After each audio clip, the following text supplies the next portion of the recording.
Making your way into LCS takes everything you've got.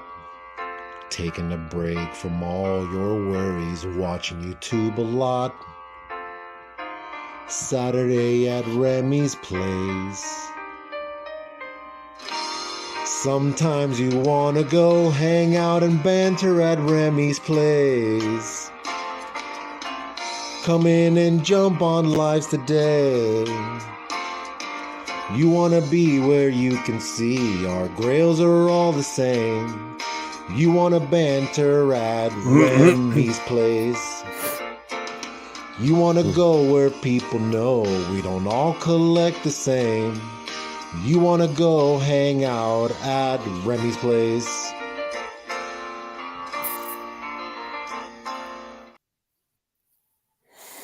What's going on, everybody? To be perfectly honest, I haven't actually heard from Remy, so I don't actually know whether he's going to be joining us, whether he's okay or not. I know Rob's doing his big cookout thing that he does every single year for family and friends and things like that. I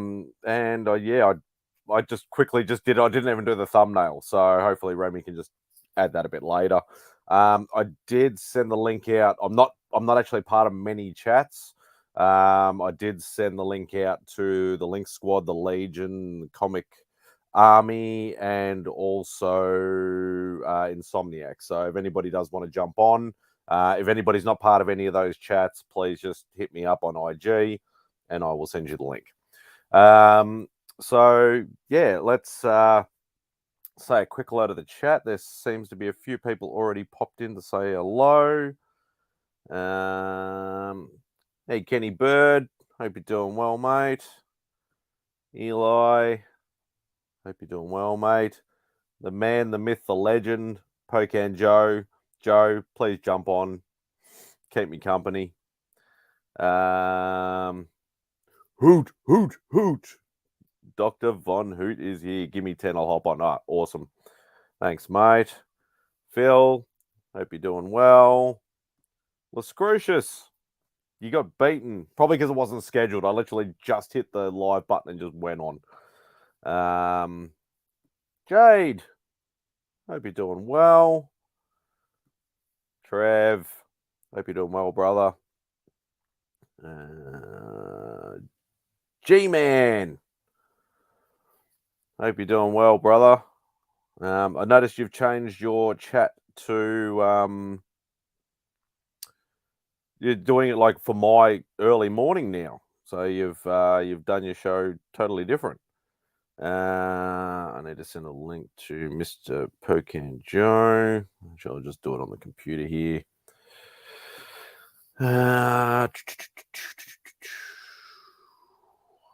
Where are we? Where are we?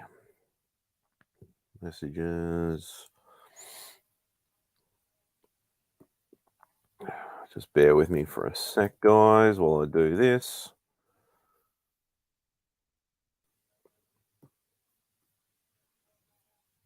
No, I want to send a message.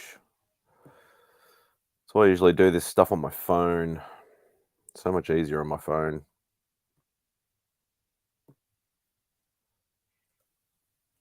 There we go. Hopefully that worked all right. Chat has jumped on me a bit. I've sent the link, Joe. Everybody's saying hello to everybody. Saying hello to me. Yeah. I noticed, like, for me, it was usually Sundays at 5 p.m., but now it's like 5 or 6 o'clock in the morning or something. So, hey, Pops. Hope you're doing well, mate. That's caught up. The man, the myth, the legend. Hey, what's going on, man? Thank you for keeping me company. I'm not good at running live streams by myself. Oh, no problem. I was just sitting here. just chilling. Yeah. I was going to do some paperwork, but it's paperwork. Nobody wants to do that. Who wants to fucking do paperwork? Oh, yeah. I don't know what happened. I was keeping an eye on Remy's channel. I had a look at his IG. There was no link, no nothing. I was like screw it. I'm just gonna go live straight away. Yeah, I'm sure he'll appreciate it. So hopefully we Got to go. keep the banter alive. Remy's place. That's exactly right. That's exactly right. So what have you been causing trouble again, or? No, I've been working on this project, and all day today has been one disaster after another in the Evil Lair. People don't know when you watch an Evil Lair project, it is heavily edited. Hey, Mastodon. Oh, God. And that's probably why I can never really do anything like that. Like even my slab cracking videos, like I've only done 2. It's literally just hit the record button and record it as it happens. So if I fuck up, I fuck up. Yeah. If not, you get everything. Yeah. These are a little different. So a lot of people already, we're making a sword in the Evil Lair. Yeah. And it's an I extremely, know which one you're talking about. it's extremely intricate because I'm making each one of the pieces to the hilt, handle, and everything as a separate piece. And then we're going to piecemeal it all together. And so that means we've been doing a lot of lost wax technique. You know, you build a silicone, make wax, and put that in a plaster, and then you cook that on fire, and then you melt everything out, and then you pour the metal into it. And it is just one disaster after it's been burning out on me. I burned my big toe today. So it's been a lot of fun.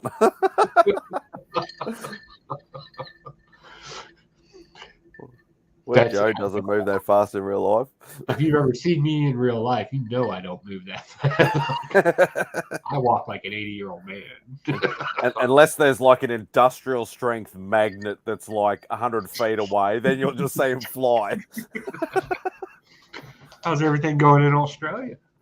Yeah, it's Sunday. Well, actually, it's still morning. Sunday morning. It's been a shit week at work, but you know, we all say that at some stage. Yeah.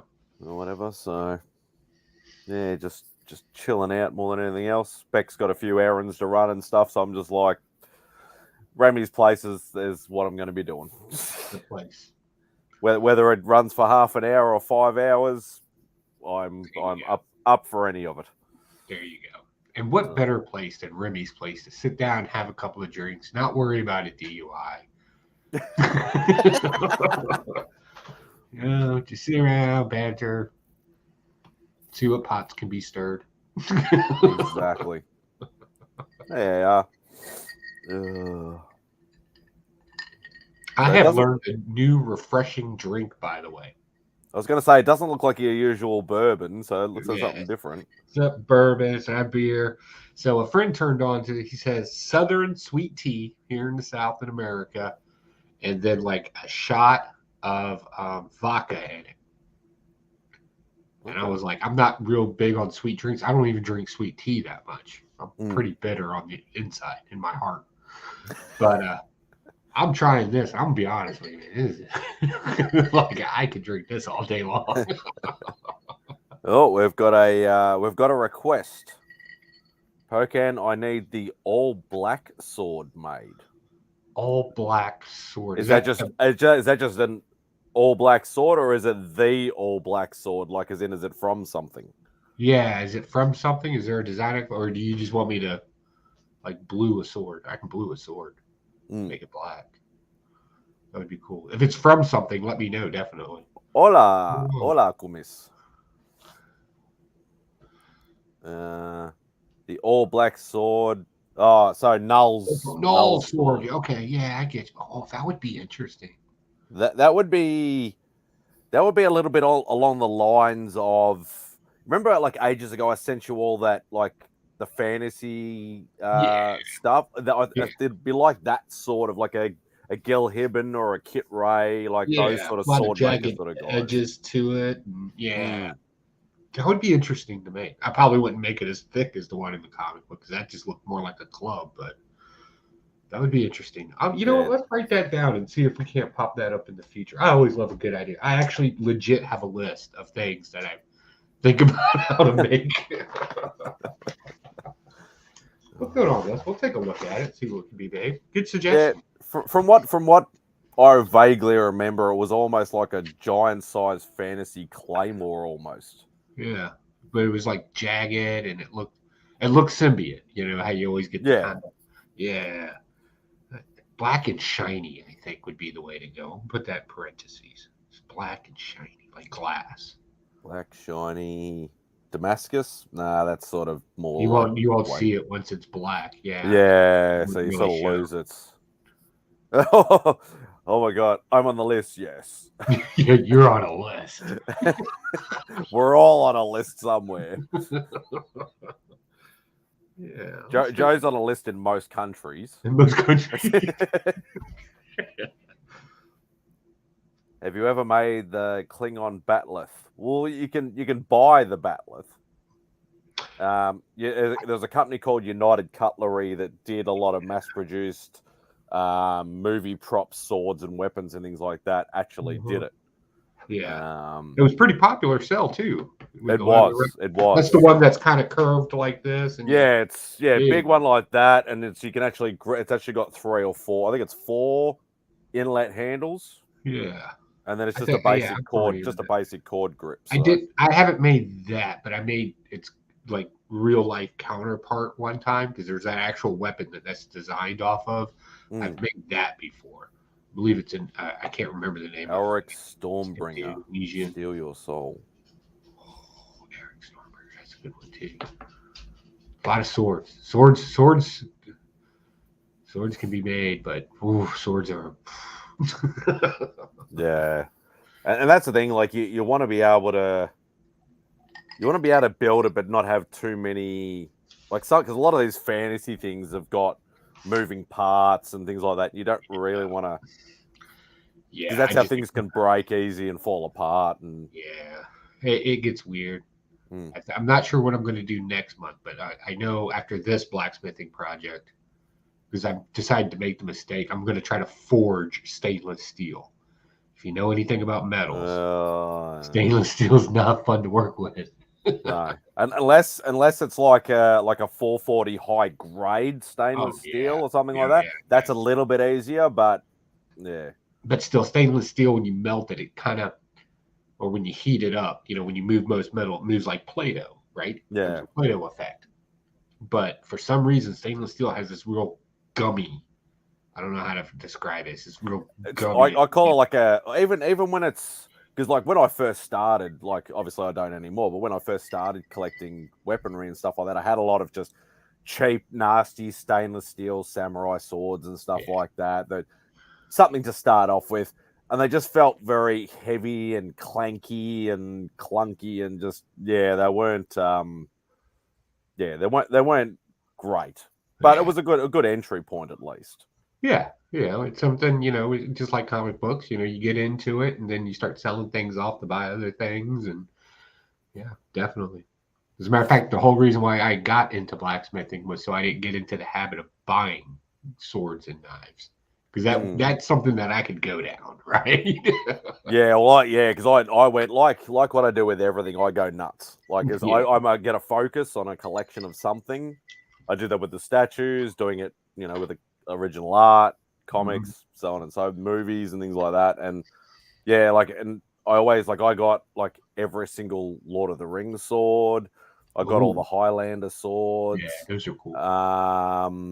Even the Kurgan sword, which was the big sort of broadsword, but had the 2 spikes. Yeah. So it actually had a double button on either side, and that actually pop out.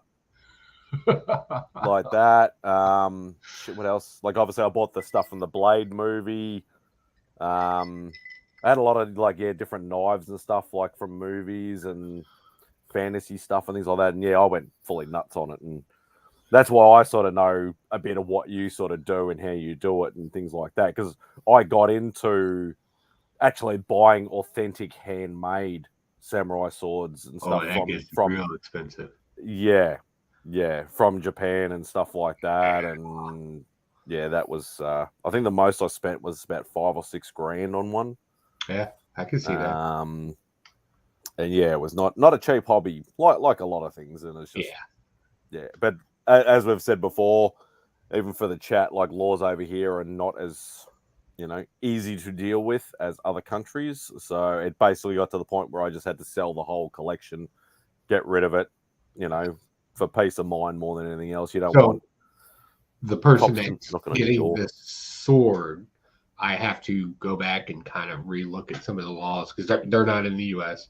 Yeah, So I know where they are. Yeah, and they have strict laws there too. So what we're going to do is we're going to forge this out just like it was any other type of blade. But I think that I'm okay as long as I do not put an edge on it, nor the appearance of an edge. So no beveling, right? And I'm thinking if I put a wall plaque to it to where you can hang it, right? Now it is now decor. I think I'm reading it correctly.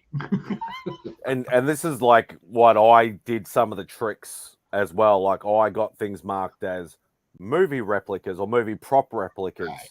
That works for some countries, but not with others. Yeah. Other people, you can try just mark it as a toy or or something like that. Yeah. It depends on the country as what you can get away with. Yeah. I'm hoping the video will help because in the video I'm going to explain why it's not a weapon. Yeah. That's right. It is literally and even if you throw in the animated or cartoon, or without giving too much away, obviously, if people haven't seen the video, that may go, oh, it must be just a kid's thing then. Yeah, that's what I'm thinking. Yeah, we'll see.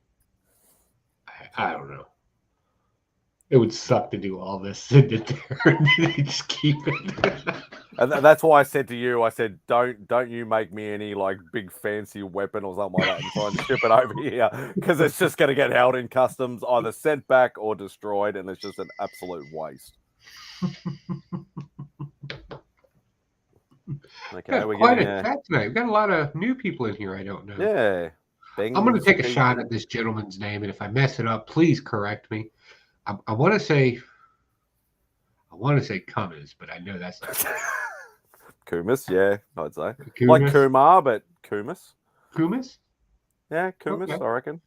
Good to see you. Thanks for coming by. And then we got I reckon the V-Rock. N is silent. That's what I'm unless it's like Najablak or it might be just Jablak or something maybe. And Mystery, I reckon. Mystery. I reckon that the middle name is a bit of a mouthful, but the first and the third is. But yeah, from Indonesia. Nice. Greetings. You should give him Brother John. Hey, Brother John, what's going on? I love that dude. Yeah, I'm actually. If it all pans out, I've actually got something in store for Brother John at one of these days. Oh, nice. There is an artist that he's quite fond of that's Australian. So, Nicole Kidman? You were close. I hear she makes candles. Isn't that Gwyneth Paltrow? Is it? Vagina scented candles or something? It's one of them weirdos. What's going on, son of Bruce? Yeah, he knows exactly what I'm talking about. Hey, Chris. So, what were your pickups this week, man? Pick up any comic books this week? No, I haven't. I don't get to the comic book shop every week. Okay. I get paid fortnightly, and for a lot of people who don't understand the concept of fortnightly, it's every 2 weeks. Yeah, people get paid every 2 weeks here too. Yeah, yeah. As soon as I say fortnightly to some Americans and Canadians, they're like, "We don't know what that means. What is a fortnight?" Yeah. Yeah. Oh, here we go. Fresh face. Hey, what's going on, Mark? No, just sitting here with a fresh face. I like it. It's clean, prepped, ready to be sat on. Which one of y'all are volunteering? And we've got a painted face. Hey. Oh yeah, for sure. Tell them I'm ask them to give me 10 minutes. No, they're my ones, are they? Oh, Evening, gentlemen. Evening. Yes. It's been too long since we've been on a stream together. I think it's only been one time. Yeah, one time. It was a while ago too. How's it going? I've been itching to get on a stream with you because we've been having like these chat conversations, but you just don't.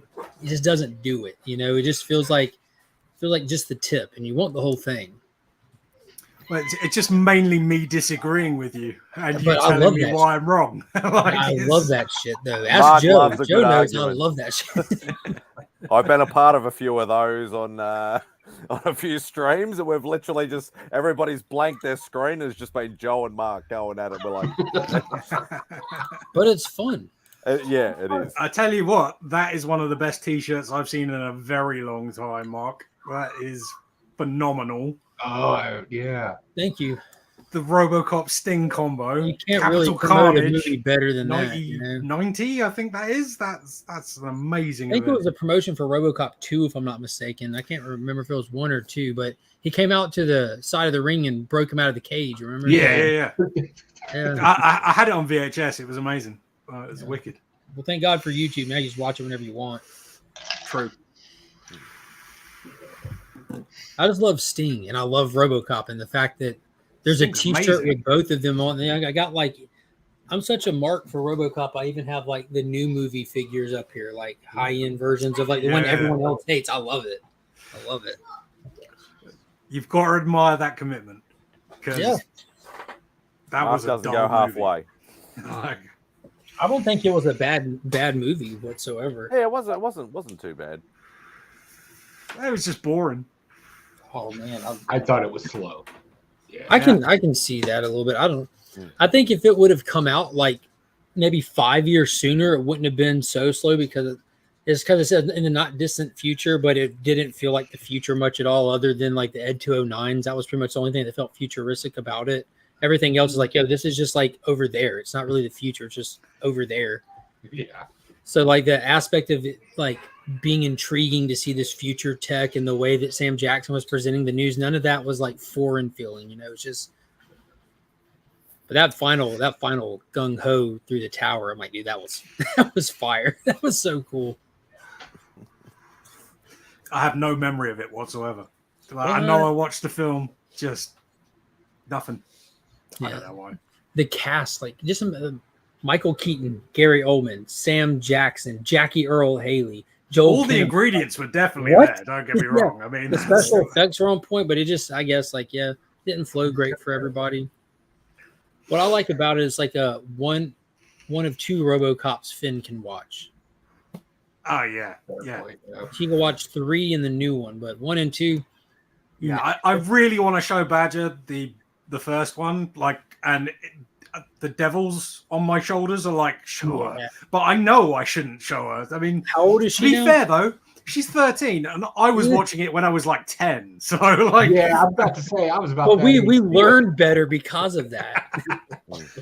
I remember the first time I saw Peter Weller death scene unedited.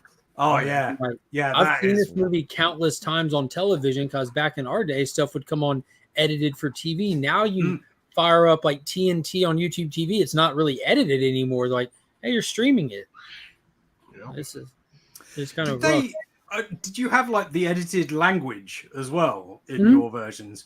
Yeah, like, they would only they they were would like take out all, the S words, the F words. You know, It just was, damn and hell was pretty much all that could fly. instead of motherfucker, it was gosh darn melon farmers in the version that we had. We never got melon farmers. Yeah, but, they would normally just, there would be some stuff that dubs over and some stuff it would just like quiet it out, you know. Right. Yeah, bleep it Okay. out. I'm not bleeping. You might would just get all these mothers, and then that's like they would dub the word mothers kind of thing or different stuff.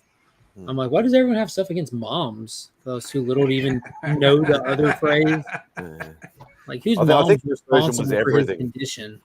It was R rated over here, so we got everything.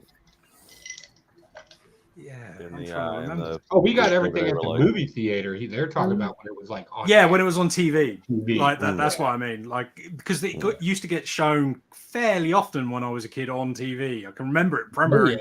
I can remember sitting at the top of my parents' stairs whilst they watched it, being like, and they were like, go to bed.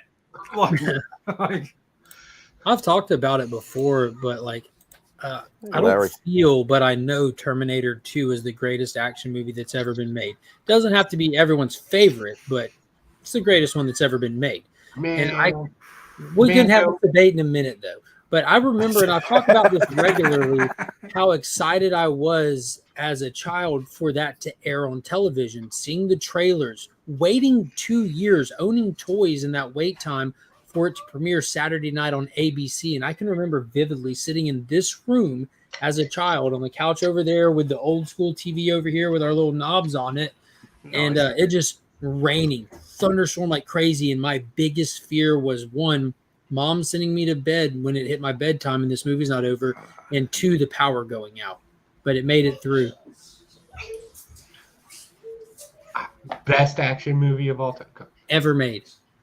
Commando. Have you not seen Commando? Are you kidding me? I have Commando. I love Arnold. I'm an Arnold enthusiast, but Commando. That had everything. Oh, I'm not. But that's not a better action movie than Terminator 2. Yeah. I'm not. I think it has more action. It definitely has more action. Bennett. I've always found that let off some steam, Bennett. I can make an argument for three movies being the greatest action movie of all time, and none of them have Arnold in. So it's what's your three? My three are Hard Target with Van Damme. Yeah. Isn't that where he punched out the snake? Yeah. Yes, you see, you said it all there. He punches out a snake. He literally holds a block of wood that's on fire.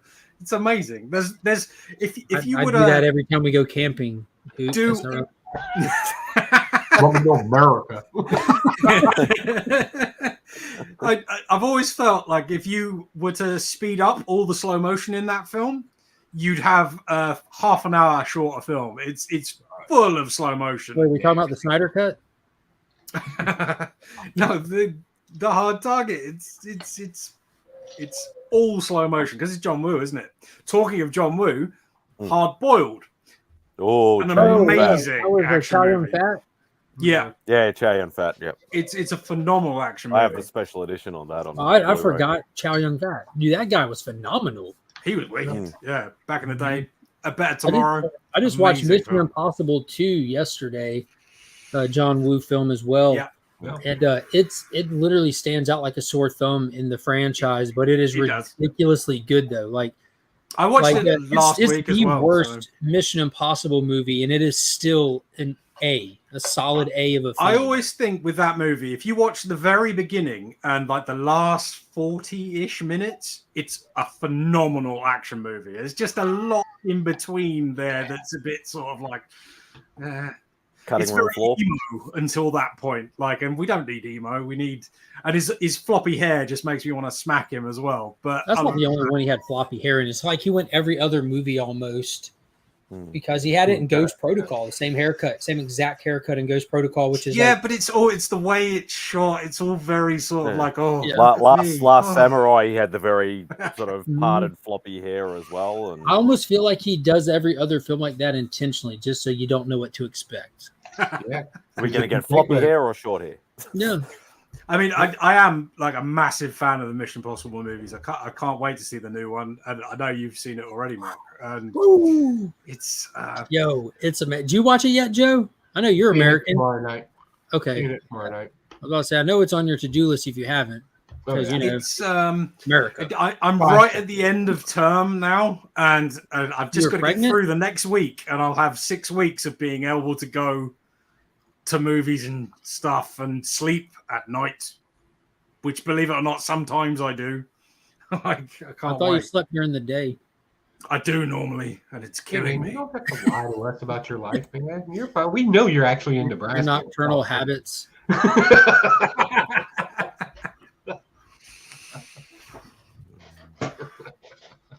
There's a good argument for Die Hard as well. You said you had Die Hard action movies. A classic. I'm actually quite interested you actually put a Van Damme movie in there though, but it's a still good choice. I think Hard Target is really underrated, and it as an action movie, it really, really works. But y'all honestly, like, again, like, I don't think like preference necessarily comes into play or taste comes into play. Sometimes facts be facts. You know what I mean? Like drinking motor oil is bad for you. Some idiot out there might like the taste. You know what I mean? But I honestly think that Terminator 2, by every metric that you can come up with, is the greatest action movie ever made. Especially, like, I mean, you have to put it in context of when it was made and everything, and you watch it today, and like, it just still holds up. And talking about a full story, Like, Yeah. just, I've never seen an action movie tell a story in that depth and build on what came before. It had to build on a flawless movie. Yeah. Terminator Dude. 1 is a flawless movie. Die Hard is a flawless movie, you know, but Terminator 2 did it. They My took thing it. about Terminator 2 that really has always intrigued me is the idea of seeing the movie and not know that Arnold is the good guy in it, which I didn't do. I knew he was the good guy beforehand, I'm pretty sure. And like, I wish I could have had that experience of being like, the Terminator from the first one is actually the good guy, because I think it would have blown my mind. Like, Yeah, Arnold didn't want to do it initially. He told James, "No, why would we do another one?" He's like, "I got an idea. This time you're the good guy." He's like, "What?" He's like, "Yeah, you don't have to kill nobody." He's like, "I'm not doing it." Like, what do you mean? I'm not going to be a Terminator, not kill people. He's like, "But you're a good guy." He's like, "I got to shoot people. How about I shoot him in the leg?" He's like, "All right," and that's how that got written into it. It's like he'll live, just going around shooting everybody in the leg.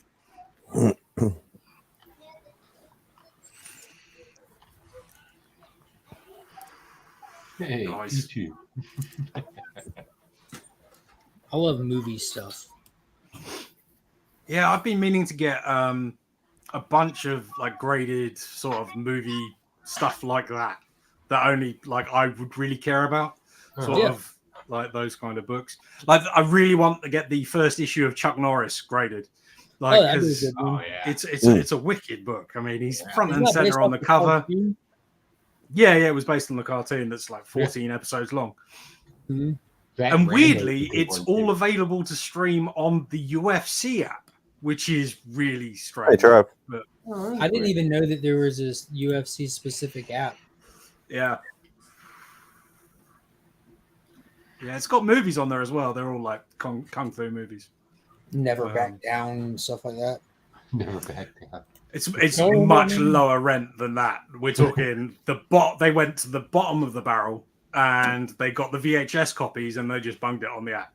Oh Like, wow! which They're is not great. paying. Like, They're not they're paying fun. nothing. Yeah, very cheap. I'm surprised no one's mentioned Predator yet or Aliens. I was waiting for you to mention Predator. Yeah, Actually, I was- Predator, there's a good argument for. It's Aliens.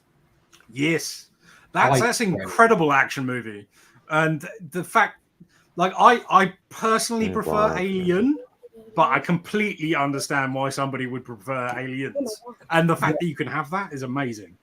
And I like how with that franchise, I think that's what got me into like liking movie franchise stuff so much, because I grew up like we didn't have these big, massive superhero universes. We had Alien, we had Terminator, we had Predator, we had RoboCop. That was like the closest thing in my mind to comic book movie stuff, really. And they were franchises. You can look forward to another one and stuff, right? We had some of the greatest horror characters: Jason, Freddy, Michael Yeah. Myers. Like, And we had even that before stuff. then, yeah, and Yeah. even before then, they were still rocking Universal Monster stuff, which I'm a huge fan of as well. Oh, I yeah. just come from a Yeah. nerdy dad, so it was. And Jaws? Are you kidding me? The first time I saw Jaws was in 3D. I thought Yo. they came after me. When you go back and watch that, I love watching it in 2D and watching like the just completely still shark at the end, just coming at the little observation thing. And then I couldn't imagine how was like so great awesome that would have 3D. been. Did any of y'all watch Friday the 13th 3D back in? Oh, yeah. Oh, yeah. yeah. How was that Amazing. one? It's fantastic because it's all Yeah. sticky outy, like the Well, all the that's effects. sticky are out. designed Good technical term. I have the box set that came with like the hockey mask, and I even got Warren Gillette, Potato Sack Jason to sign it and everything. Nice. But it comes with the 3D glasses and a 3D version. I've watched it like on my old TV, but I haven't tried putting it in on this new bigger TV. I bet that would have been fun. Oh, yeah. Old And they did 3D. Freddy 6. It was only like the last 10 minutes or whatever like that. That was yeah, and that was all in the 3D. the red and blue, wasn't it? Yeah. When they were in the cinemas, I'm pretty sure. Whereas, like when Jason 3D, not Jason 3D, Friday the 13th 3D, that was proper sort of. Yeah. The digital. Yeah. Old school 3D, man. That was the way to go, man. I'll tell you one that was a modern 3D one that was really fun. It was My Bloody Valentine remake. Oh yeah, that's good. Oh, yeah. Yeah, in 3D particularly. Was That that the one with works. Jensen Ackles? I don't remember who played him. It's one of those kind of guys. Yeah, it's one of the two Supernatural boys was in it. Yeah. And Piranha 3D. That was really, Piranha really 3D well was done. fun. Wicked. They're like, let's just make a yuck you fest out of this. When her hair got caught in the prop at the end, and I like Piranha 3 Double D as well. That was a little silly for me, but like it worked. Like I watched it. It was a good updated thing because like the original Piranha was a Roger Corman flick, which was like to compete with like his competition of Jaws. Like they're in the river now, they're in the water park thing. And then the second one, Piranha the Spawning, was James Cameron's first directed movie. Yeah, that's remarkably good. I've been to America one time. You should come and I was 11 and I saw that movie on TV whilst I was there. Like I think it was the Burbs and with Tom Hanks. Yeah, Tom Hanks. I love that. Oh, movie. that's going back. Spawn 2, not Spawn 2. I missed that one. Piranha 2, The Spawning. Oh yeah. And there was another one as well. I distinctly remember watching in the hotel room, and it was amazing because I shouldn't have been watching those movies. I was 11. Yeah, I'm a massive Roger. Welcome to America. The other thing was, in the hotel you could go downstairs and there were free donuts, which I loved. Yeah, welcome to America. You don't get donuts for breakfast here. That doesn't happen, especially not free ones. Yeah, when do y'all eat them? Well, I eat them whenever the rest of the humanly possible.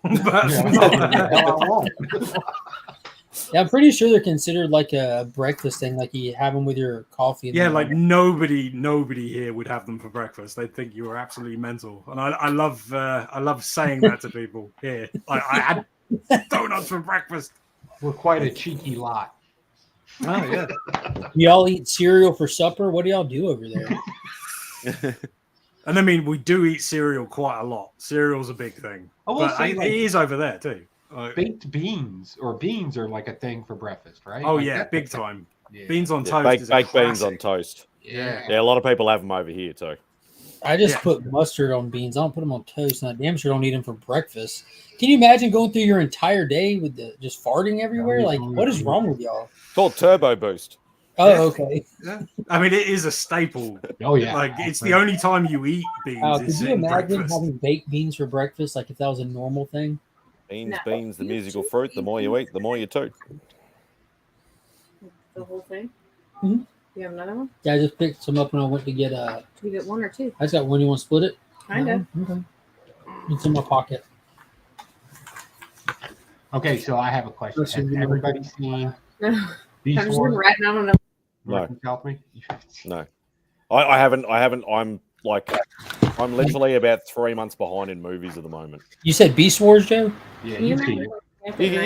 You can say stuff. I don't. Okay, you can cool. Say stuff. So, In the middle of the night to that mask. how badly do we need the G.I. Joe Transformer crossover as a movie? 100. It's got to happen now. I mean, they said it practically. Like, Yeah, like I didn't know I cared so much to the end of that movie. I'm like, let's go. Like, of course, I would love another G.I. Joe movie. I went back and reread the comic, the entire series, that entire run I reread. Honestly, I sort of expected that ending, which is sort of took away from it for me because I really thought it was going to be G.I. Joe, but I wanted it to be Mask. And because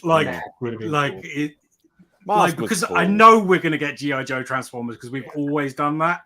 Yeah. Just want a little bit more to it. Like, give me. I hope Hasbro. I'm greedy. I want all the cartoon franchises together. I think that's kind of the plan with Hasbro. I think they're kind of looking more at reviving Mask and Silverhawks and stuff like that, which would just be ingenious. Was Centurions Hasbro as well? Centurions. No, it was different. There's only 3 of them, anyways, right? I don't know. Actually, that's interesting. I want to say that was Kenner, but like Hasbro bought Kenner, so I think it might have been Kenner in the original days, I thought possibly. It was Mattel, but I could be wrong. Yeah, I thought that they had a great actor being the little advocate for G.I. Joe as well, and the way he carried himself. He's like, yeah, I guess Peru is nice this time of year. Like, wait, I didn't say Peru. He's like, really? It's so good. I like that Noah didn't dime him out, not once. He's No he's way. like, I don't know what you're talking about. He said, good answer. Yes. Like all the little details were in there. Yeah. Wait, That was you up before I go? great. Oh yeah. Yeah, so the toy line was Kenner. So in Was- theory, Hasbro do have Centurions. I'd be well up Yeah. for that. They were awesome. There were so many awesome franchises in the early to mid 80s Oh, and yeah. even late 80s.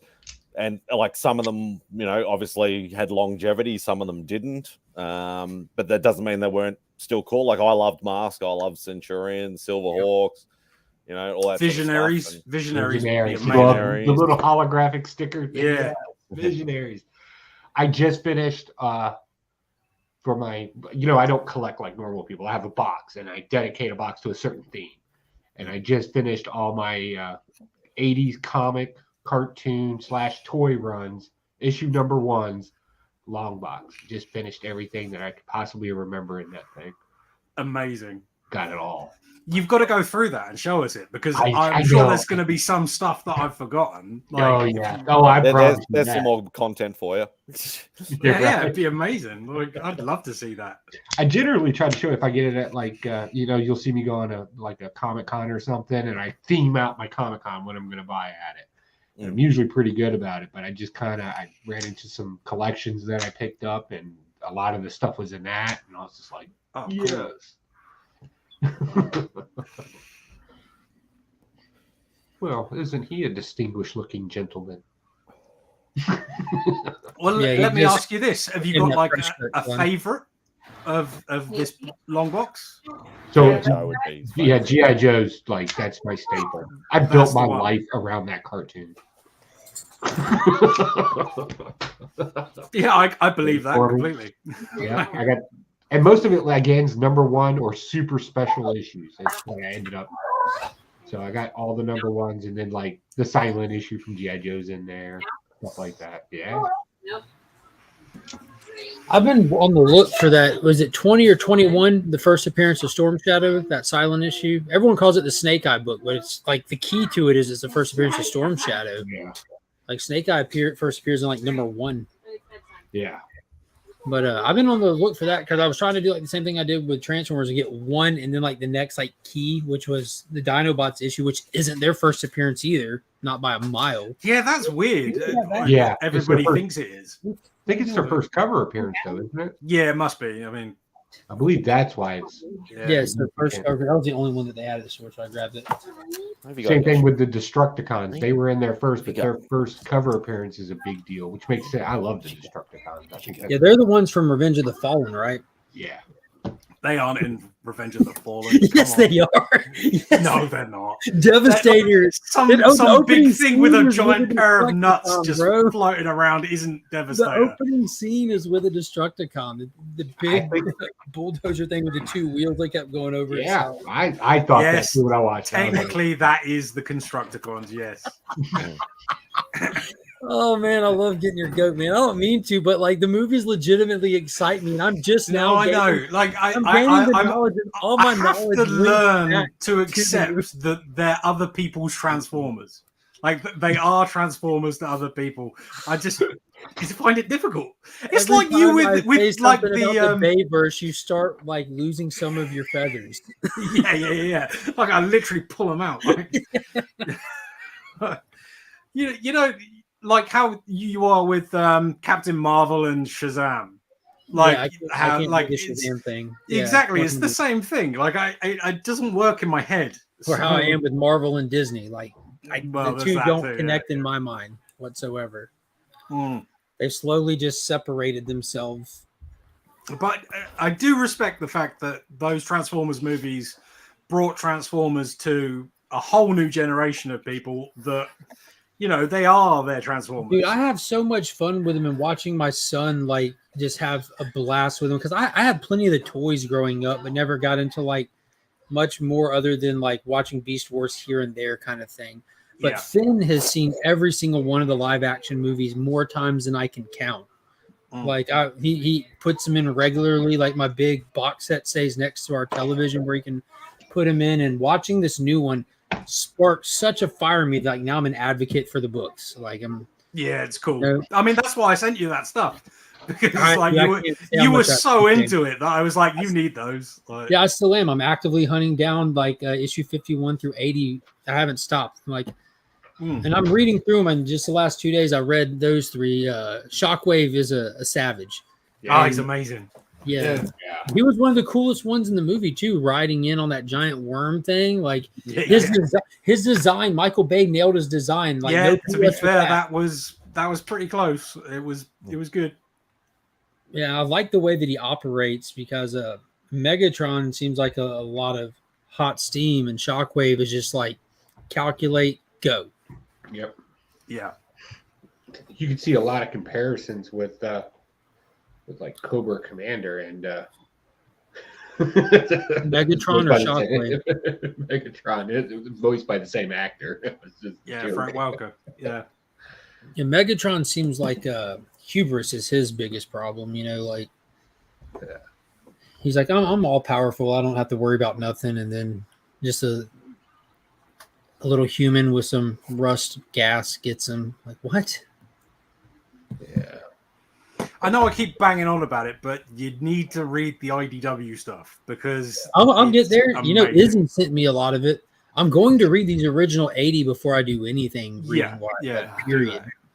And I've already got Headmasters. I've already haven't shared it yet, but I picked this up. So when I went to my honey hole, I picked up all the floppies that they had in the run that I needed. I left behind 2 miniseries. I went back to get Finn some toys, and I picked up Headmasters. Went back yesterday or Friday, picked up some stuff, and I picked up the movie adaptation. Yeah, cool. That. So I figured if I won't watch the movie, I'm more likely to read the movie. Yeah. Still one of my favorite memories as a kid was going to see that Transformers movie like 5 times at the cinemas. I absolutely loved it. I wish I'd seen that at the cinema. I didn't see it until VHS. I mean, I was still a kid, but you know, it would have been amazing in the theater. I absolutely loved it. Yeah. And even the soundtrack was just so iconically 80s, but it absolutely rocks though. Stan Bush is the man. Stan Bush actually did a lot of stuff. He did a lot of stuff for. He did a lot of the music for Van Damme's Kickboxer too. Mm-hmm. Yeah, and Rocky IV as well. Well, Vince DiCola did the scores for both of them, but one of the songs was originally for Rocky IV, but they didn't use it. I can't remember which one. I think it might have been The Touch. I'm not sure. But yeah. Well, I'm kind of happy it didn't because I can't imagine you got The Touch in a Rocky IV movie. Yeah, true. Yeah. You're like, no, this is Transformers. What are you doing? It's an amazing score. I can remember buying the vinyl in like a secondhand shop when I was about 13, 14, and just feeling like I'd hit the jackpot for it. Because you didn't get vinyl back then. Like, it was gone. Yeah. Amazing stuff. Oh, I love that soundtrack. I love that movie. I mean, it's wonderful. And you had that guy, the Ninja Funk guy that was talking about the fact that he had like one of the cells that was a reach around thing. Reach around, that sounds wrong. Reach around. There we go. Now we're talking. Now, Marty. Mark, if you're talking about it, you're on mute. I said, yeah, if you give him a reach around, he'll give you a free comic at his wedding or something. I can't remember the details, but when you took him to task about that, I just popped so hard. That was amazing. In all sincerity, I hate the fact that I missed a piece of that, but I had to step away. My daughter just bought her first car that day, and she was on the way before we started streaming to come show me the car, and me and Finn went riding around with her and stuff. Nice. But dude, I was ready to ask him all kinds of questions. Yeah, I could tell you pounced on him when he said something that was even vaguely like out of line, which I enjoyed very much. It tickled me. But he has an original animation cell painting from Transformers the movie, which is nuts. Wow. Like a full whole. At the end of the movie, when Unicron's head is spinning, he was talking about it. Whoa, Like that whoa, must have whoa, cost whoa. hundreds. Spoilers. No, he said he paid $5,000. Yeah, I mean thousands. Yeah. Which, Oh. if you think about it now, like something like that, like because I have a few animation cells, Yeah. and like that thing now would be five. Oh, crazy money. The seller originally wanted $10,000, but he knew the guy and he worked him down with for years over it. Mm. So that was like the "I love you, bro" price. Even then, still 5 stacks. You know. Yeah. It would be way more than 10,000. That'd be easily $30,000, $40,000, $50,000 piece, maybe more now. Easily, like animation cells they don't increase like they do increase, but not ridiculously. And this isn't a small piece. This is like huge. It's like a full one sheet. Yeah, it's different. Yeah, but it's not just that. It's the painted background, which is the hardest thing to get. Is the painted background, and that's insane. Like, I've got a couple of painted backgrounds with from He-Man, and the difference in value. Yeah, that's the one. Frank Langella is fantastic. He is. There's no question about that. Don't even get me started on Evelyn. Ooh, wee. I love that movie. Yeah, it's a great movie. I really like it. I always loved that movie. It always sort of annoyed me that they didn't have all the characters for any reason, but like I love that movie. It's great. I don't know. You can hear those 3 tones in your head. Just Gwildor. Gwildor. I'll never forget. I had to, after we watched that movie, we got home. My mom had to wash my mouth out with soap because when they brought it out, I was expecting to see Orca. But I was young when I watched this movie, right? And then when they brought out this character, I literally went, "Who the fuck is that?" And then you looked at your mom in slow motion. Oh, my mom and my dad both looked at me and they're like, "After the movie, we're gonna." My thing was, why didn't they just call him Orko? Yeah, like, call him Orko. Like he's that character. Like, was it that hard to get an oversized T-shirt and a big floppy hat and make the thing walk around? They did have a lot of characters though. You had Man in Arms, Tila. You had Beastman. Who was the dude with the blades? I don't know. He wasn't from the cartoon. He was. No, he wasn't from the cartoon. Yeah, he was cool though. It was a new edition. Yeah. And then the guy with the eye patch, another one. That's what I'm talking about with the sword. Yeah. I thought you were talking about the laser or the lizard guy. That was just another made up character too. They're all made up everywhere, just so you know. No, some of them are real, sir. Skeletor is definitely real, and according to him, he'll be back. Yeah. Also, that was one of the first after credit scenes. That was awesome. I love that. Yeah. Just popped up. I'll be back. No, you won't. Not until Superman returns. Fair.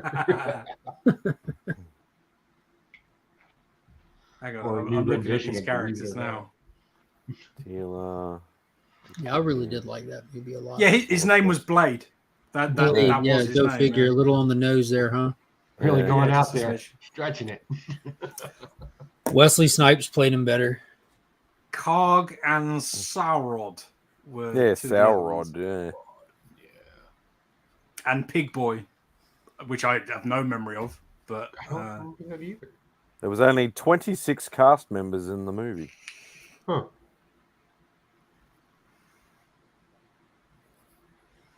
Got a lot of action in the chat. We got Pleager Street. He says, "Hoot looking slick." Congratulations. Blake Comics jumped in. Blade guy and Snake Face guy were just new. Let's see here. Hulk Collector. He had the hots for Evil Lynn. I can't imagine who didn't. That's fair. Yeah, Meg Foster with those trippy eyes of hers. Mm-hmm. Oh, yeah. Of course it was. Yeah, she had those kind of crystal blue, like meth colored eyes.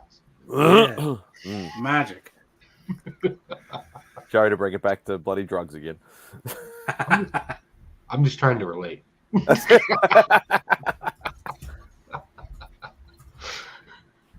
God.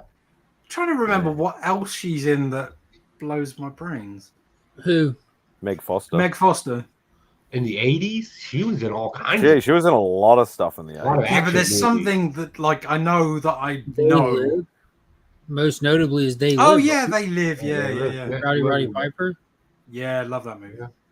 And Oh, when she got older, Blind when she Fury got as well. older, yeah, when she got older and all leather skinny and shit, Rob Zombie started using her in his films. Yeah, that's true. Which I love me some Rob Zombie.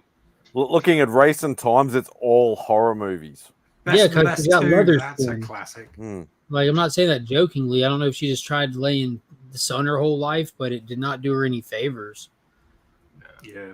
She was the voice of Mother Mayhem in the animated Judas Contract, Teen Titans DC Oh, That's movie. pretty cool.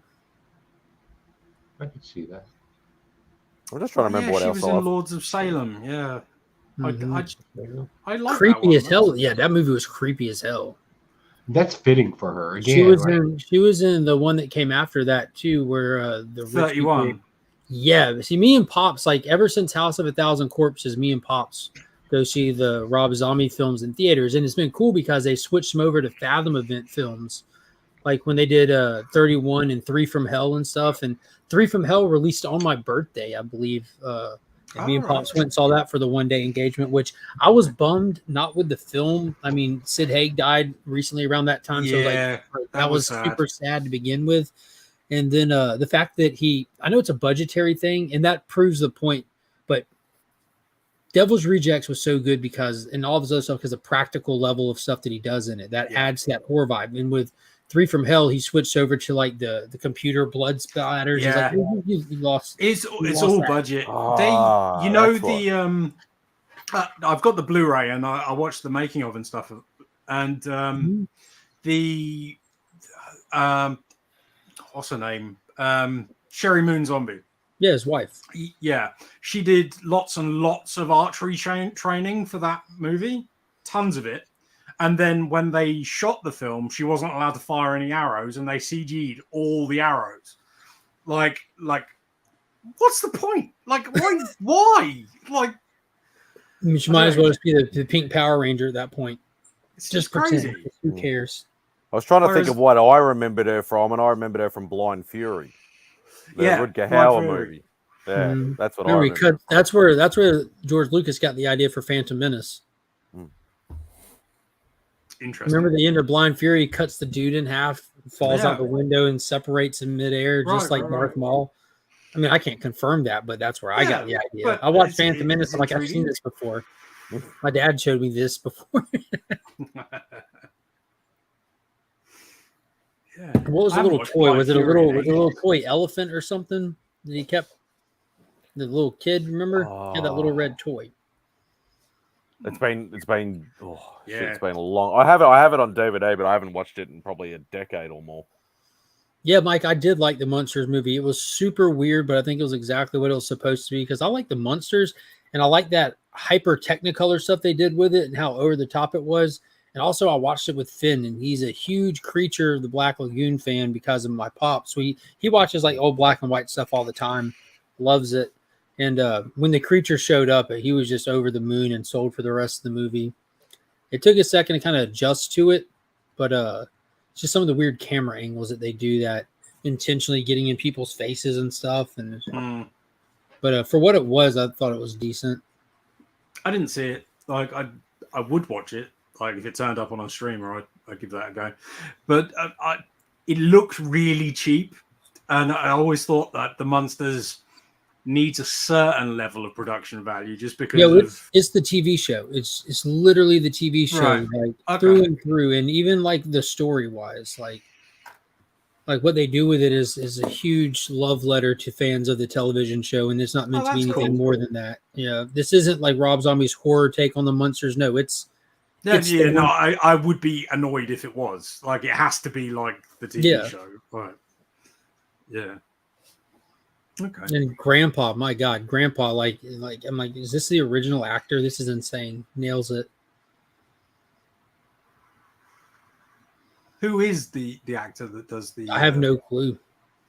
That's interesting. Yeah, the only one I know is was it Lilith? Lillian was his wife. That was the only one that I could recognize outside of makeup and stuff. Right. Mm-hmm. That was a lot really kind of pretty cool. Yeah, no, I really like Rob Zombie's movies, which isn't necessarily a popular opinion, but the particularly House of a Thousand Corpses and Devil's Rejects just Devil's Rejects is an American horror masterpiece. yeah, it's tremendous. And I think one of the most like tense moments I've ever had in a theater was watching House of a Thousand Corpses when Walton Goggins is on his knees in front of the gun on the property, and it's just dead silent for like a solid real life 20 seconds. And it feels like you're there for an eternity before they pull that trigger. You're like, oh my God. Yeah. The thing about the Devil's Rejects that I really sort of admire is the subversion of you're taking like horrible characters, but by the end, you're on their side, which is it puts you in that position effectively. It's kind of like Natural Born Killers. Now that you mentioned, yeah, it's pretty similar. Man, I don't think I ever rooted for them in Natural Born Killers. At the end, it was like, really, you got to go out like that? No. I think what did it for Devil's Rejects so well was the fact that you had someone just as crazy as them coming after them. You know what I mean? Yeah. And a cameo by Diamond Dallas Page. So yeah, couldn't get better than that. You know, even though I like that movie, God, Diamond Dallas Page, he's just. I've seen him in a couple of other things here recently that I'm going back and watching. There's like a superhero one. It's on Netflix or something. It's some generic CG movie. Yeah, I know what you're talking about. Yeah. Yeah. He's not a good actor. No. He's not a good actor. Unless it's wrestling. Like, I liked him in wrestling, but. Yeah. Yeah, it was fantastic in WCW. Yeah, he really was. Yeah. He was like the modern day son of a plumber kind of thing, just out there, just the everyman in his blue jeans and stuff, just with his perm. His hair is majestic in the WCW run. Some brilliant. Yeah, that soul glow mixed up in there. Good Lord. Mm-hmm. Oh, man. So what do you guys think about Skybound getting the Universal Monsters license? I saw that. Tinian's got a 4-issue Dracula coming, right? I can't wait for it. I'm there. Like, give it to me. Like, just because they've got the license, they can use the likeness rights for all the characters in the books. It'll be amazing. As long as a good artist is on it, I'm sure it'll be fine. Yeah, I mean that's a good point. Like, yeah, that would be interesting. I'll be happy to read that. Have you all noticed something in the trend in comic books has kind of shifted? Everything's kind of going more to a horror type theme in some way, shape, or form here recently. Yeah, Night Terrors at DC. Before that, it was Lazarus Planet. Before that, it was Dark Crisis. So DC specifically, you have the Fall of X-Men stuff. Yeah. There's something coming up with X-Men called Unforgiven that I got a variant for that they're like vampire looking on the cover. Yeah, that's supposed to be more horror now too. Yeah, I think a lot of the indie stuff sort of skews horror quite a lot. Yeah, so, a lot of horror there too. Yeah. It wouldn't shock me if Marvel went down that route as well. Thinking about it, like with their monsters as well, more monster stuff, like the Hulk. I mean, when the Hulk is gonna be big. And that will lead to more monster-y stuff because that is big. Like that. But then also the Spider-Man issue where they killed Kamala Khan. That was technically horror too. I won't lie to you, I didn't read it, but I don't blame you. You didn't miss it. It wasn't good horror. It was just horror. It wasn't that good. Yeah, but monster horror, dream horror, a lot of cool horror come out, which is good. I think we should have those kind of ebbs and flows in those kind of trends. Well, it suits me. I mean, yeah, that's nice. but I don't know about everybody else. I like monsters too. I'm kind of with Evils. I like more of the monster horror stuff than I like anything else, but I am enjoying night terrors at the same time. So, I mean, with the exception of Werewolf by Night, they haven't really done monsters in the MCU or really in DC. So maybe like we'll start getting that in the future. I don't know. yeah, Ghost Rider's been heavily horror with this entire run that they're on right now. yeah, Like hardcore horror compared to just supernatural. It's actually horror. yeah. Right. Frankenstein, Punisher did that whole like possessed by the demon thing. Yeah. See, I don't consider that one horror. I like I'm Well, having if a you hard. consider Kamala Khan dying horror, I mean, that's got to Well, be. no, the Spider-Man run for it with the demon and all that stuff. That I kind of saw, but again, I didn't say it was good horror, right? It It was horrible, is what you're saying. was horrible. Trying to be scary with the Yeah. Bernstein Bears or some shit like that. Yeah.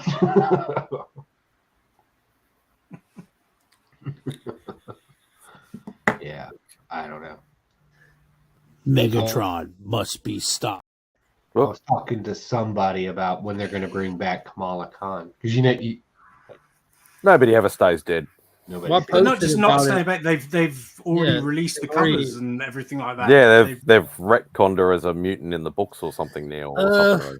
So yes and no. They're not taking away her inhuman heritage.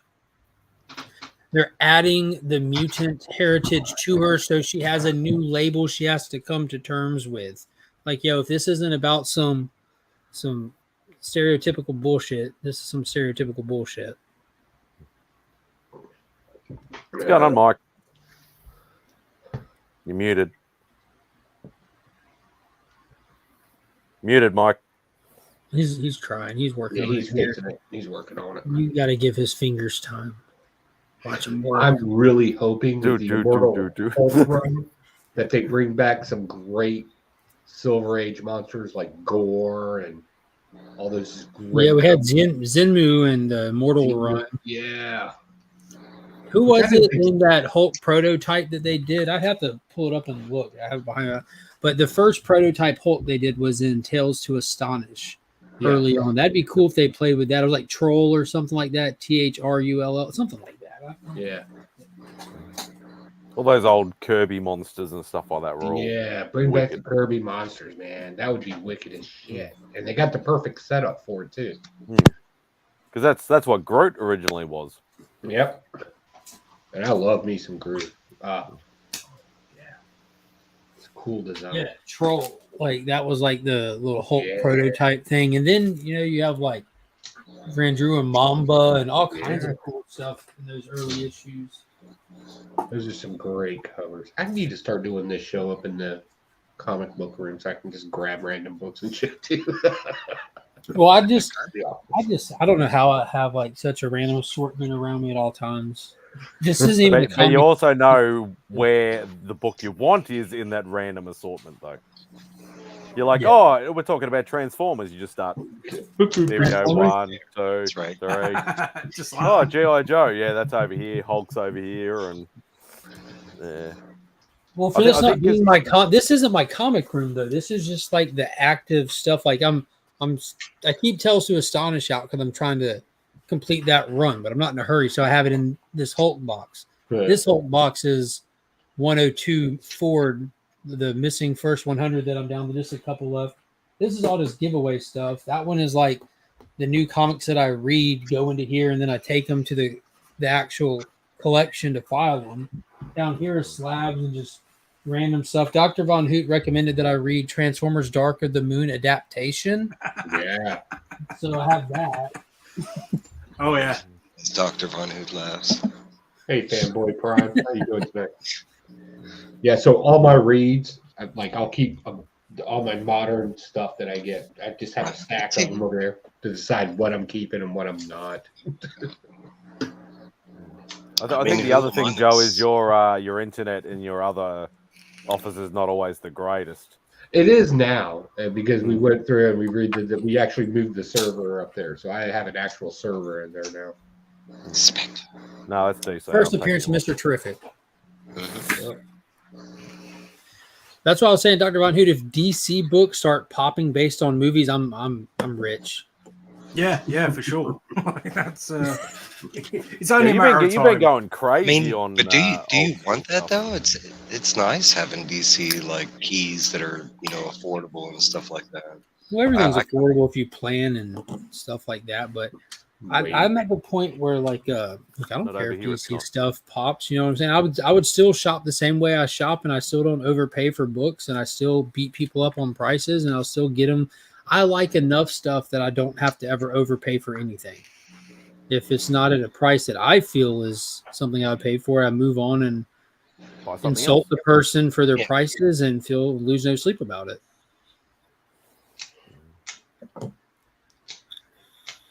Also have fantastic resources close by to me. Like I get all kinds of stuff just in person locally.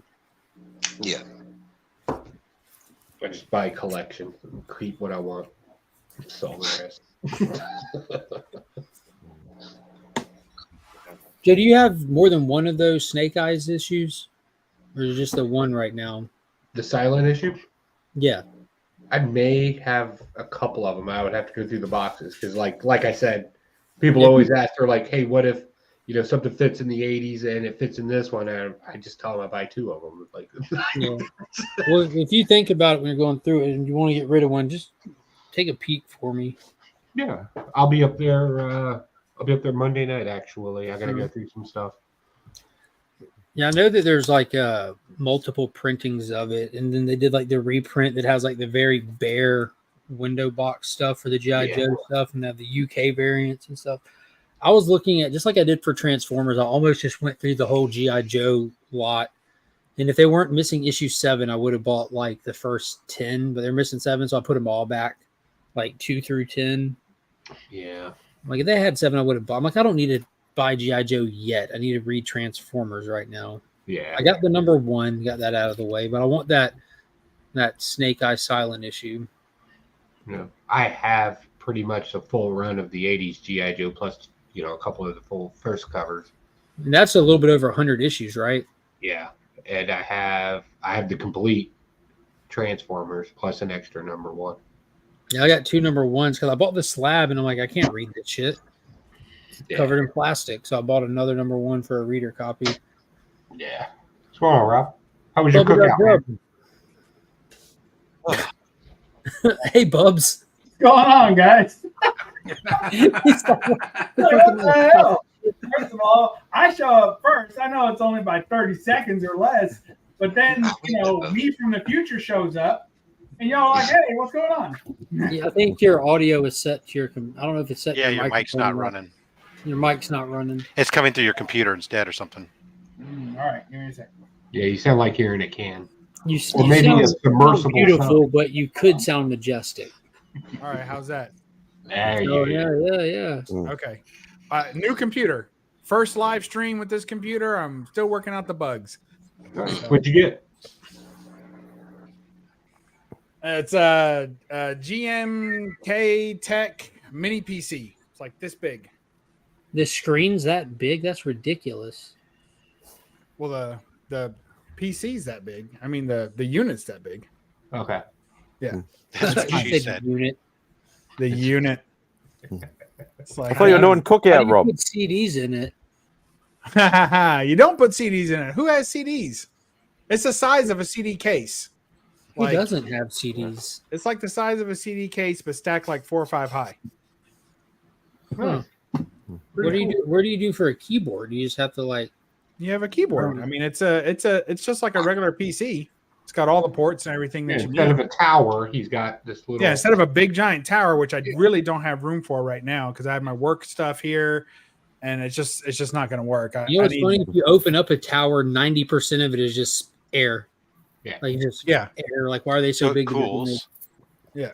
Well, that's Yeah, what the yeah. fan's for, Rob. And the aluminum heat shrink blockers, heat sinks. Yeah. So it's got that. It's got a pretty. Actually, the CPU is stronger than the laptop. It's been giving me trouble for a few months now. So I've already been doing my research, and then it finally stopped accepting USB devices. I'm like, well, that pretty much shuts me down. So I'm gonna have to redo all that. So there we go. Where did you find this futuristic contraption? Amazon. Actually, this is my second mini PC. So the first one I had was like over 10 years ago, and it was awesome. And I vowed that. Then I was like, well, I'll go back to laptops so it's more portable, but I don't take it anywhere. So now that we have cell phones and pretty much do anything a laptop can, and big giant screens too, it's hard to justify packing a big laptop around. So all my work is on a Surface Pro. So I just plug it up to all these. I have like an array of monitors, and I plug the Surface Pro up to that for work, and then I put it all on a switch, and I hit the switch, and then it transfers over to my mini PC, or it was my laptop before. Transfers over to that, and then I use all the same array, all the same equipment, and It's just like my setup. Is it really? Yeah. You have a miniature computer as No, well? I don't have a mini computer, but my tower and my laptop for work all use the same set of peripherals, and there's 2 cameras. That's why sometimes when I join, if you really paid attention, when I join your Legion of Comics chat on Fridays, typically it's a slightly different angle. Yeah, we have on the camera because there's two cameras side by side on top of my monitor. Me too. Watch this. Oh. I like the other Bubs better. Oh yeah, who wouldn't? Hey, I like that guy. Yeah. So I have mine set up with a mechanical AB switch because I love mechanical switches. Yes. Oh, like a. So you have to sit there and wind it up. Yeah. No, it's actually push buttons, but it's mechanical push buttons. It's got a crank. Nice. Yeah, that's what I was thinking. Yeah, You gotta mine's crank it got a like mechanical push button too, but it's No, not. I have to wind would it. love It has a key switch. on the back of it, Spidey. I have to That would turn be it awesome. to wind it up, and so Or maybe like 2 I was keys, being like a nuclear facetious. code. yeah, it takes it's 2 a people to operate clockwork them. computer. I actually have to keep it wound, otherwise it stops. Yeah. I just showed the hamster a carrot and it starts running on this wheel. Evil, Joe. we You're just do- gonna show him the The carrot. problem, Joe, is we do that. I at never work. gives them the But carrot. we were doing that at work, but the hamster we have at work only has 3 legs, and one of them is broken. So you're done with cookout already, Rob? Yeah, it's 7:30 at night now. It's done. So I started yesterday. Oh, so it's a lunchtime sort of thing, or Yeah, well, so it starts at like 11:30 in the morning my time, and it goes till about 6 p.m. Yeah, that's a party. Yeah, it's a party. It's a party It's a cookout, party. man. It's a big cookout, and so there's ebb and flow of people throughout the day. Some people stay all day and eat multiple meals. Some people come for just one meal. But I started cooking or started food prep yesterday at noon, and then that went pretty much all into the night.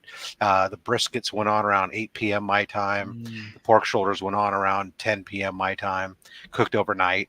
At around 8 o'clock or so in the morning, they came off and went into the thermal chamber to just rest for the next several hours.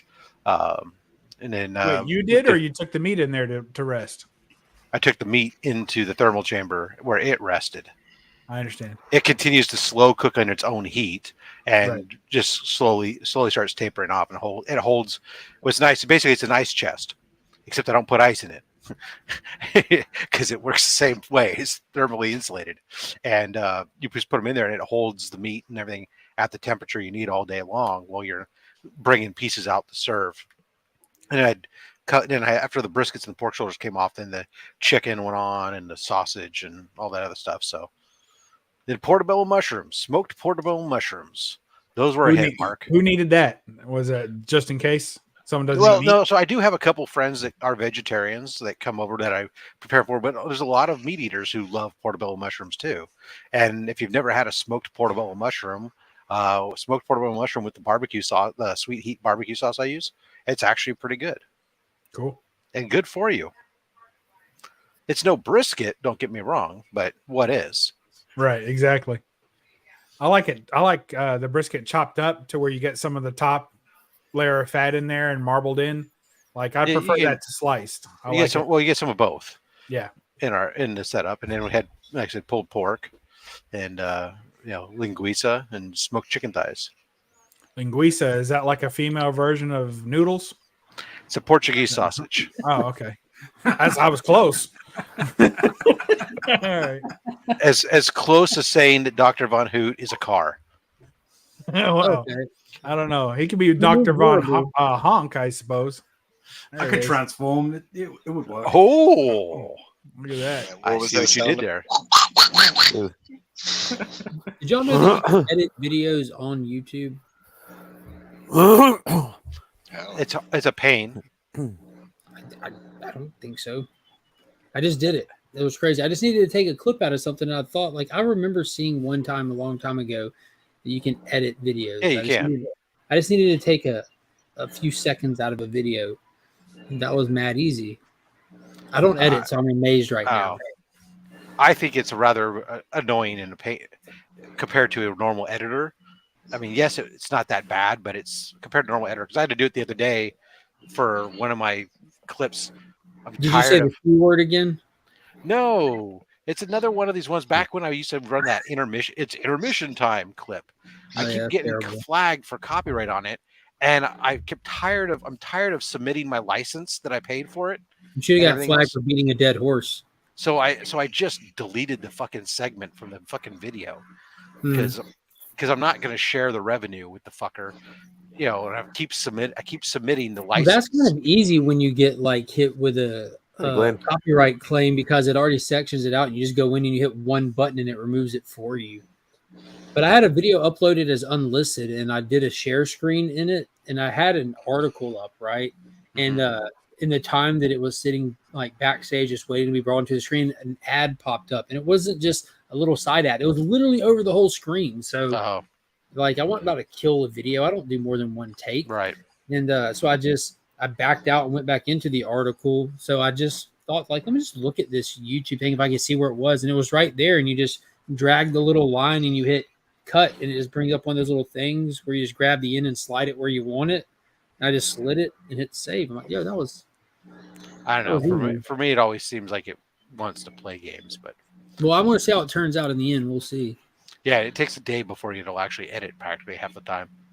Yeah, it did say this could take up to a few hours, and it only took it about 10 seconds. But who knows what it looks like? It's an unlisted video. It's not coming out till Wednesday, so it's got time. Yeah, but having to wait for it, that's if it's something that you need it. If it's something you need, I guess that's pretty inconvenient. But I hate having to download a video and upload it into an editor, then download it again. Like, it takes forever, and like I'm just not with it. I just remember the first time I had to do something like that. I couldn't believe how long it took to do it because it was like something I think we were doing. Freaky Louie was doing something on there, and his kid dropped trowel on camera, and I had to go in to blur it. Yeah, and it was like. But it was like I gotta leave this thing unlisted for like a whole day before it finally the edit finally went in, so I could put it back up. Yeah, that was on one of these Saturday night streams, wasn't it? Yeah, something like that. Yeah, or share screen Saturday Night Louie. Yep. That was a surprising evening for everyone. Panel viewers, Louie, everyone. I mean. Parker's wild. High school janitors everywhere. We're excited.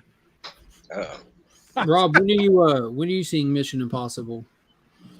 That's a good question. Joe's going tomorrow. Yeah, well, I have company in town, so I'm not going to do it tomorrow. You're not going to take them? No. They don't like to go anywhere. Bugs, have you seen it? How did they get? I've not seen it yet. No. The last movie I saw was Indiana Jones, I think. That was like a week ago, bro. That one you said you built that up like it was a long time ago. Oh, the last movie I saw was like. Are you talking there's been some pretty good movies supposedly that came out since then. That's all. Yeah, Mission Impossible. Yeah, this is the first one after Indy. Oh, really? Oppenheimer didn't come out yet? No, that's not out for 2 more weeks or something like that. Okay. That Joe, be the next two. Barbie and Oppenheimer. Joe, to answer your question, they complained the whole way. But tomorrow I'm making. Tomorrow I got to make them a special dinner, so I'm making rack of lamb tomorrow for them. Oh, I love lamb. Yeah, I can eat some lamb. I love lamb chops. Yeah. Oh, Taylor, I bet I'm in the 10%. Yeah, probably me. Yeah. I know I'm in the 10%. kidding? That's where I like to live. Mark, I'm we're 2%. 1%ers, baby. Yeah. 1%. Yeah, if you just like if you like 99% of us, we'd still be out there. I love you, Taylor. Yeah, highly suggest Mission Impossible on the biggest screen you can find. So That shit's free. we'll try to avoid spoilers if we can, but my only question to anyone who's seen it is like my apprehension is that anytime it says part 1, I immediately get real bored because I know it's not going to end. Oh, it Right. ends. It definitely ends. This isn't Spider-Verse. It ends. These aren't noobs making a fucking movie here. Did you watch any of the other Mission Impossible movies? Yeah, I've seen them all. Okay, so you know how like Rogue Nation and Fallout is one fucking movie?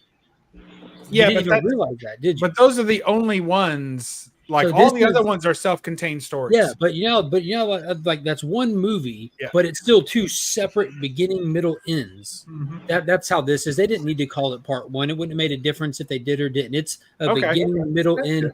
Like we have a problem, we resolve it onto the bigger issues, kind of All right, thing. Just good. like with Rogue Nation, they get their man, and then you have to deal with the fallout from getting your man. You know, So what I heard was, if there's a problem, I'll solve it. Ethan will solve it. Yeah. Check out And they couldn't come up with a name for the second check out the part, hook with they my just called it part 1 and DJ part 2. revolves it. Yeah. Yeah, I honestly think that they shouldn't have done that just because I think the names are awesome, to be honest with you. We've had, Ghost Protocol, Rogue Nation, Fallout, Dead Reckoning. Give us Yeah, another good cool stuff. name. Like, Yeah, I come agree. on with another cool name. Yeah. Is there cool tech in it? I always love those movies for the tech. There's Impossible always cool Blade. tech. Yeah. And I've always I'll loved be the honest with you, like the coolest thing about this movie is the level of practical effects. Like they're doing stuff that you just cannot replace practical effects no matter how hard you try. Because knowing that these people are really on top of a moving train, knowing that this guy is really flying off of a cliff, like you've seen people do train. There's a whole movie called Bullet Train or something. And you never once think like, oh, this looks dangerous. Never once goes through your head because it's not. They're not on a real train. But in this, you're like, Jesus Christ. Like it's legitimately tense. You're like, God. And even like the selling point for this movie is this guy actually taking a motorcycle with a parachute on his back and flying off a cliff with it. That they like didn't hide that. That's an advertisement point for the movie. And when you see it, it's still just you're just like, holy fuck, the way that they like put it together and stuff. It's awesome. Yeah, I saw that in the trailer for it, and I was like, oh, that's kind of cool. Who Yeah, doesn't? what you see how it's packaged in the movie though, like the build up to it and the actual execution of it. Yeah. There's more to it than just simply Yeah. jumping off. Like one thing I'll say, the sound mixing for this movie is just phenomenal. Like Oh, you are there. That's cool. Yeah, I'm excited to get see it. That, and I'm excited to see Oppenheimer. Yeah, dude, that's another one. I was shocked to hear that they went heavy practical effects for that, and I saw this behind the scene featurette where like there's 12-foot tall mushroom cloud physical model that they're working with and stuff. And Yeah, they actually set off a real nuclear bomb. That's I what thought I people- felt something. Yeah. that's I was what people going are outside. joking I about. was cleaning my deck, and I felt this warm breeze. Yeah. Yeah, Glenn. I, from what I saw, he did it 6 times in one day, and he demanded that they. Well, he didn't have to demand. He said we're going to do the cliff dive first before we film anything else, as to not waste anyone's time if I don't make it. That's fair. And the whole train thing, they were scouting for a train that they can use. That the train wasn't going to make it through production. Like we need a train that is expendable and we can destroy. And apparently there aren't just extra trains laying around, so they completely built one from scratch, 100% operational real life train they built just for this movie. And sure as shit, it don't make it. Nice. I want to say I'm going to see it next Saturday. I think that's probably the earliest I'll manage to fit it in. The thing is, it's not just me. I've got to get like the whole family, and even my mum wants to see it. So like, it's worth it. It's fitting it in. I can't wait. They're great movies. Thursday. Isn't it weird though when you have a kid and all your dreams and hopes just go right out the window? Thursday we went and watched, and I don't know if this is controversial or not. I think it's stupid. It's just a movie, but we went and watched that Sound of Sound Freedom. of Freedom. Shouldn't be nothing controversial about that. This should not be. You're No. absolutely right. Nothing in the world. And the fact that it was loosely based off of some real incidences out there. I'll be honest with you, that was and I'm critical of movies. It's hard to impress me when it comes to a movie, but I did enjoy that. 100% rating on Rotten Tomatoes from the audience. 100% certified fresh from the critics. And it's not just loosely based on stuff. It's that the guy who Jim Caviezel plays, it's based off like actual specific case files, and they're already working a sequel to it. Yeah. So when I say loosely based, it's the action's a lot more drummed up. Oh, I feel what you're saying. Yeah. Yeah. Yeah, it is. Yeah. Yeah, it was crazy to think. And that movie was originally made by 20th Century Fox like 7 years ago or something like that, and got caught up in the buyout when Disney bought them out. And Disney would not give them their movie, refused to give them their movie, and wanted to keep it shelved.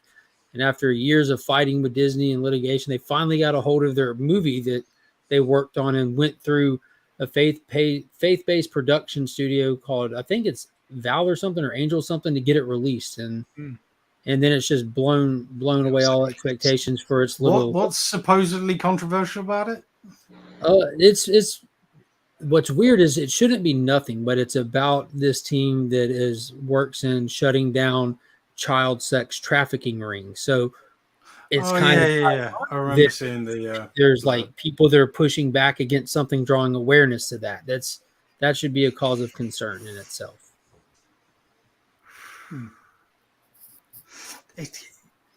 Why is that controversial? I don't understand. That's probably because people. It's positive, is it not? Because we all.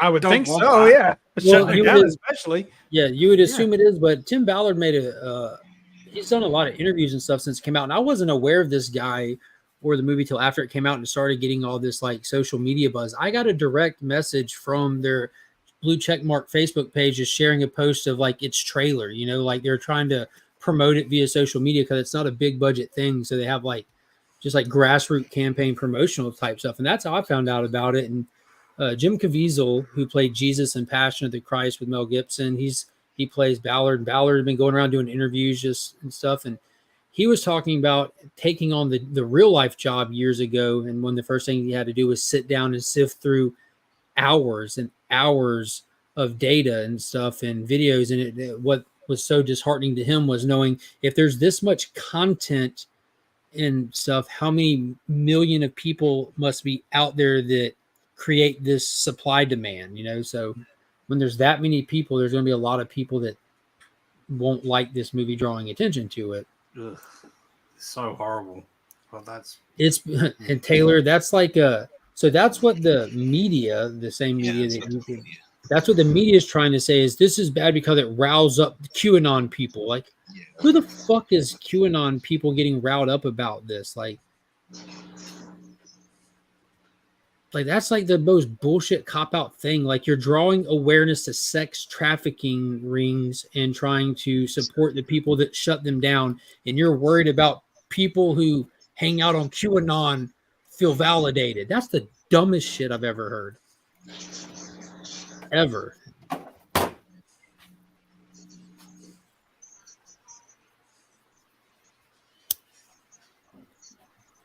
Yeah. Fuck those people. Yeah, fuck those people. Exactly. Who the fact that they're being validated? Oh, because this guy literally does it for a living, proving that there is one. Don't jump, Simon. It's not a ledge. You'll eventually say that every time. For. You'll eventually have something to live for. Just don't jump. Just tough it out. All right.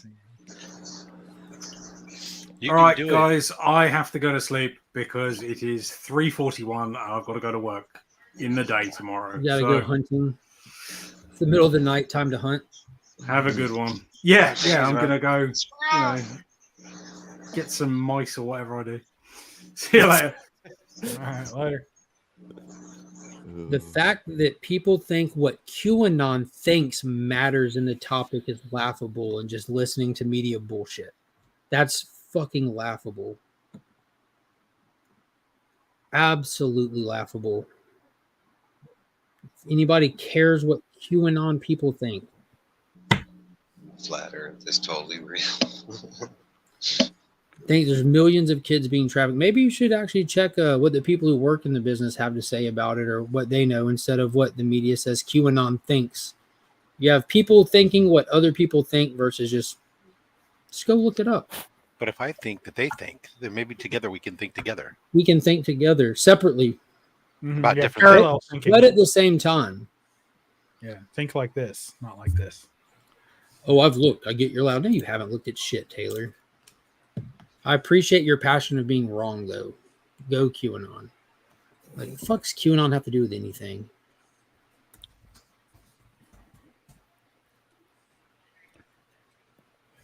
That's just this frustrating, watching people try to push back over something is blatantly positive of trying to shut down and draw awareness of something like that. That's just sickening.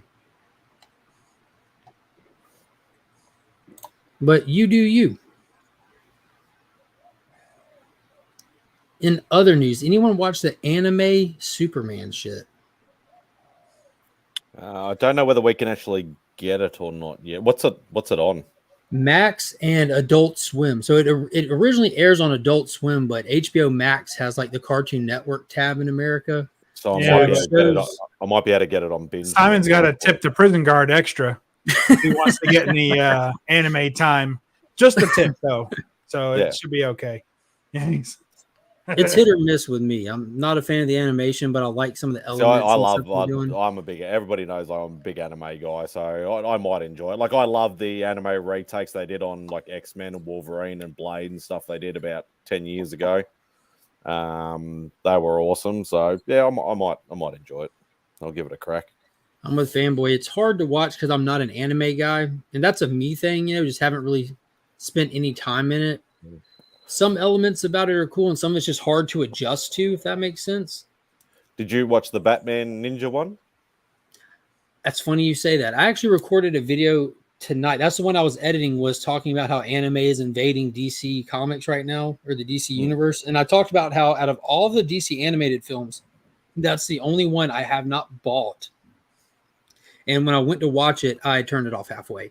Yeah, it was unwatchable. Unwatchable. I couldn't get 5 minutes into that thing. I like It was the terrible. aesthetic of it, but I did not. I mean, the story and everything was just bad. That's the problem with the anime they've chosen. It's like the Catwoman one, Mark. And I've Yeah, noticed I didn't. I was about to say Catwoman Hunted. Was that it? Yeah, and I mean, overall, like you're talking about all the DC animated movies they gave us, and those three, like DC animated anime ones, they're just not the greatest of stories. Like, it's kind of like off-putting if you're trying to start. And I believe the Catwoman Hunted one, I could be wrong on this, but that's another one I tried to watch and then I just gave up on it. But I think that it might not have been originally animated in English, because I felt like the English, from what I recall, was dubbed. Like their mouths didn't line up. Like I think Batman Ninja, I think Catwoman Hunted, and the Ruby stuff is all done over there. And I forgot about the Ruby one. That's new. I haven't. Yeah, I'm skipping that one too. And that's a two-parter too. Like, yeah, I've watched all that because Ruby was like, it was part of Rooster Teeth, who was doing Halo, like Red Blue, it was like that, like funny animated. So I started watching it for that, and somehow I don't even know how DC picked up Ruby, but they've been connected ever since. Yeah, there's a lot, Scott. There's a lot. Like to be perfectly honest, because I know Mark, you're like a massive movie buff, bigger than I am. I can say that because you know a lot more about the movies than what I do. But I think there would be some anime that you might actually like. He's not a movie buff. He's never seen any anime. What the hell? Like you're talking. No, about you've seen, because you've seen Akira and you've seen like classic stuff, haven't you, Mark? I'm joking. No, but serious. Like, I mean, there's some great anime movies, and they have not translated well to America. But yeah, I mean, you're talking about. You just mentioned a couple: Akira, Ghost in the Shell. Yeah, Gera, Ghost in the Street Shell, Fighter Ninja 2. Scroll, Spriggan, yeah. Cowboy some of the- Bebop, but not the Netflix version of it. The actual No. animated version. the actual anime stuff, yeah. Yeah. And there's a lot of like 26-part like original series that have been done that, like are still, full classics that if anybody asks me what should I get into, I say try those sort of things. So yeah, try your Cowboy Bebop, Evangelions, and things like that. This just depends on what you're into too. My daughter, she loves that Attack on Titan. Yeah, so I still have not watched Attack on Titan yet. That's on my list to loves watch. that, which I was surprised by because she's not like a nerdy kid. She's like I like Attack on Titan because it has a whole horror vibe. Like the first couple episodes, when you see him start eating actual people, they got a creepy aesthetic. They're not just like big giants that walk around. And, like they're kind of weird once you see them.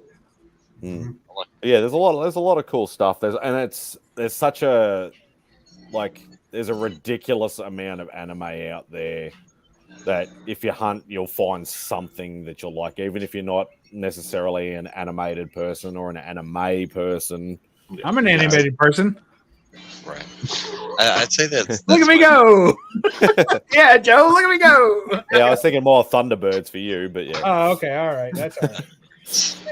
I'd say that's my favorite thing about anime is there's something for everybody. I mean, they have sports animes and food. Yeah, there's a mountain of sports animes. There's obviously fighting. There's What's the popular one now? My Hero Academia. My Hero Academia. I love that. A lot of people seem to like that. Yeah, I love it. That's awesome. I'm not an anime person per se. I in Korea, it was all you could do not to get out of it when I was there. But and that was before it was even hot here in the U.S. But every now and then, I'll catch something and be like, oh, it's kind of cool. Like One Punch Man was kind of cool for a little bit. One Punch Man was awesome. Absolutely awesome. But eventually, even if you go old school, like even before the 80s, like you look at your things like Mazinga, Voltus 5, even Astro Boy and things like that, they're all classified as the originators of anime and stuff like that. Battle of the Planets Battle of the Planets? Well, that was Gatchaman originally. Yeah, and Naki Miranda just announced like a cover for an upcoming series for that. It's glorious. It's glorious. Yeah. So there's something for everybody. If you don't like animated stuff at all, like you don't like cartoons, you don't like animated stuff, then fair enough. But I did like Battle of the Planets, like Voltron and stuff like. Is that considered anime? Yeah. Well, Voltron came. Voltus 5 was the original. Well, it depends on how far into Voltron, because the newer stuff is more CGI. The old school stuff is the 80s. Yeah. But I mean, technically, if you watch like Speed Racer, if you watch, I love Speed Racer. Like Robotech brothers, Robotech when I was a kid. Robotech, Macross. If you watched any of those, American-styled cartoons, they're still Star Blazers. Right. I don't know why I think though. I don't know how I'd like. I don't know if my mind draws a difference between like something like Voltron and anime. Like I don't know why. Like there's not like 13 feet long swords and well, for one, it wasn't like diving through the air and crying like that and shit. Yeah, but it's the whole half-naked women concept, right? Kaiju, it's just something larger. Yeah. I think I'm into giant robots and monsters because I like Ultra 7 and Ultraman from back in the day as well. You'd like Pacific Rim. Dude, Pacific Rim is the tits. Dude, I love it. That first one is every now and then, and even the second one's good. Like I can watch the second one. It's not obviously the same as the first, but I can watch it. I mean, it's doable. Yeah. I love work all day and put on a movie and get a nice Pacific Rim job going. Mark, you might like Guyver. I'm very familiar with the Guyver. I watched the live action movie a lot growing up, which I think might have been a little rough. Mark Hamill. It's rough. You ever watched any of Gundam? Now there's this Gundam. what is it called? Big O. The dude with Big the O giant. was good. See Yeah, again, I it's think on I'm just cartoon. into giant robots and shit like that. That's why I'm Yeah. suggesting Gundam. They have one that they did recently. It was called like Orphan Blood something, but like it's only 2 seasons. But like Mark, I think you would be Not a like Sentinel. totally. Oh, into it's Oh, no, it's Pacific the Rim. story. it's a I think one of Finn those has- Pacific Rim jobs. I think Finn has that same one, Bubs. Finn has one that came with like the actual long ship. Yeah, Guyver was awesome too. Yeah. And they actually did Guyver movie stuff in the live action in the 80s with Mark That's what he was Hamill in talking about. Yeah, that's what we were talking about. Yeah. it. Yeah, they're not talking about Guyver the anime. They're talking about Guyver the movies. No, I was That's talking about the the anime. Most people don't even know Guyver the anime. Like, Oh, dude, I love Yeah, that. well, there was an love the original one, and Guyver, then they did a the new Swiss Army series knife. as well. That was great shit. They did an animated Bubs Guyver would in the love Kill La 80s. Kill. Yeah, What? they did some in the 80s and I then said some Bubs in the would love 2000s. Kill La Kill. I've not Ooh, seen that Kill one. la Kill is really good. Yeah, Kill La Kill Yeah. was pretty cool. But Bubs would kinda dig all over Kill La Kill. Kind of like right. symbiotes. Their clothes. Sounds good. Yeah. Hell yeah. Look- It's only 1 season, but it's Remember really good. Aeon Flux? Yeah. It was on HBO for a while. That's pretty good. Yeah. Yeah, no, Bubs, trust me, that's one you want to watch. You'll enjoy it. Send me the link. You'll thank me for it. All right. Oh my lord! I think we started something in the chat, man. We got a lot of anime fans going on. Yeah, that's kind of what sparked me to do a video on it. Was talking about it last Sunday and how many people were like, "Yeah, I watched it." I'm like, I need some more feedback on this. Did you grab that, Mark? No, The manga sampler? No? I hadn't heard of it. Did you read it? Fuck no. I got one and gave it Start away at for the end. DVC It's days. actually the beginning. Just hot tip. There you go. Read it backwards. Oh, it's on Hulu. Who's on Hulu? Kill La Kill. Who's on first? What's on Yeah, Hulu? Hulu's got a great What's on Hulu? anime You selection. remind me of the babe. What babe? Yeah, Berserk is another one of my favorites as well.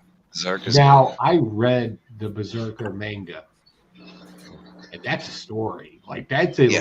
legit solid story. shit. Yeah. All 3 volumes are really good. Like it's a Yeah, great well, they story. did because they did an original series in the 90s in the anime, Yeah. and then they did like a reimagined version in like 3 main movies, like that Yeah. tie together. There was also a Berserk game. It was either on, I think it was either N64 or Sega Dreamcast at one point as well, I'm not sure. and that was pretty cool. I remember on a subway in Seoul, Korea, and all the kids were reading Berserker, and I was like, why is everybody reading the same thing? What's going on here? So I asked one of the kids what's going on, and he was like, and he gave me his book Oh. and told me to read it. And I was like, okay, thanks, man.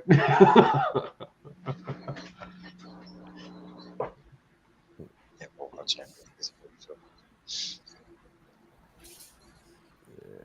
I think the hardest thing with anime for most people is the subtitles and the dub. You know? I enjoy the subtitles, but You know what's funny is I listen to people talk about how it's difficult to jump into comics or knowing when or where, how to keep up with everything. But just some of this anime stuff's been going for forever yeah, too, right?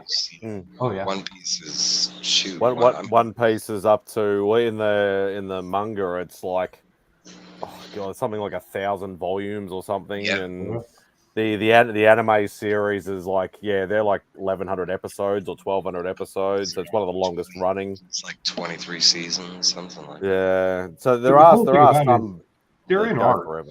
Like they have arcs. Like you'll get like Yeah, just like you would in comic books or anything else. You get your big events, you get your kind of everyday life thing going on as well too. So yeah, That to me, that's the Oh, worst what's that? part of anime. If I had to describe like what was the worst part to anybody that was new to anime, it was fillers. And it's Yeah. kind of a weird concept, but like there's like fillers exist in almost every major like big anime, and it's Didn't they do a Dragon Ball Z series where all they did was take out like what they considered filler or something like that? well, okay. There's a whole series of Dragon Ball that they've like vetoed and is not in continuity anymore. That's GT. I mean, like it was literally a condensed version, just like Oh, that's Kai. That's Kai. That's Okay. that's like That's like the Hello, everyone. It's hard to Oh. describe, Kai, but it's basically what you said. It's just a condensed. Yeah. It's a condensed we all version. doing? It's like a more Kai is Americanized. the manga accurate version Yeah. of Dragon Ball Z. Mhm. It's supposed to be. It started that way. Supposed to be, yeah. Like, but they've redone that with a lot of them. They've re-released a lot. Like Helsing was Yeah, one of the first ones that they did where they re-released it but made it more Hi, towards Alan. the manga. See, Hi, man, Alan. good to have you. Full Metal. They went back. Yeah, and they like, did totally Brotherhood. Yeah, they they did totally Brotherhood, which scrapped was more the first towards the anime. manga. Now, isn't One Piece like that's the one that's about to get the live action, right? Yeah. One Piece is one of my top favorite. I love One Piece to the point where I haven't even finished it. I'm not caught up with it because I'm slowly because they haven't finished it. So I'm kind of slowly like watching here and there because it's that good.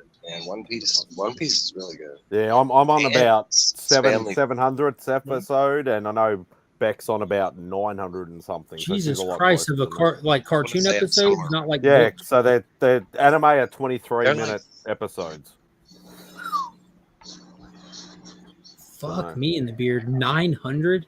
Yeah, But not all that's- animes. and she's 200 or 300 behind. They're up to about 11 or 1200 episodes now. That's like Dragon Ball Z Super. That whole season. I forget how many 19,800 minutes of your life in One Piece. That's like Dragon Ball Z Super. That one season, I think, is like 100 episodes. Like You know, that's like the Fast and Furious movies all put together. I'm like just Black saying. Clover. I had Black Clover. And yeah, it'll just keep going as well. 330 hours. Yeah. Yeah, and I've watched That's a why hell of a you don't lot. rush. No, but not all animes are like that. Some are just one season where they're just 47 weeks, Mad Spidey. Yeah, that's almost literally an entire year of someone's life on just one. If you watched all of One Piece, you're just shy of an entire year of your life. No sleep, awake every minute of the day, an entire year of your life watching one single property. That's just one anime. Everybody's That's what going to I'm have saying. some dedication. Yeah. I support it. Now, do they release in seasons and stuff like a normal television? Yeah, show? they'll release like their seasons are usually 13 episodes, 12 or 13 episode seasons is a general rule of thumb for anime. So if it's an ongoing series, that's the way they'll do it. If it's a one-stop season, like a lot of the early stuff, it was 26 episodes and that was it. That was the box set you bought. That's what you watched, and that's what. When you did this did. come out? One Piece came out. Ooch. The manga came out like late 90s. I mean, like the television show with the 900 episodes, like 1926. 1926. No, I think I'd like to say late 90s, early 2000s. Yeah. The 1 year older just giving this. It's just been going since then. That's like Dragon Ball Z. I mean, Dragon Ball, I think it was originally like 4 seasons, and that was in the 80s, and Dragon Ball Z was like another 9 or whatever. Now, does it stay engaging the whole time? Do they have like seasons that are swarmed?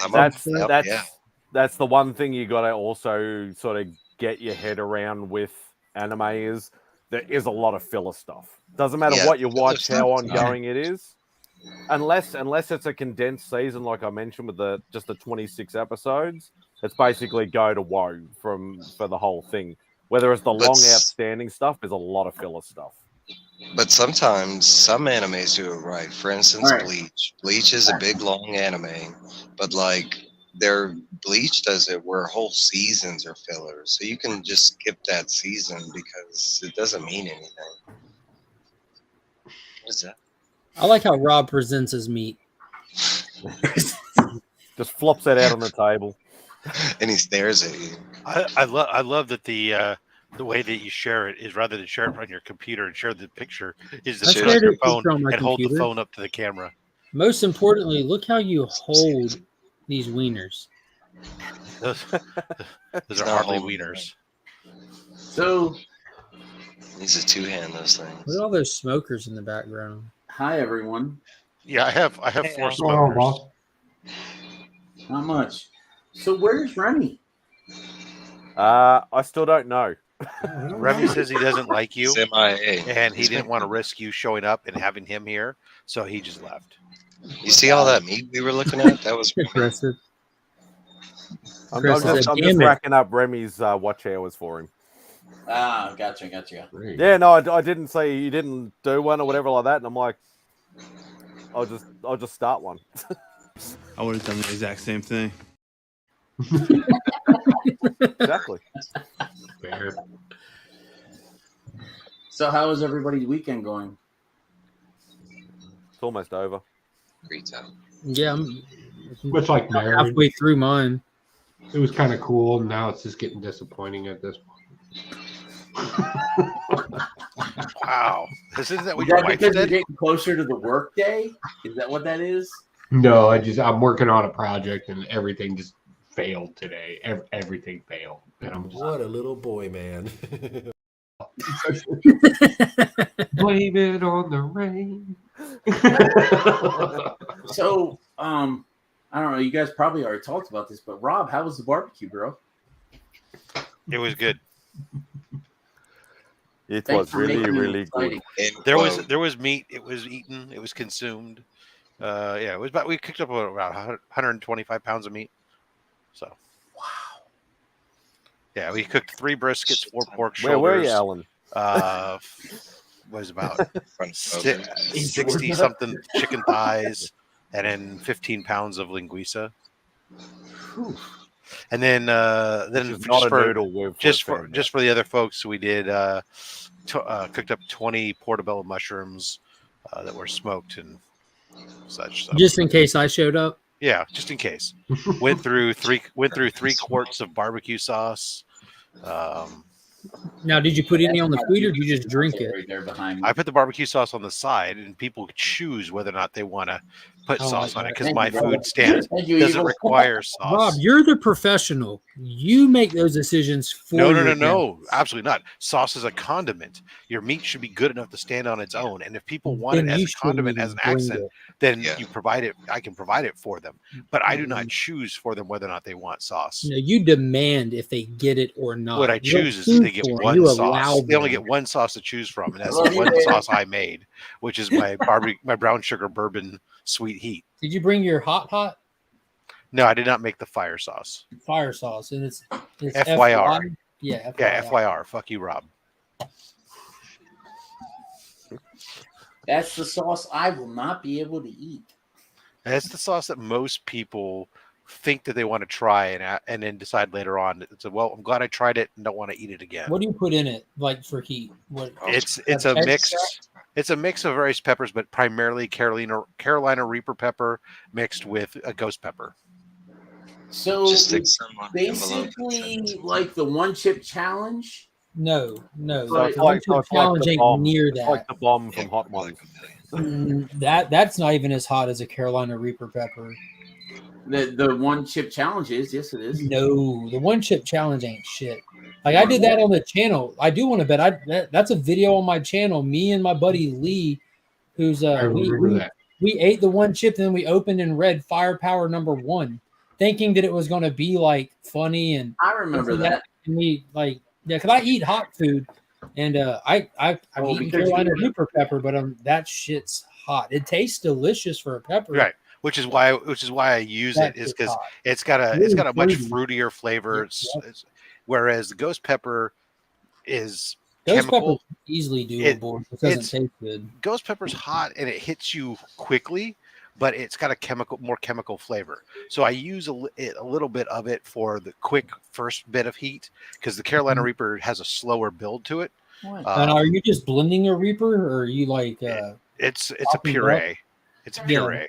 So when I go to like Buffalo Wild Wings, they have Carolina Reaper as a sauce option, and I get it as a dip. Like I'll get my wings in the garlic parmesan and the burning hot, and then Yeah. dip them in that and eat it.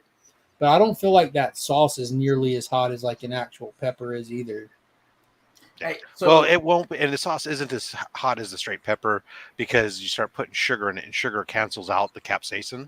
That makes sense. So and I'm using, and I use it to augment. I start with my base brown sugar bourbon sauce. So there's already bourbon and the alcohol sugars as well as the regular brown sugar is going to cancel out some of that. But at the same time, it's what makes it so that way it's still a sauce that's very delicious. That even though your mouth starts burning and everything else, and your face starts melting, and you feel it move. I probably enjoyed trying it. Probably wouldn't You enjoy feel it move having through your digestive system. Like if I had until- cauliflower wings or something, I Then- wouldn't want them tossed in that. But I like to have it for a little dip for like every other wing kind of thing. But it's one of those things that people really enjoy because All right. the sauce So tastes good. Who's running the show right now? Rob and Spidey. Me, Rob and I have admin rights. Okay. Hey, Alan, you act How like many you're on a people are mission. watching? What do you got going on, man? How many people are watching? There's 11 people watching at the moment. 11? All right. I'm going to give away a tumbler. Are we doing a contest? What? Okay. Yeah. All right. Yes. There you go. You're probably better at doing this sort of shit than what I am, Rob. Run the ducks. Anybody got the duck race? Run the ducks. No, we're not doing the damn ducks. I like the damn ducks. Oh, come on. That's too much. Ducks No. require you to enter stuff in, and it's a pain in the Say ass. no to tumblers. my All right, goodness. order side. Fuck you. You know. Say no to tumblers. Whatever. No, that's not happening. We're gonna do hashtag. Eat my meat. Oh, please do eat my meat. Yeah, that's a good Okay. one. Hashtag eat my meat. What are we giving away first? A tumbler from Spidey's Powder Tumblers. Oh yeah, I need one of those. Hashtag It spice my has meat. The comic Viking stamp on it. It's gonna be just like this.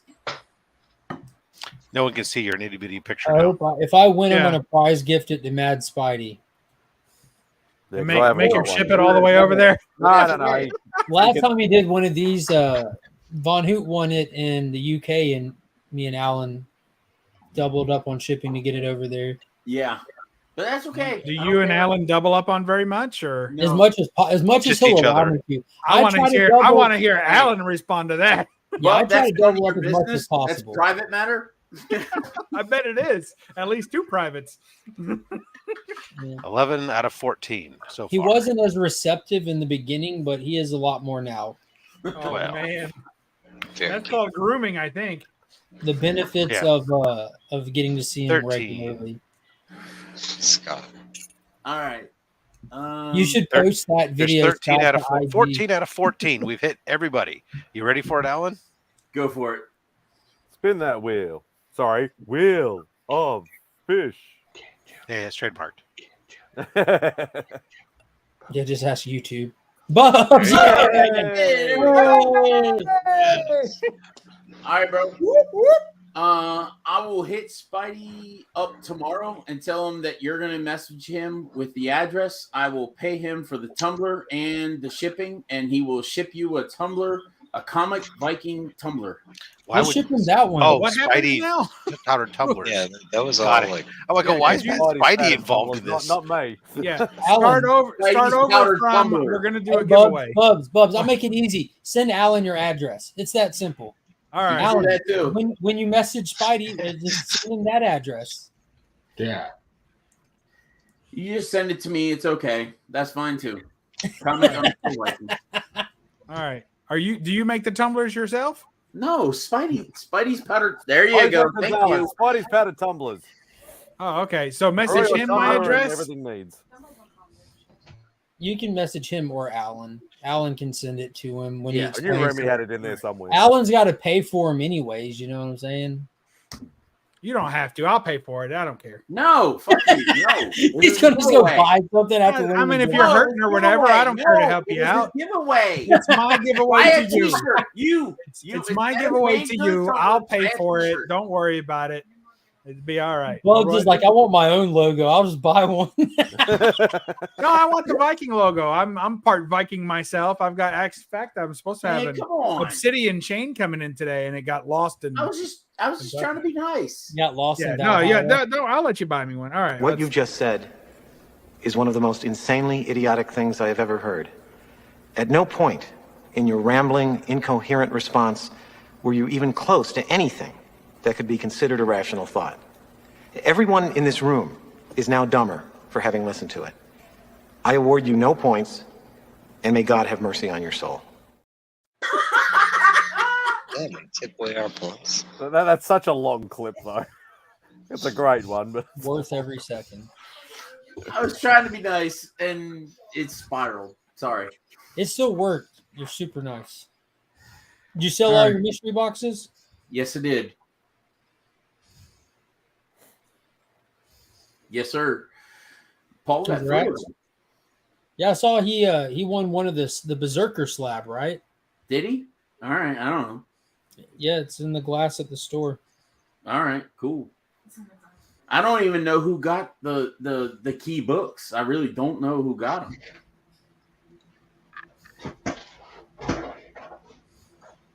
Hold on, I'm writing my address.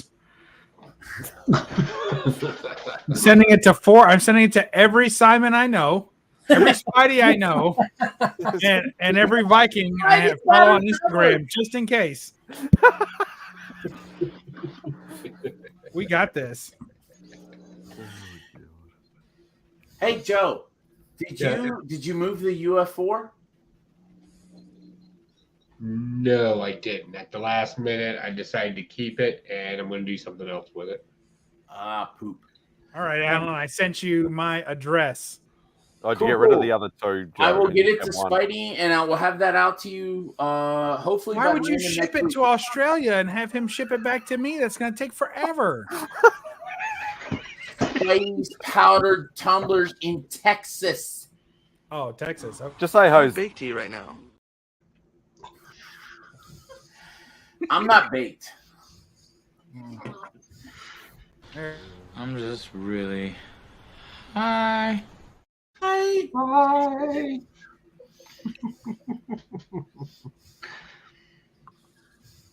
But what did Joe? Can I ask what else you're gonna do with it? Not yet. Okay. You can ask next week, maybe 2 In weeks. other words, no. Let's set an appointment for when we can ask. I know, right? Hey, I had other stuff to take care of. It was more important than a comic book. So, unfortunately, I apologize to Joe. I already apologized to him. And No. Oh, actually, if you still want it, hit me up in a DM. We can talk. All right, bro. I can change things around. I got tons of high value modern comic books. It's not a problem. All right. You can hit me up in DM. We can talk. That's it. Okay. That's easy enough. All right. Yeah, that's Poke and Joe. You can say hi, baby. You met him last year. I know I met people, but All right. I don't like cameras. Oh, Fair enough. Tell her I said hi. Hi. We don't like cameras when they're on Joe either. You can see her. We prefer all cameras away from Joe. I have to do cameras at work every once in a while. It's not fun. Yeah. That's the coolest fucking story I've ever heard in my entire life. That's insane. Can I hear it again? Do you have time? You know what? I have a complete external hard drive of nothing but out of context clips. Literally, it's like 18 hours worth of I should just send the entire drive to Remy. What Skeletor? You should send it to Remy. Remy is the king of Send those. it to him. The problem is you can only upload so many at once. Yeah, That's the problem. But the great he thing about doesn't external label drive everything, so is I'm like looking you through can the switch list, them in and and it's out. like it just Yeah, says you true. cut, you cut, you cut, you cut. Like some are labeled. It's like, oh my god, which one's which again? Yeah. That's the great thing about external drive. Just swap it in and out as you need it. So, as everyone can see, my figure thing is done. Did you get that shelf thing from IKEA? Is that from IKEA? I don't know. I bought it from a friend. I bought it from a friend, and I will be doing a video shortly. Does that friend live near an IKEA? I have no. He did not, but I don't know. He gave it to me. I thought it was cool, and it worked. Cool. And it fits perfectly. That looks awesome. That's amazing how that fits in there. Yeah, it looks You're right good. about that. So Alan, are you gonna ever help Roscoe on your channel to put out some content, or are you just gonna do it all on your own? Not Roscoe. Oh shit. Is it Becker? Beckerman? Roscoe's question. You like vagina? Do you like Rascals. You just gave away some like secret Actually, upcoming information. In the past week, we have put out a Huckabuck, and I have put out my figure shorts every day this past Cool. week. So, Last one I saw, yes, and I am back. Okay, good. I am back. Yes, I am back. Cool. Beckerman has been holding on the fort, and I am back. You say holding down the fort. We say carrying you. Mark, shut up. And he's not wrong. Yeah. Alan was. I wasn't sure that you were still alive. Oh, I was. I was very sure. Yeah, I just, man, People don't everything. think yeah. Outside of, honestly, the only like time I had was Tuesday mornings at the shop. Like that was it. Other than that, it was just work. We'll always have family, Tuesdays. moving, house, all that. So, And put together IKEA shelves. It takes time. I didn't put that together. It was like that when I got it. Oh, did you pay somebody? No. Oh, you bought the display for a discount. Does No. that guy look like the kind of guy that, like, he's like me? Just do it yourself. You fuck it up, hide it with paint. Hide it with paint. I love you, Joe. I love it. But I do when I mess up. I just hide it with paint. Oh, I'm heading to bed, you guys. Got to work in the morning. I hope you all have a good night. It's good right. seeing all you. Good seeing Later, everyone in Mark. the I chat. love you, bro. Take it easy, boss. Thanks for joining us. Easy. Yeah, I'm gonna hop off and get in the chat too. I need to go eat. Another one. Dude, it's Another 11:17 at one. night. Another What the one. hell are you eating this late? Hey, Mike. It's 9 o'clock here. I'm in Mountain Time. Okay. So It's what? Okay, 9 o'clock. What the hell are you eating? Hey, some of Yeah, us 9 o'clock. What the fuck? It's Like Saturday. late 8. What the fuck? He's been waiting for Rob's brisket to get done for fucking 12 hours. Dinner's been ready. I've just been on here. No. All right, guys. Bye. All right, man. Take it easy. Good seeing you. Another one. So, Rob, I am like a portion of the way of getting to convince my significant other, Michelle, to be out in California next year at the time of your barbecue, because I told her, I was like, hey, we could go. I'll only know Rob. I know you won't know anyone, but I'll only know Rob. So we're kind of on the same playing field. So that's fine, right? Yeah. And you'll meet people and you'll learn people. Because there's other comic book people Was her that show some up. big meat? Yeah, there's lots of meat. Yeah, there's lots of She'll meat. eat, yep. All the meat that you can put in your mouth. 100 plus pounds of it. Once you put my meat in your mouth, you're gonna want more. I hope so.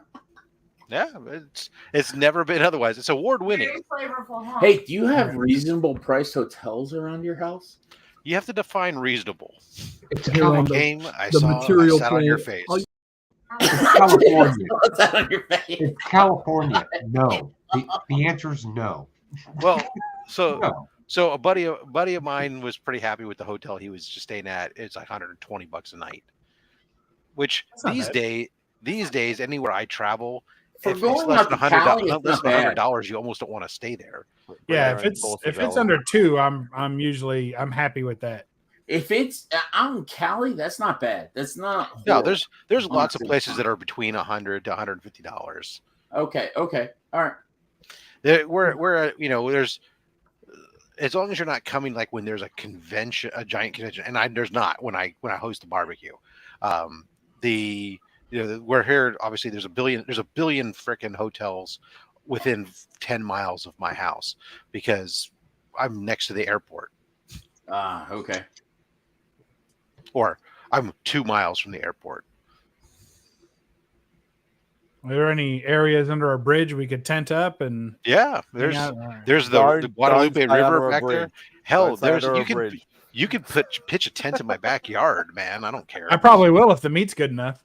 I will tell you about under bridges. The meat's We good can enough. You probably pitch a tent do in your anything pants. with some I'll good pitch a meat. tent. I'll pitch a tent for you, Rob. So does that mean I get the invite? Because that's pretty awesome if you're inviting me. Seeing as how Alan had to invite himself, Yeah. are you inviting me? No. I Well, always invite everybody's my invited. friends. You just have to get here. That's the thing. That's the things, Bubs. Rob has said everybody's invited. You just have to get there. How far is it for you? Where are you at, Alan? And bring I'm your in own sauce. Georgia. You're in Georgia. Oh, you're closer to me. Maybe if you come up. Where the fuck like are my you? way. I'm in Kentucky. Hey, Lisa. So you How can the fuck am I closer to California You're than you? And you're No, you're closer to me than you are to Rob. Oh, so if we're okay, gonna gotcha. carpool, All right, right? yeah. You could just make the drive. All you would have to do is make the drive from Georgia to Kentucky, and then I can get in your car and you can drive me from Kentucky to California. And then boom, Bob's your uncle. We both get there. Bub, are you on drugs? No, it's not Canadian club recently. tonight. No. Yeah, we're doing C4s. No, bro. No. No, not only that, Alan. Not only is there barbecue, but then there's also whiskey tastings for the adults. And bourbon. Yeah. Well, that's whiskey.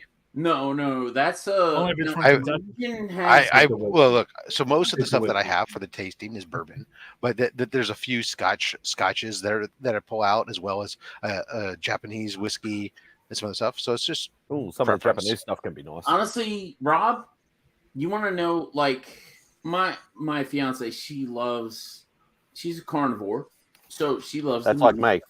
All right, but anyway. Me personally, I just want to see the wall. Honestly, I thought you were just going to say you just want to see in person. I want to see the wall in person, and I want to be at your barbecue and meet you. And we've obviously met in person already. So, but I want to be at your barbecue, and I want to see that wall. That's see the wall. Film yourself in front of it. Go see the picture. I'm not saying film, but I'll go see friends and fiends. Go see the comic cave. Yeah. I want to go to your Great Wall of Comics, and when you're passed out drunk on an ill-advised scotch that I happen to have held for 30 seconds, Cocaine Joe, North Carolina style, then I'm gonna switch all the comics on your walls and rearrange them. Oh, that's mean. And then see if you can get them back in place without looking at your old videos. Yes, I can, because they're in chronological order. All right, then fine. I'm going to remove 2 of them, replace them with other books in your collection, and then one of them may make it back to Kentucky, depending on how fast Alan can drive. You guys are messing up. You don't know this one little fact what's about going on? What am I? Rob Fat Stack. Rob Getaway Man. You're the Getaway Man. What are you talking about? Quite the little woodworking area on his house.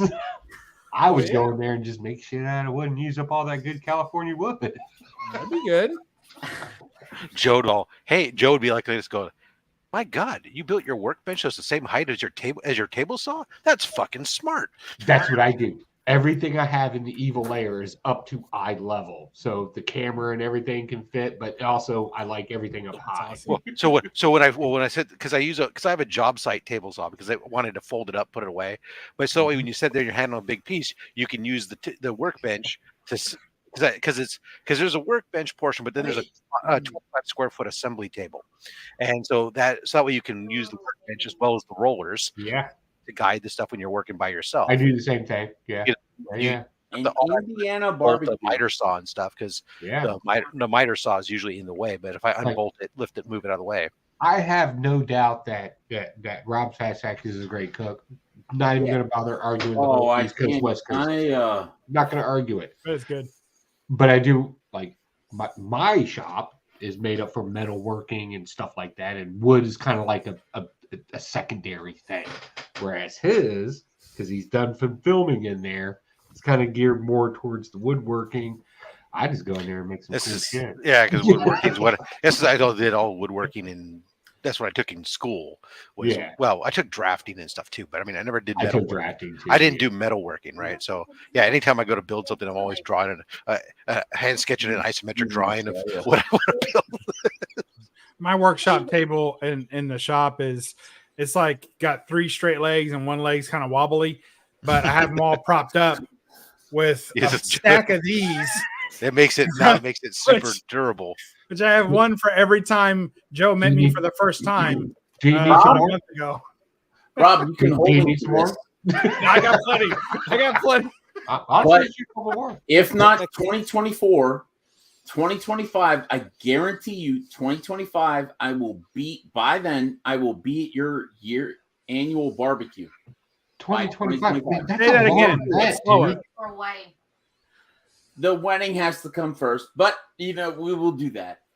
Wedding Yeah, at there's Rob's house. We fixed it. No, honeymoon. It's already it. catered. No, It's already catered. Yeah, I'm that's the an reception. ordained minister, by the way. Yeah, I could do the wedding. The wedding in Napa, and Yeah, and or Pocan you can or marry or you. you Pocan or Joe you can get marry married you. there and you honeymoon in Napa. There and it you is.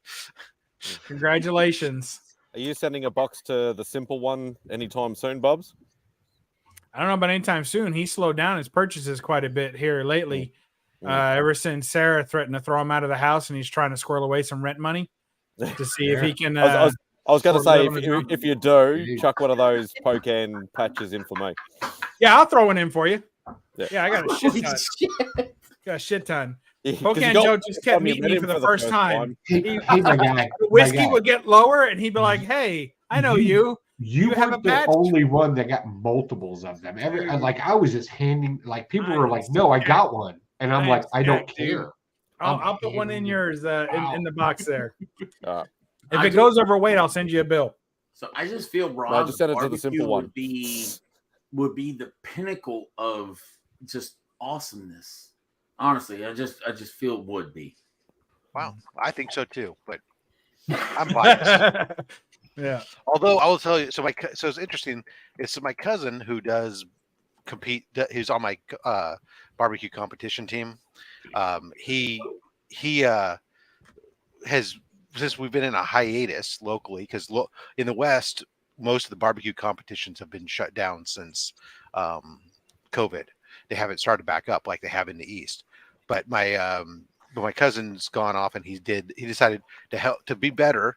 He took the KCBS judging courses and then started working as a judge on the barbecue circuit from time to time. That's the Kansas City Barbecue School? Yeah, KCBS, yeah. I was just guessing. Yeah, to be Kansas City Barbecue Society.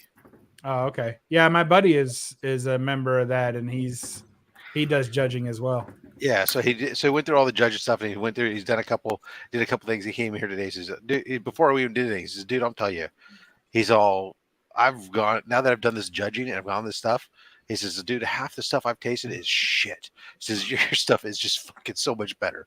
I said, I don't understand how we didn't win last time.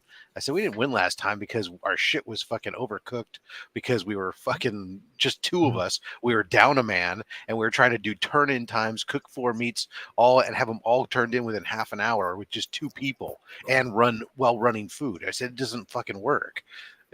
But I appreciate the fact that you think that the food is that good compared to the others you've eaten. That is awesome. I mean, you can't rush your meat or it'll dry out. No, it'll dry out. You gotta be. You gotta have a slow hand with it. Yep. Yeah, we were cooking the briskets at 2:30, and the hold on, I got a text. Let's see what it says. No, that was an IG message, not a text. It says, "Thanks, brother. I will let Mad Spidey." Man, what? I didn't say man, motherfucker. Well, you sound mad. Wait, hold on. Thanks, brother. No. Oh, yeah, I got it. Tumblers know and get it out to you as soon as possible. How much have you had to drink tonight, Alan? A little. What's in that cup? Send a sample with the cup. Can you do that? No. Wait, are you going to have him make it and send it to you, and then you're going to send it to me? No. No, he's going to send it to me and then send it to you. Oh, okay.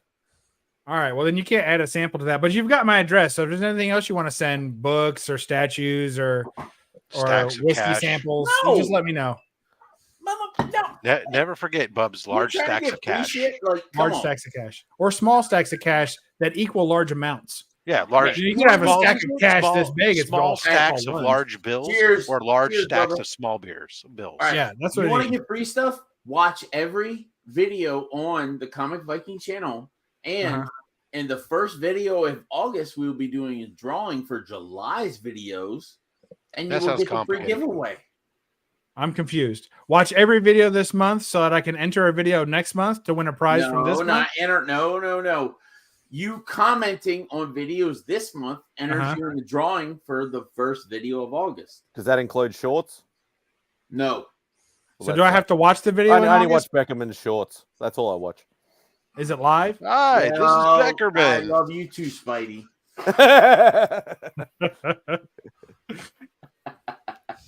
All right, I think I understand, but just to be safe, would you text that to me? No. I'm gonna need the rules on this. We say it in the videos. It's all good. All right, I'll take it. What is wrong with you? There's nothing wrong with me. Yeah. What? Tell them, Remy, wherever you are. Has Remy been in here at all tonight? No, I haven't even heard from him. He's on vacation, isn't he? Where? I don't know. Just taking a break from Mad Spidey, I think. No, you know what? I vaguely recall him Beckerman, saying. where are you at? Why are you not on this stream, Beckerman? He was. I love you, He brother. might have. Where are you at?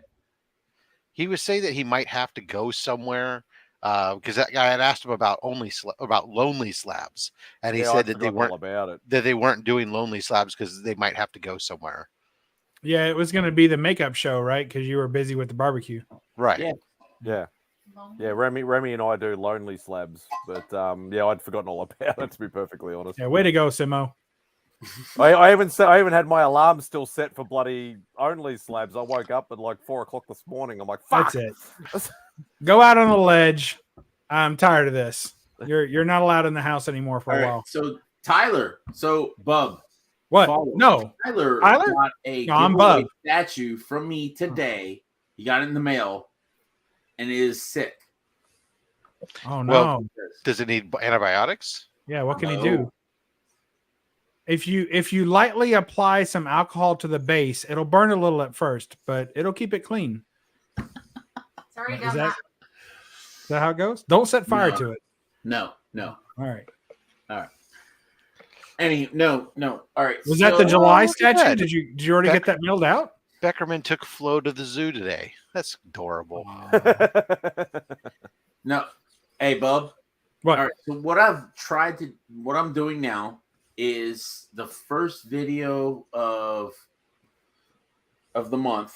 We do a giveaway for anybody that commented on a video of the previous month's videos.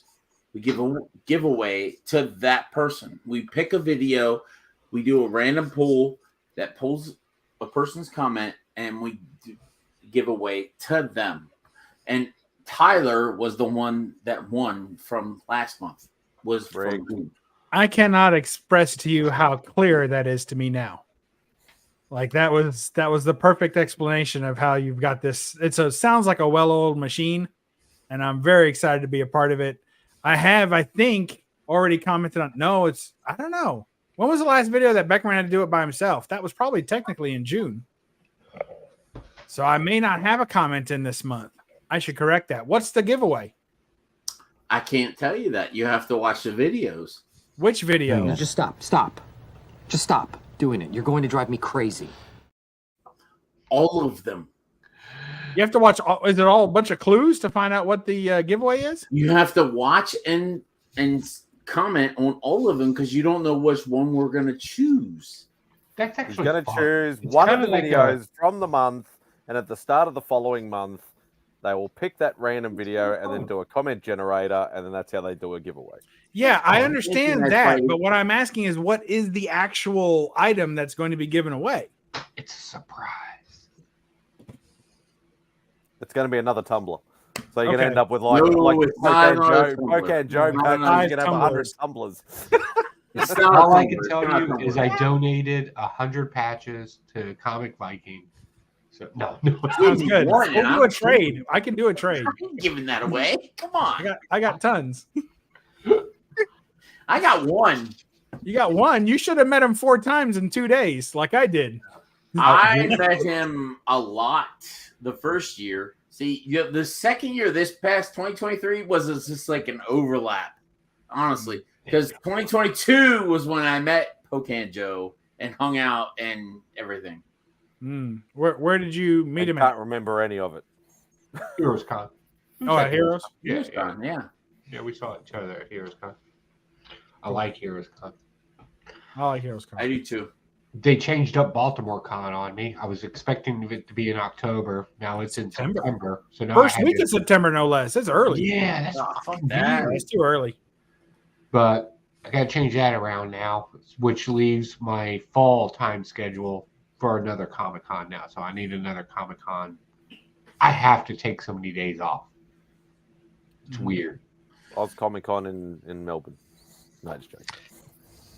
I'm actually thinking about there's a Comic Con going on in Long Island, New York at a VFW. I'm thinking about staying in Brooklyn and just taking the train over to Long Island since it's one day and go check that out. And it's small, but it's a bunch of dealers. It's just dealers. It's a straight Comic Con. So I'm thinking you can probably get some decent prices there, even though it's up north. Yeah, that's like when I go to the Berkeley Comic Show out here. Yeah. Yeah, I have some friends go out there. Every time I see their haul, I'm like, really? How much was that? Really? Oh, come on. Yeah. Hey, CJ! Oh boy. Fuck you, CJ. Damn it! fuck You you. got beat, you beat me to it. Wow. Don't fuck me. How you guys doing? What's going on, CJ? Hey, what's going on? The world is good. What can I say? It is good. Everything is fantastic. Everything's rosy today. Hey, Just today? I met CJ at Heroes Con the day Sorry about before it started. Yes, you did. You know, Alan, I don't know what you're drinking, but everybody except Mad Spidey in this chat or in this panel met CJ at Heroes Con. Yeah. Yeah. Not the day before. Thanks for the exclusion. Yeah. You talking about Thursday? I did. I met him Thursday. We were all there Thursday. That's right. You were there. We were. Yeah. Yeah. Yeah. But it's still a good story. I met want to him hear the before story. anybody else. All right. You definitely recognized him before I did. I promise you. It's the coolest fucking story I've ever heard in my entire life. That's insane. Can I hear it again? Do you have time?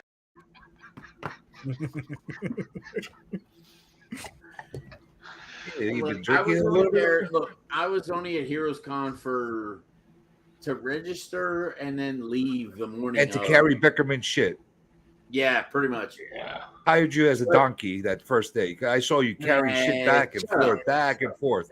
Shut up. You bought me alcohol. Well, no, I had to give you strength. Yeah, I saw you right. carrying all that stuff. What was I going to do? Yeah, you didn't even get any of the moonshine I brought Drac. Yes, I did. Oh, you did? Okay. Yeah, I did. Yeah, I did.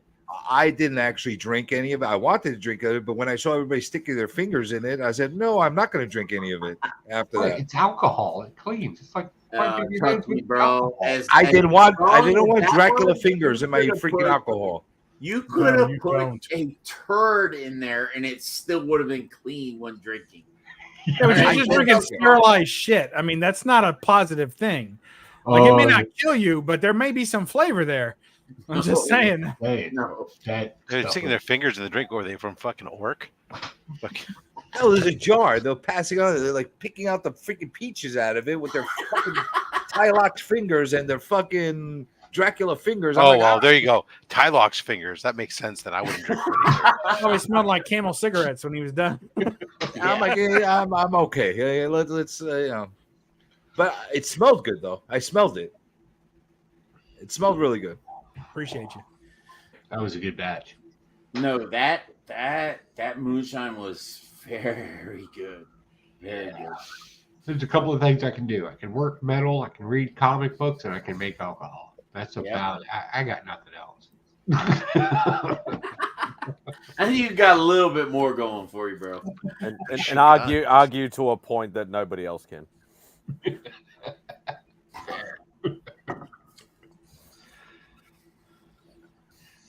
I hope Beckerman paid you well. Why is he still here? Ooh.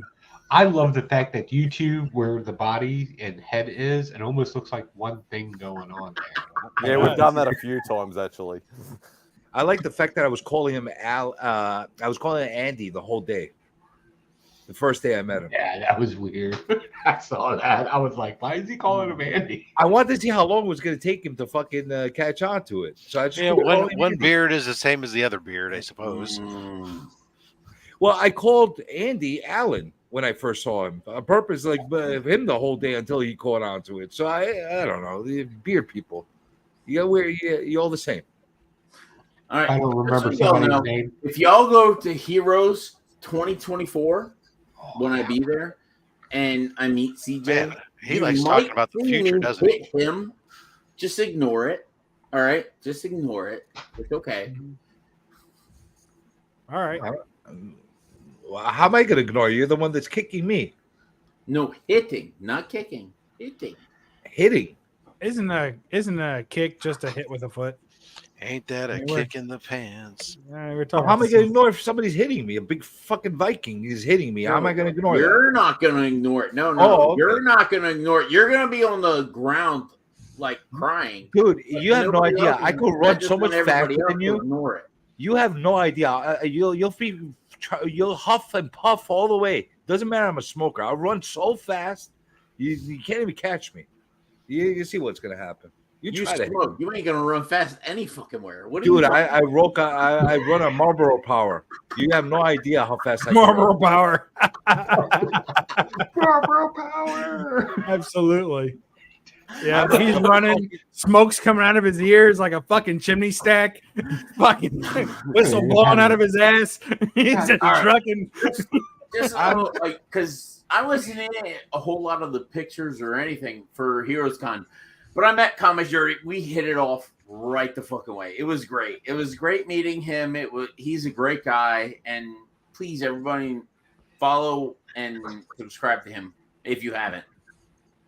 They don't want to do that. But thank you for the compliment. Your You're feeling welcome. is mutual. Yeah. Yeah. Comic Now Con. I couldn't stand CJ until I met him at Heroes Con, and I said, "Man, this guy is like an old school guy, like because where I'm from, pretty much that's how guys are, like the Where ones I you want come to be around." from. You know, so I'm like, this is like a throwback to my Ute. Like this is awesome. Ute. Yeah. I thought he was What the fuck is Ute? My I don't know if that's a good thing or a bad thing, but thank you, I guess. Matt Spidey can tell you all about Utes. Utes over here are like what trucks are over there. See, aggressive actually knows I'm a very nimble guy. I'm agile. I freaking run fast and jump all over the place like a freaking puma. All over the place. Like a puma. Like a puma. Like a puma. Yeah. Not a puma, a puma. Not a puma, but a puma. Oh, What do you mean a puma? It's puma. It's not puma. Puma. Yeah, it's a puma. What's up, K-Bob? Puma. I think it's a mountain lion. Let's be honest. No, it's a puma. It's a puma. I think it's a jaguar, maybe a cougar or a No, panther. no. I don't run like jaguars. I run like pumas. I run like a cougar on heels and drunk. I have a lot of experience with cougars. Who doesn't? I bet you do. You do. Yeah. You could add it all up and it won't be as much as hers. Yeah. We are not natural friends. We're naturally born enemies. You and the pumas- cougar are natural the natural cougars. enemies. Yes. Hey, Katie. Hey, what's up, Katie? It's in the Insomniac chat if you want to jump on, Katie. Insomniac chat. I jumped. How long were you alone, Spidey? I saw you sent a link earlier to me, and then you were here for a while, but I couldn't. Oh no, jump on. Joe rescued me within about 2 minutes. So, All right. I was hoping that you would be on for an hour by yourself and just like see you struggle. That would have been perfect. I probably would have ended it after about 15 minutes. Everybody knows I struggle with live streams. So, Rob, you were on Burke's sale. He posted a sale a couple days back or a week back or whatever, and you grabbed that Batman cover for $250. Yes. I was this close. I was like, man, and then you jumped in there. I was like, oh, damn it. Well, I wasn't going to let Burke have it. I know, right? that was the worst. That was like, that was a great pickup, bro. That was a great pickup. I can't wait to see your unboxing. Honestly, It's down here somewhere. There's a stack. Oh, you already have it? Yeah, I have it. But the stack of boxes here that have slabs for unboxing is rather it's going to be a month before we get through them all. Oh wow. Okay. All right. That's called content. Yeah, it's exactly. cute. It's cute content in the queue or That's the content. hopper. That's what this is. Just change your shirt every now and then so we don't know. I do that. I do that too. You record like 5 Nobody pays videos, attention from change one your- Monday change to the your next headband Monday. on. So, but All right, I'm gonna give everybody content gold after the stream is over. Okay, just let you know what I'm gonna do because I'm fucking furious with Midtown Comics. Oh, Midtown's garbage. So here's the deal. Whenever I need bags and boards and I don't want to order them in bulk, I go and buy a bag of bags and boards. Okay. oh, look at that! They waste money branding it themselves, even. Well, yeah, of course they do. They Are overcharge those- you for it too, but I don't mind the overcharging. It's okay because I'm in a tight squeeze and I need to bag and board. Are those real bags and boards you have right now, or are they just for illustrative Yeah. purposes? This right here is a full pack that hasn't been opened up, and there's a full pack that hasn't been opened up. All right. What I've been seeing over the past time, they're fucking short. Everything of boards is short, 1 to 2 boards, and usually the bags are normal. Right. I let it go once. I let it go twice. I let it go 3 times. I go and tell them, your bags and boards are short. Do you realize that? It's like, it could be a manufacturer thing. I'm like, you got your branding right on it. What, you're not taking accountability for that? It's not the fucking board. It's not the bag. It's the point. I'm buying 100 and I'm buying 100. I want even distribution. I don't want a leftover book. I don't want a leftover bag. I want 100 to go inside 100 bags. Did you count them? Well, I'm going to do an entire stream of opening them up and bagging the entire thing. Because I've had this argument before with other companies, and what they'll say is that they set the machine to a minimum amount per package that is above 100. So they'll set the machine to a minimum 101, 102, and every now and then you'll get like 103, or you'll just get 100. But they do that so that you don't get anything less than 100, and then you'll end up with either a couple more bags or a couple more boards, but it's not necessarily I'm coming either short. one. I'm coming in short. I'm getting 98 or 99 boards. So you are counting them. Oh yes. Oh yes. Well, But I've never. I could have sworn someone just asked that. I did it the first couple of times. I didn't do it. I'm like, whatever. Like it happens. But this happened a lot. So it's not a one-time thing. CJ is going to get. Can you imagine him after getting some hot dogs and hot dog buns? Oh, don't start with that. Yeah, why the hell do they have 8 hot dogs and only 6 buns? How does that work? Or how do they? I think it's 10. It's 10 buns and 8 hot dogs. That's what it is. Oh, that's what it is. They're 2 off. Yeah, they're 2 off. Why are they 2 off? In case your wiener's so big, you can stick it in 2 buns at once. I guess. You would think the freaking some of the buns the wiener. All right, listen. I'm going to tell you something. I know that some of the hot dog bun companies are shitty quality, so you lose a bun or 2 because they fall apart on you. But yeah, they do. But theoretically, if the buns are proper, they're nice and plump and they don't rip apart, you could be able to stick that wiener in and it fit in perfectly. So fuck you, CJ. No, fuck you. I agree. So let me get this straight. Are these hot dogs, are you getting them from Midtown Comics? And the buns are also from Midtown Comics? Well, listen, we're going to tackle one problem at a time. We're going to deal with the bags and the boards, and we'll get into the hot dogs another day. Okay? I understand. How do you know that you're getting less than 100? How do you know? How do I know? Because I'm always short. I'm always short a board or 2, and I have bags left over. So I decided last time to getting 104 bags. Not 100. I thought of that too. I thought of that too.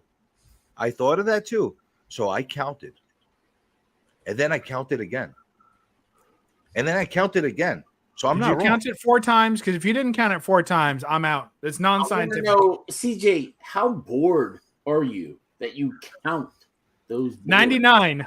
99 boards. He said it. I don't like people 99 screwing with Polly me. love balloons.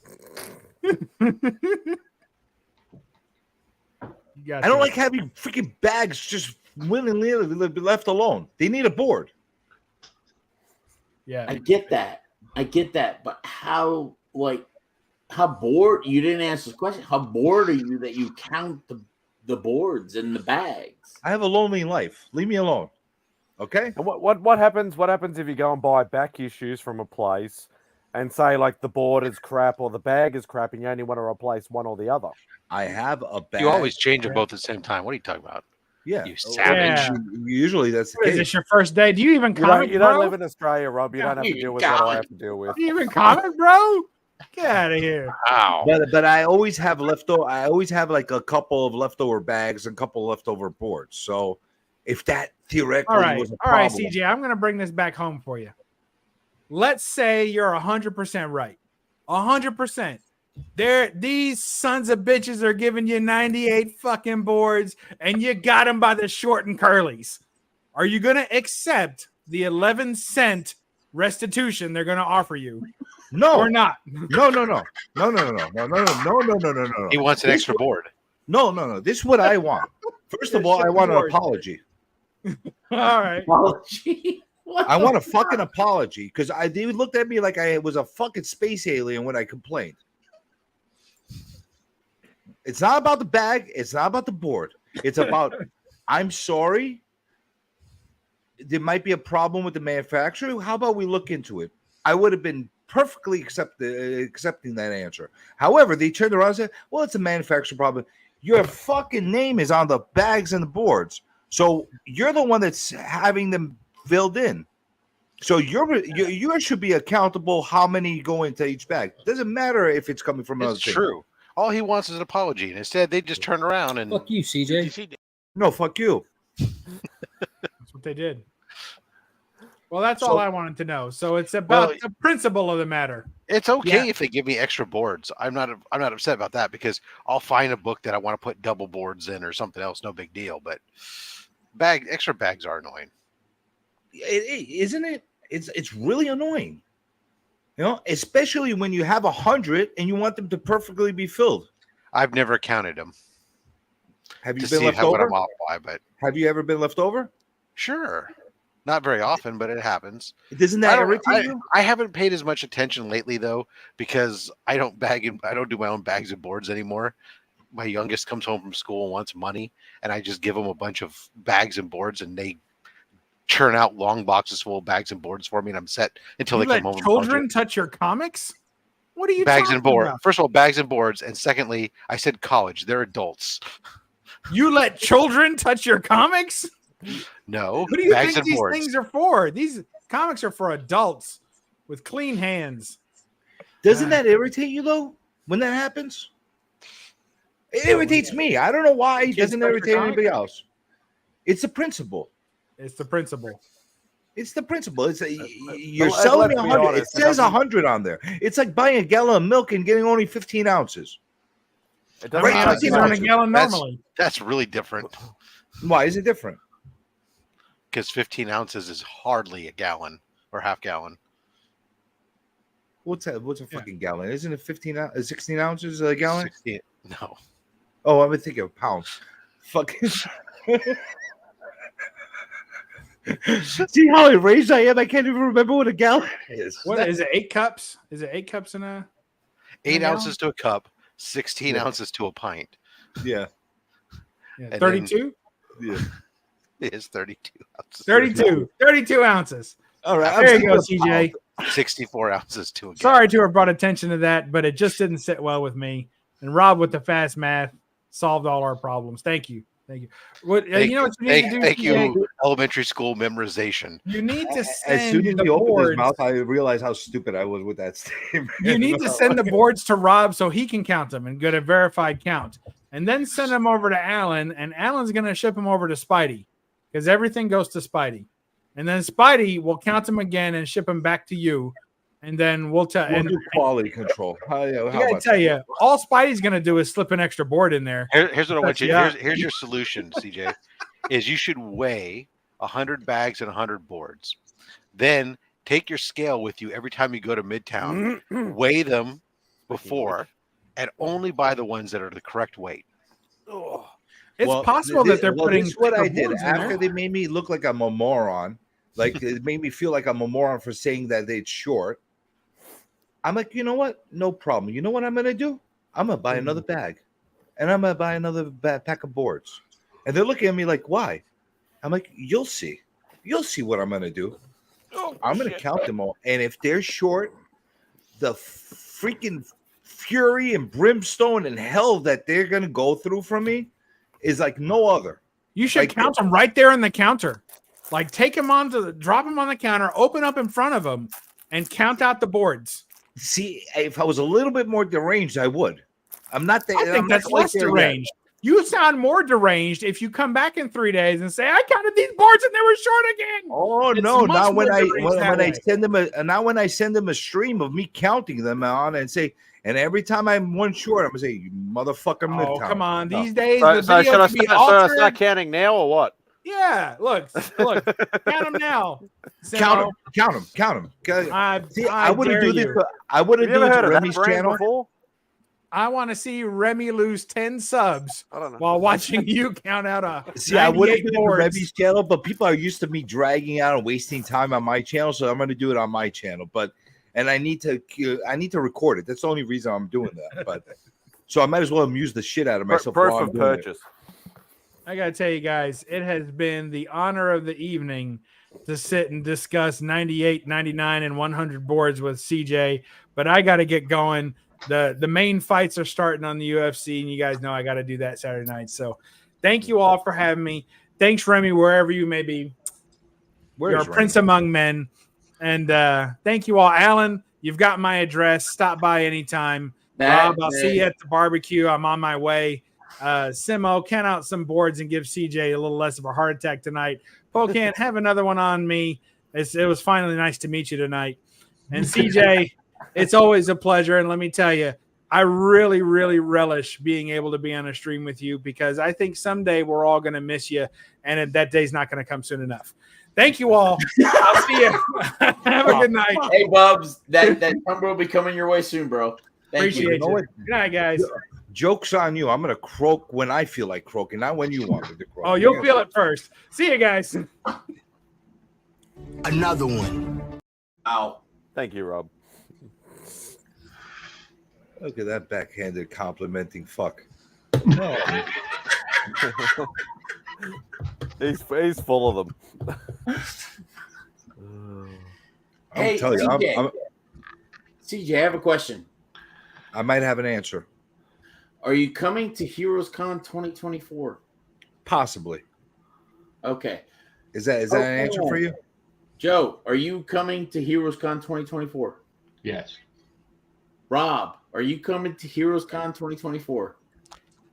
I haven't committed yet. What he walked away with, I'll go ahead and say yes for it. There's a better than 50-50 shot. Okay. All right. Good. I don't know if I'm 50-50. I'm really gonna take into consideration who actually commits to actually going first, and then I'm gonna make my decision. Yeah. Is it always the exact same dates, or do they move it a little bit? No, same place. No, same dates. Yeah. They may change the date slightly, but it will always be kind of within the mid-June, the same area. Within a week or two. That's always where it falls. Yeah. However, I do want to tell CJ. So I'm looking through my list. I have to take some vacation time, and I know I'm going to hit Baltimore now in September. So there's a Comic-Con in Long Island. It's a one-day con, but I'll stay up there for the 4 days. It looks like it's a dealer's con. It's at a local VFW. It's nothing but dealers there. Okay. And I already tried to look at New York Comic-Con and get a 4-day pass. They're already sold out. And I'm not trying. No, they're sold out. I only got for Thursday and Friday for myself. Yeah. And honestly, I'm not particular. I want dealer cons now. I'm dealing. I don't know of the con you're talking about. What's the name of it? It's super small. It's I don't have it in front of me right now, but it looks like it's just nothing more than a what most people would call a dump place. Like you're just dumping books there so you can read. It's perfect time of the year. So like a little comic fair more than a con. Yeah, but So when is that happening? In October. So what I'm thinking, right? Here's what I'm thinking. I have an office in Brooklyn. So I'm thinking about staying in Brooklyn, do some work, and then jump over to that con. It's on a Saturday, and then come back, spend a few more days in Brooklyn, and then head out. Oh, let's get together when you're here. That's what I was talking because I don't want to just go to a place, right? Like, I like all you guys. And if I can run into you in better circumstances than what happened at Heroes Con. No, let's get together when you come Man, down. I wish I was with you guys. Like that was messed up, but you have no idea. This fucking guy gave me a heart attack that day. Yeah. I'm not sorry. I didn't do anything wrong, but it happened. Yeah, but I'm just saying it was a chain reaction of the. Would that make you love me? No.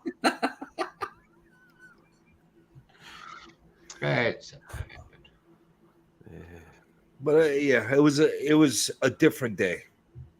Yeah. Let's just say that. We'll leave it at that. And honestly, it kind of dragged down the con for me. Like the next day, I was just like, I just want to go home. This happened. I just want to go home. You know what? That actually is a thing that we should kind of like make sure that there's kind of a checks and balances in the future if we all get together in a place where, in case, knock on wood, something happens to one of us. Yeah. Somebody at least within the group, it doesn't have to be everybody, at least somebody knows something, how to contact the person's family or wife or something. Have some sort of buddy system or something. Something along that line. Like I'm not gonna CJ, you ain't wrong, bro. I'm slightly I'm always kind of slightly paranoid to begin with. Some people call it paranoid. More than me? Yeah. We call it eccentric, Joe. Eccentric. Okay. Yeah, I would say so because I'm the guy. No, you don't get to I love everybody, but you don't get to know where I'm staying. You don't get my phone number. You don't get the I'm that guy, right? That would have been helpful that night, though. Yeah, it would have been helpful. But when I finally woke up at the hospital and I talked to somebody and I realized how much time passed and I know how things work, I was like, here's my insurance, here's my blah, blah, blah. I'm going to need Katie's going next a talk screen right now. And then immediately they were like, oh. So it was like, yeah. So that's fine. That's taken care of. But when it was said and done, But you get what I'm saying, Joe, right? Yeah, I get what you're saying. And me, I'm happy. Like, this is going to sound messed up, right? And I'm not trying to be brave or anything like that. I'm being earnest. I'm happier that it happened with me than anybody else that was there because I'm set up for that kind of stuff. In case y'all don't know, Pocan Joe made this for me, and you should go check out his fucking YouTube channel, watching him make this because it was freaking phenomenal. That's my favorite video. Awesome. That's It my is favorite video. awesome. This thing is amazing. I'm still beyond belief that I have this. This is in. Oh, I'll tell you all the story. In Heroes, You're not bringing that with you down to Heroes Con, are you? No. Oh, I'm just making sure. Can you throw it? Can you throw it? I want Please to don't. throw it at a target. All right. So the first time I met Pocan Joe, Heroes Con 2022, we hung out Saturday night. We were at a bar, and I was talking about a Viking axe, and he was like, basically what he said was like something, or How I Met Your Mother, Barney. Challenge accepted. You know, that's basically what he did. I'm making you a Viking axe. Yeah. And that's what he did. And it's gonna be legend. Wait for it. Jerry. Yeah. And he made it. He made it. And this thing is awesome. I am so thankful for Joe for doing this. Like this is just amazing because it was all handmade. It was done in his shop. This is like beside anything that my fiance gets me, this is my prized possession. Oh no, she's gonna get you something better. Don't worry about it. Yeah, I think that's really an amazing piece. I just don't like the fact that you're the one that's holding it, and you're already threatened to hit me. So I run fast, but if you throw that axe at me, you might catch me with it. So I don't know. That's Oh, you think that thing's dangerous? Immediately when he showed it to Beckerman's like, Joe needs to make me a back scratcher that I can use in battle with you. And I was like, I set everything aside. Like I was in the middle of a project. And I was like, bet I will do that. I think that was the best video you did with the freaking making the mold of the hand. And the hand was the greatest part. I mean, seriously. I just scrubbed out my fingerprints on it.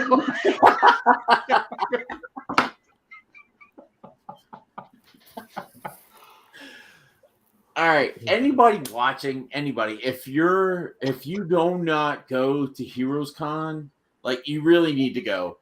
Because that's where everybody unites, and it is a great time. And honestly, it is the pure comic book convention. I mean, like, it is ridiculous how many comic books are there. Like, you're not outnumbered by pops, by figures, by art, anything else. It's comic books. That is the main focus of Heroes Con is comic books. Yeah. You really need to go. Like, and I'm not saying that because I'm close. And I really would love to say it because I'm close, but that is the whole point of Heroes Con is comic books. Yeah. Actually, and it's cheap. Like, not cheap in the sense of you're staying in a hooker hotel, but like it's cheaper than anywhere you would go. It's just like amazing to me. Deals are there to be made. Well, it's definitely cheaper than coming to New York. I'll tell you that much. You know, but I'm going to see how many people go. If there's a good, healthy group similar to last year, I'm not expecting it to be like last year. If there's a good, healthy group, I'll go. Especially if a lot of the Insomniacs go. Katie says she's going to go. Bleeker says he's going to go. So I want to like if that's the case, then it'll actually push me to go more. If there's not that big of a group, probably not. Let me ask you a question. What if it's a good-sized group, but Worm says he's going? I'm going to send him to stay with you. You don't want, but I love that dude. Like I felt so bad that I had to pass out in front of him, but I was so happy to meet him. No, we love Worm. Oh my god, that guy is bonkers. He is like bonkers. Like I literally from the minute I wake up to the minute I go to sleep with this guy, I'm scratching my head laughing all throughout the whole day. He's bonkers. Clip timestamp 909. Go ahead. You have no idea. And he did a drawing for me. I was just sitting there randomly with him, and we're all sitting there talking at that little table. And he was like, "Joe, I want to draw you a picture. What do you want?" And I was like, "Oh man, I don't know. That's kind of weird. Give me a Wolverine claw with a hand." And he's like, "You would pick a hand because hands are hard to draw." And I'm like, I asked for it. I don't know what to tell you, man. And what impressed me is he did it. Like he just did it. And he still doesn't like it. And I was like, I don't give a shit. You liked it. Like you did it. Like I asked for something, you did it. I can appreciate that. Yeah, he was running amok doing the little sketch cover, sketch cards. He was nonstop with even that. though it was my idea, he stole it and he just freaking went away with it. I was like, yeah, fuck, guy. He took your idea and made it better. Well, I don't know about make that. You mad. I don't know about that. Don't tell him that. Don't freaking tell him that. Emergency Gets in his contacts need to be added to the Excel sheet. Honestly, I feel bad after I heard what had happened. I feel bad that I wasn't there because honestly, if I was there, if I would have stayed, I had personal issues I had to take care of. But if I would have stayed, I would have been with Pocan Joe, and you would have been laying on the ground with him. Got it. No problem. No, wrong. No. You know what? Honestly, you and Comic Vet have both said the same thing to me, and I appreciate my veterans helping me out. I really do. Yeah. Kudos to you guys.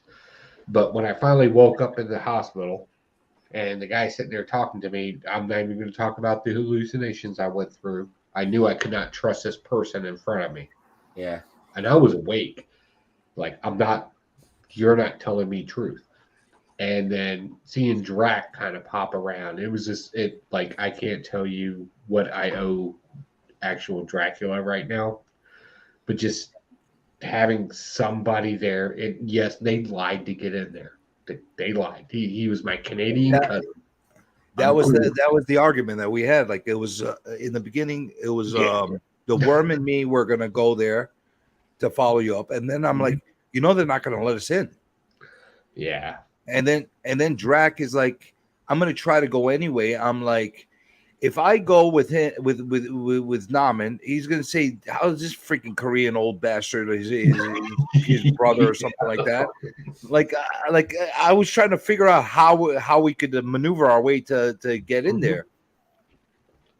So he goes, "I'll get my way in." I'm like, "All right, let's see if you can get your way in." He went in there, and he's like, "What did he say? He's your cousin or something like that?" Yeah, he said I'm his cousin. I'm from Canada.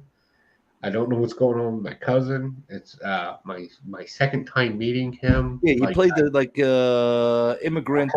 I don't know what the fuck is going on role. It worked out well. It was good. I have a question, CJ. Oh, sure. So when me and Chip Getler were on the floor, right, on Thursday, right, before the con even started, we're on the floor shopping. What was going through your mind? Why did you feel that you needed to involve us on you trying to get on the floor with the Comic Vet? Oh, wait, no. Let's get our story straight. First of all, was it me by myself? No. Okay, so who was with me? Comic Vet. Okay, so I'm telling Comic Vet, don't talk. Let me just get us in there. Go. Okay. I was gonna get it. My foot was through the door, and he basically said, like, when they said, like, I was walking through, and then the pink hair freak lady that stopped us, she's like, no, you can't go in there, whatever the case is. I'm like, I just kept walking. He stops and talks to her. That's how you do it in Europe. You just go. In case everybody doesn't know what happened, me and Chip Getler, and then we see you guys, and he starts waving you guys down, and I'm like, oh, now you fucked them. so even then, if you notice, we walked through, right? And I kept walking. The other guy that came to stop us again stops because Chris is like a kind, like gentle. Yeah, he is. He's a nice guy. That's just the thing with Chris. He's just a nice guy. I ignored the guy and kept walking. He stops and talks to him. I'm like, fuck. We could have stayed in here. So what had happened was me and Chip we signed in, got our badges for heroes and all that. It was Thursday afternoon, and there were people down on the floor and everything, vendors set up, all that stuff. And me and Chip were like, let's go down, see what happens. Yeah. We go down, we just walk out, nobody stops us, we're good. We just keep walking, and so we start shopping. And so we were there, and we got some slabs. Chip got some slabs, I got a slab. And Chip got the slab. I know, right? Daredevil #1. No, he didn't get it that day. He asked about it, but he didn't get it that day. Well, he pulled it the next day. Yeah, the next day he got it. Yeah. But the day of, he didn't get it. He got 3 of them from the pull bin, and he asked. You got some good deals for one. Yeah. Oh, they thought he was a dealer. Yeah. So he wasn't. Yeah, but we were walking, and then all of a sudden, Comic Journey and Chris Vett waving us down, and I'm looking over at Chip Gettler, and I'm like, just keep walking, bro. Just keep walking. Just keep You should have. Ignore them. Just keep walking. And of course he doesn't, because again, we're nice. We're nice people. We're nice. Honestly, we're nice people. And we see what happens with our friends, and we cohere. And then there's this, 4'11" guy saying, "You can't be in here," and so we have to leave. That's why you bring a high vis vest. Again, I apologize about that, but I assure you, if I was by myself, it would not have happened. I would have walked right through. It's all good, man. We got to get down on the floor, But it was funny. It was funny else. to see your faces after that. Like, oh, you got to fucked stop. us. It's all good. Hey, you know what? I got a slab that I love and I cherish, and so it's all good.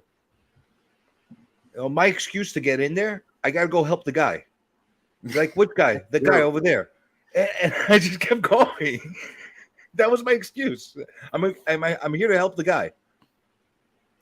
And if anybody's seen Chip Gettler on any live stream, that man will just walk into anywhere like he owns it. Because he's inconspicuous. He doesn't stick out. He could like, he's like a chameleon. He could like blend in with his environment. No problem. That was good stuff. It was something I'll always remember, that's for sure, because it was fun. I remember all the live streams he was doing with his phone, walking around C2E2 that time. The Black Flag, bloody C2E2, just doing live streams, just sifting through boxes and shit like that, like he owned the fucking joint.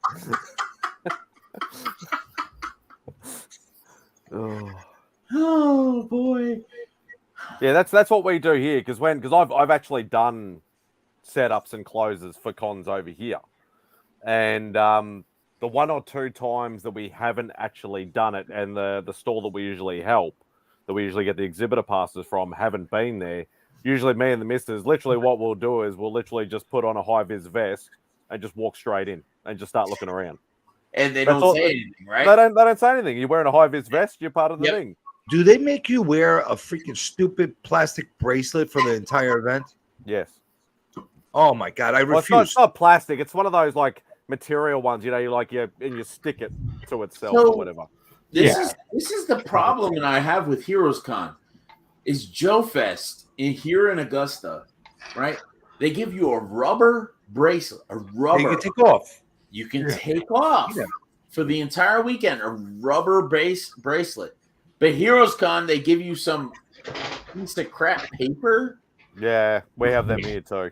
They gave it to me, and they tried to put it on my arm, and I was like, no, I'll take care of that. And the lady was like, no, I have to put it on. And I was like, no, I don't like people touching me. So she gave it to me, and I made sure it was extra large so I could just flip Oh, it on.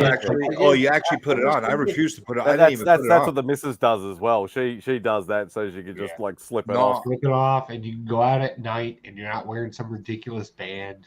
Yeah, it's just crazy. Exactly. I don't want to be the doofus that goes to the freaking bar trying to pick up a chick and freaking have my freaking water park band on my hand. The reason why they do it is that you don't hey, CJ, share the band. if that band is the only reason that chick doesn't go home with you, you were saved. I'm just saying, bro. We met you. We know what you look like. That's the holding back thing. You're winning.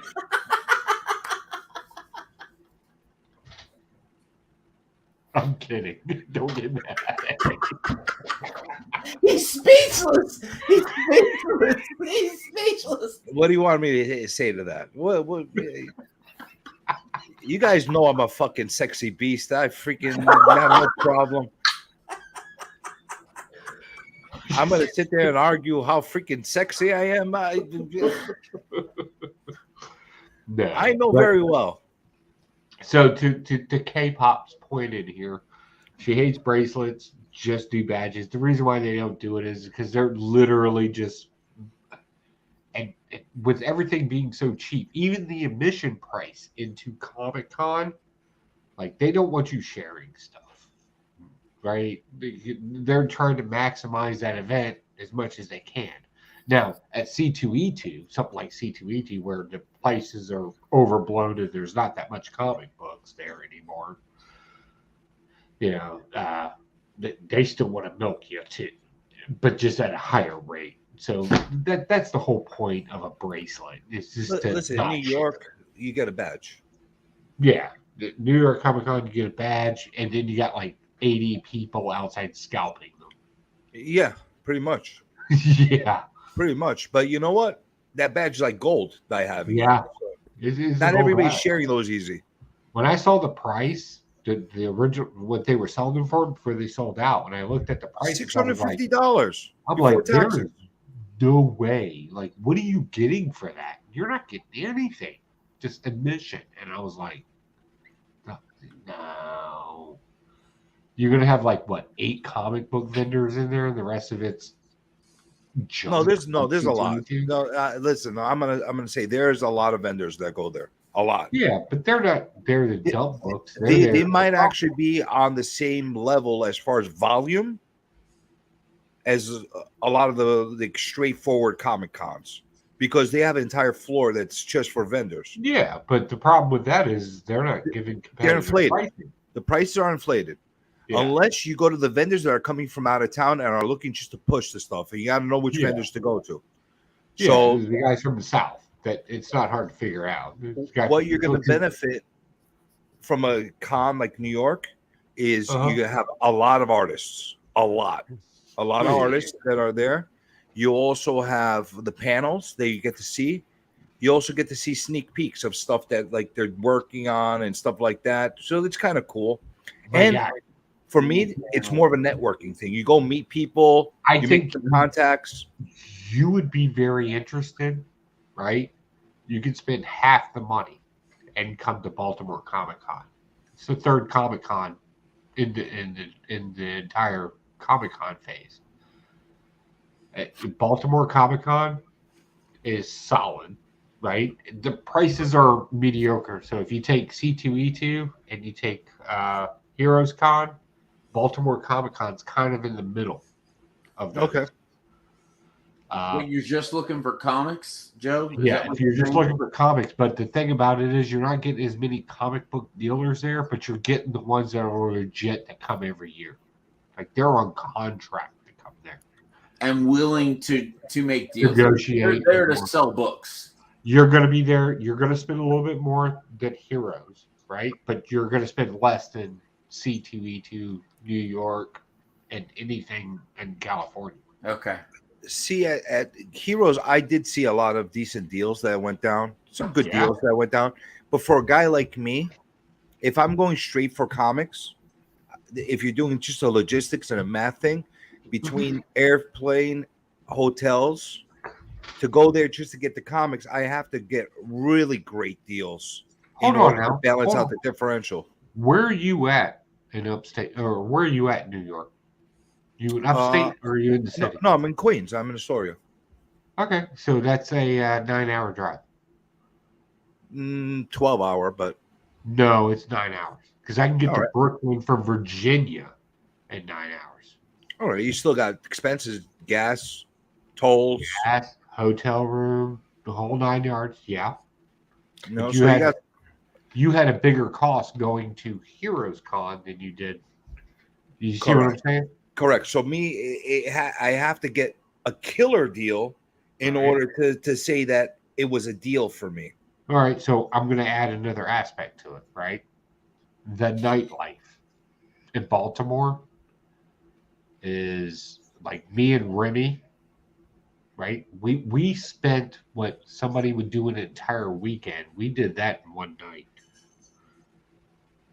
All right. Casino, that club, element is more club. desirable to me to go hang out, do stuff at nighttime. Joe, I grew up in South Central Pennsylvania, so Baltimore was like a hangout spot for me. Yeah. Depends on where you go. So here's the deal. When Remy came up there, I wanted to be sure Remy got the full aspect of it. I've been a Baltimore Comic Con guy for years now. And I wanted to be sure he got the full experience. He's done 3 videos on our experience there. Yeah, we've heard about your experience on there. his channel. And I wanted to be sure he got every aspect from craft brewing to casino to downtown life to ghetto life. Like we did it all. We did it all in one night. Oh, I can show you ghetto life in Baltimore if you want. I don't think it's No. ghetto Sir, life I you can want to show know. you ghetto life in New York if you want. That's I will that's tell what you my that. market's Two for. different things. Two different things, brother. And I'm going to tell you, the entire time, at no point did we feel unsafe. No, at no point, like we just had fun. We just had Then fun. you're not really experiencing ghetto life if you're not unsafe. Like I think some people are confused about my level of safety versus their level of safety. that's true. That's true. That's true. I think you and me are probably on the same point, but that's true. That's I'm true. more comfortable in Yeah. sketchier places than other people. All right, Rob. I'm going to tell you right now, the things we did that night and the amount of things we did that night, and then have 3 hours worth of sleep and then hit right back onto the con floor. Yeah, like Heroes Con's nice. You're there to do the thing, right? Baltimore Comic Con, you're partying your ass off, and then you can do the exact same thing out at Planet Comic Con. Like at So this why- point in so my why- life, I don't need C2E2. I don't need these bigger cosplay things because I know enough about an area to have a good time. So let me ask you this: why are we all targeting Heroes Con and not targeting Baltimore Con to go? So here's the deal: Heroes Con is cheap, effective, easy, commutal, right? Plus, you're picking up better deals there. You're picking up better comic books. Better deals on the books. And as content creators that show comic books, that's the place. Baltimore Comic Con should be more of a comic book YouTuber place. We have a little bit of fun. We can collaborate on things. You can pick up some cool stuff there. It's kind of a multi-mixture thing. Okay. Or at least that's my concept of it. How do you see Planet? Where do you see Planet in between those two, or outside those two? Planet Comic Con, I thought the comic books were fair, cheap. I thought they were okay. It's not Hero Con. Hero Cons will always beat any of that. You got good barbecue there. But Heroes Con makes it more convenient for one. You can pick up some cheap books there. A lot of the vendors travel around, like I know Graham Cracker does. I know Garage Comics does. A lot of vendors travel around, right? So that's not the problem. The trick is, if you want to know how to do this little circuit, you find the 3 or 4 or 5 comic cons that you want to go to. You build up a relationship with the vendors that you see on a regular basis. That way you stop being just a collector. And now you're somebody in their industry. And you're working with them, you're seeing their collections as they come in, hotspot. And once they get to know you and you build a relationship with them, I'm very big on relationships. Build relationships with people. You give fair money for fair pricing. They hold things for you because you know you want them. Your life will change dramatically in comic book collecting. It's kind of what I was talking about, networking. Yes. But the New problem York's with a good place for networking is networking, though. You It's a- gotta it is a go. good place. You have to go and network with them. Like you're responsible to go to them. That's the networking process. So, Rob, being from the West Coast and you came to Heroes Con, what is your thoughts on how Heroes Con compared to what you've experienced out there on the West Coast and what you've been to as far as cons go? It's a great question. I would encourage somebody to take a look at my channel and look at my comic haul videos and my Heroes Con experience, where I kind of lay a lot of that out. But since I know you're not going to do that, I'll give you the Cliff Notes version. which is essentially that it was fucking rad. Look, 99% of the cons that exist are fucking pop culture cons. I don't have time for that shit for the most part. I mean, I'll go to Fan Expo just because, but I'll only go for one day. I'm not going to go for a bunch of other shit. Most of the shows I enjoy going to out here are the local shows or the Berkeley Comic Show. And Heroes Con is essentially, from what I experienced, was taking the Berkeley Comic Show and then fucking blowing it up on steroids. And I'm not just talking like Balco steroids. I'm talking like fucking the really good 80s wrestler fucking steroids. Really get Good swole shit. and crazy Okay. because Ultimate Warrior. it was. I mean, I couldn't believe. I saw somebody's video where they actually showed a bunch of. Well, did I cut out? No, you're No, here. you're good. You're good. I saw my VPN disconnect and reconnect a couple times, and I was like, "Oh, what the hell?" You're good. Anyway, so I saw somebody post a video of like going around and like doing everything except comic vendors at Heroes Con. I was like, "Oh, I didn't even know there were that many fucking vendors that were there selling other shit other than comics." I mean, it's just as a comic collector, it was great. I made a decision on how I was going to approach that show, and it's how I would probably approach that show going forward. Going to it simply just because I can pick up when I'm here locally, I can pick up bin books almost all the time. But the ability to get the big books and The wall books. here, the big books are out here too. Don't get me wrong. To be able to get them at the prices, or be able to do the negotiations stuff that I was able to do there versus out of here. Some of the shows out here.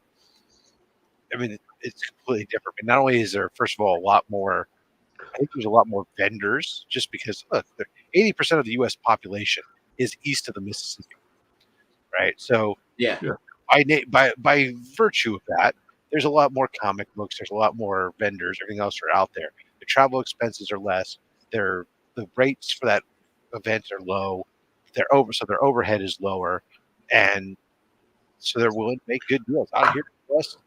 Unless it's a local vendor, they're the people are having to truck stuff all over the place. Their costs are higher, and what guys are here are used to California shit. They're like, jack it up. It's not Australia, don't get me wrong, but You got the same issue I have So here in New York. So would you say that Heroes is still less when you're talking about possibly taking into effect the travel costs that you incurred going from West Coast to East Coast and the hotel and all that, taking all that cost into hand to gain the no, get me wrong. If I were to save all that, because you got to remember I traveled upscale.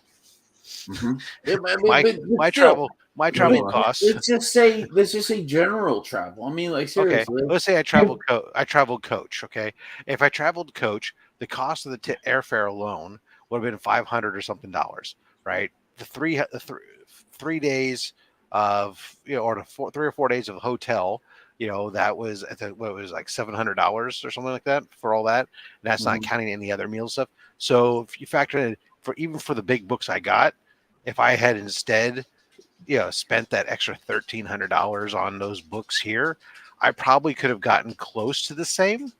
But it wasn't about that.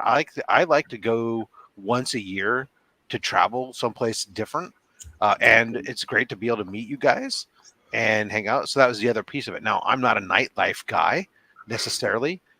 So, to me, going, oh, the bar scene's better here. Well, that's nice. I'm after I've been in a room all day long with a bunch of people, I'm kind of peopled out, and I'm good to fucking retreat back into my quantum of solace. And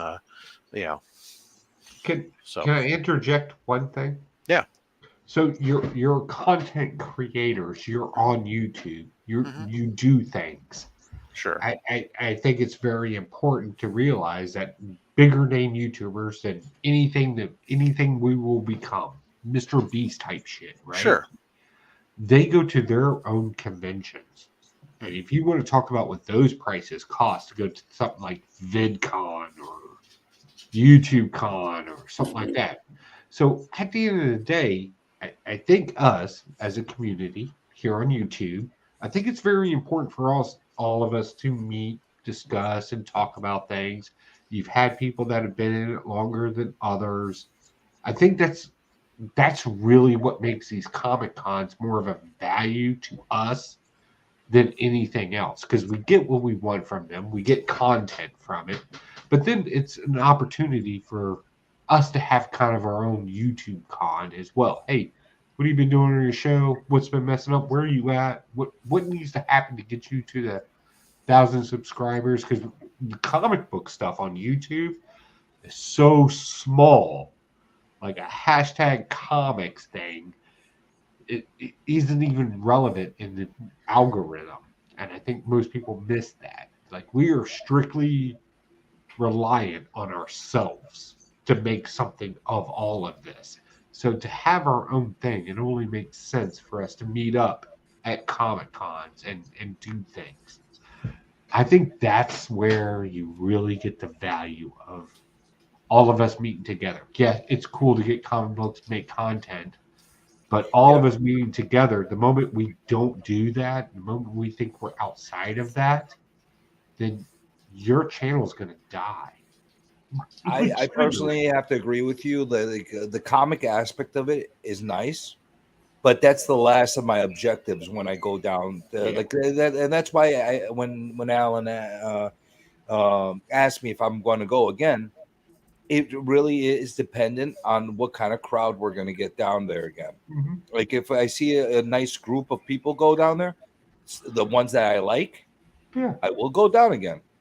If I it's would even go down with the ones that you don't like. No, 'Cause I don't do that. the greatest thing about YouTube is being better than the person that you don't like. If the person you don't like is better than you, then you are obligated. If this is something you want to take seriously, which, mind you, and I want to make this clear, I don't. My YouTube career is kind of just something that I do.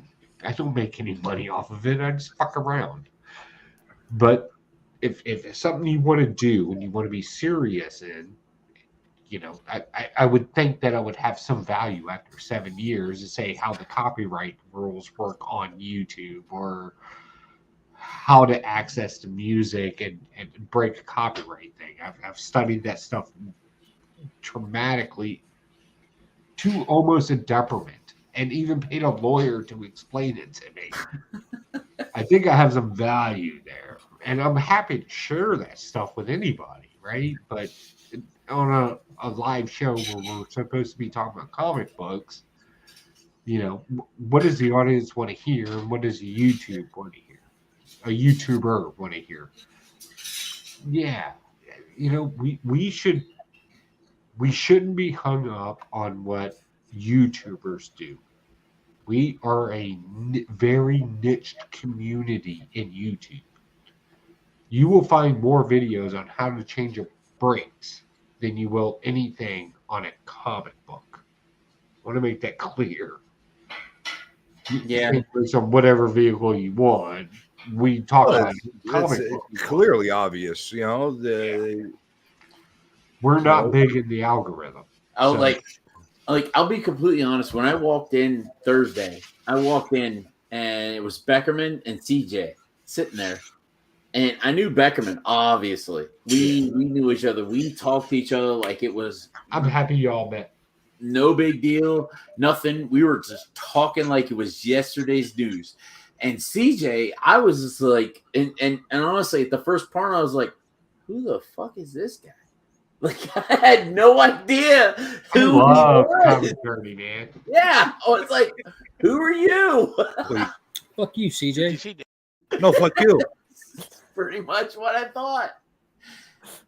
But like I meet on my comic book journey here. I mean, I love collecting books. I love collecting, and honestly, everybody I think should take Rob's stance on this. Collect what you like. And what I've been doing that, but my journey for Heroes this year. Is that your comic journey? Meet everybody. Hey, watch this To trademark. meet most people, and of all, Beckerman. Beckerman is the lifeblood of my channel. I mean, like he is, and I'll admit that all day long. I don't care. And hey, where's Remy Q? Where are you at? Yeah, where are you at, bro? We're waiting on you, bro. That's me typing, you morons. Oh well, fuck you. All right, anyway, You cunt. yeah, I can say that because he's Australian. My That's goal for Heroes was to meet Beckerman, and I did that. And I talked with Beckerman. I hung out with Beckerman. We did so much together. It was great. I loved it all day, and you know, and obviously I had personal stuff come up, and we talked about it, and I decided to go home. You are a funny motherfucker, man. Jesus. How can you fight with him? Look at his face. I just want to kiss it.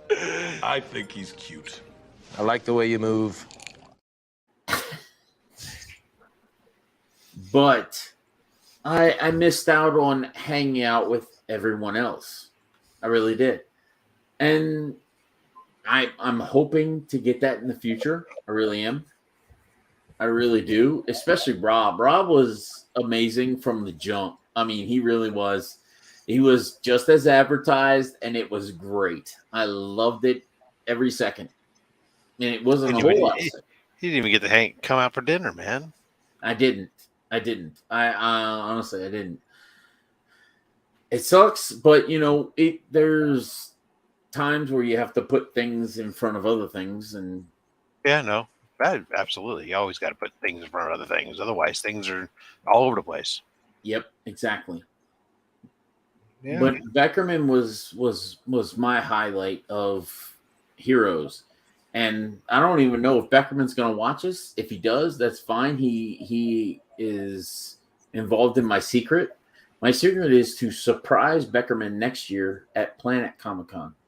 Because I know he's going to go because it's in his backyard. But I'm going to surprise him at Planet Comic-Con. And I want to go to Planet Comic-Con next year. That'd be a good surprise for him. Yeah. You know, as far as my pleasant surprises, Nam and I already met. I actually met in person previously. He was in like something I didn't meet before. Tylex was an interesting character. Honestly, he was nothing of what I was expecting.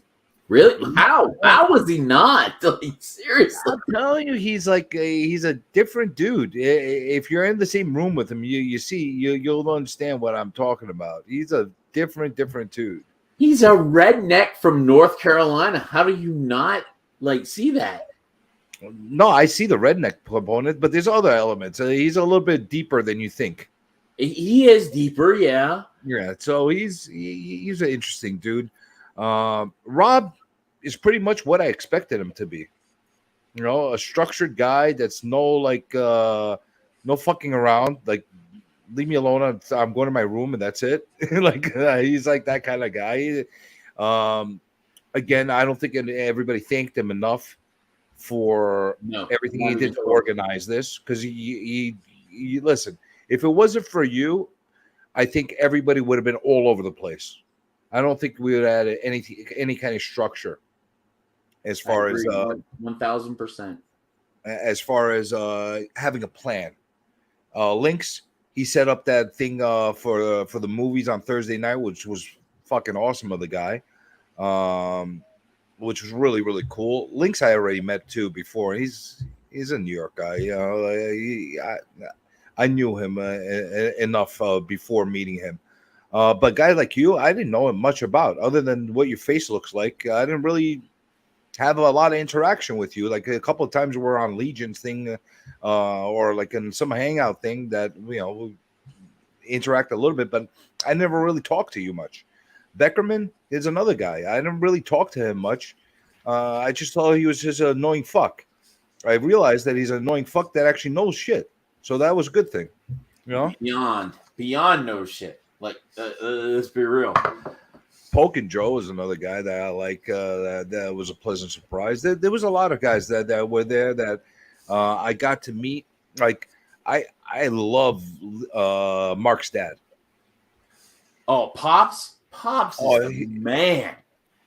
There was just something about him that, like, I was talking to him, and he was like, he's like, I don't know, there was some weird connection I had with him. Like, yeah, I like that guy a lot. I don't know why and how that happened, but like every time I saw him, I started bullshitting with him. So he was one of the few guys I could sit there and like really bullshit with him for a long time. And I didn't expect that because I didn't know him from a hole in the wall. Other than Mark like mentioning him every so often on his channel and that kind of stuff, I wasn't really following him much or anything like that. So it was a nice introduction to him. So it was a nice environment altogether. Matt, Comics by the Bay, really good guy, really good guy.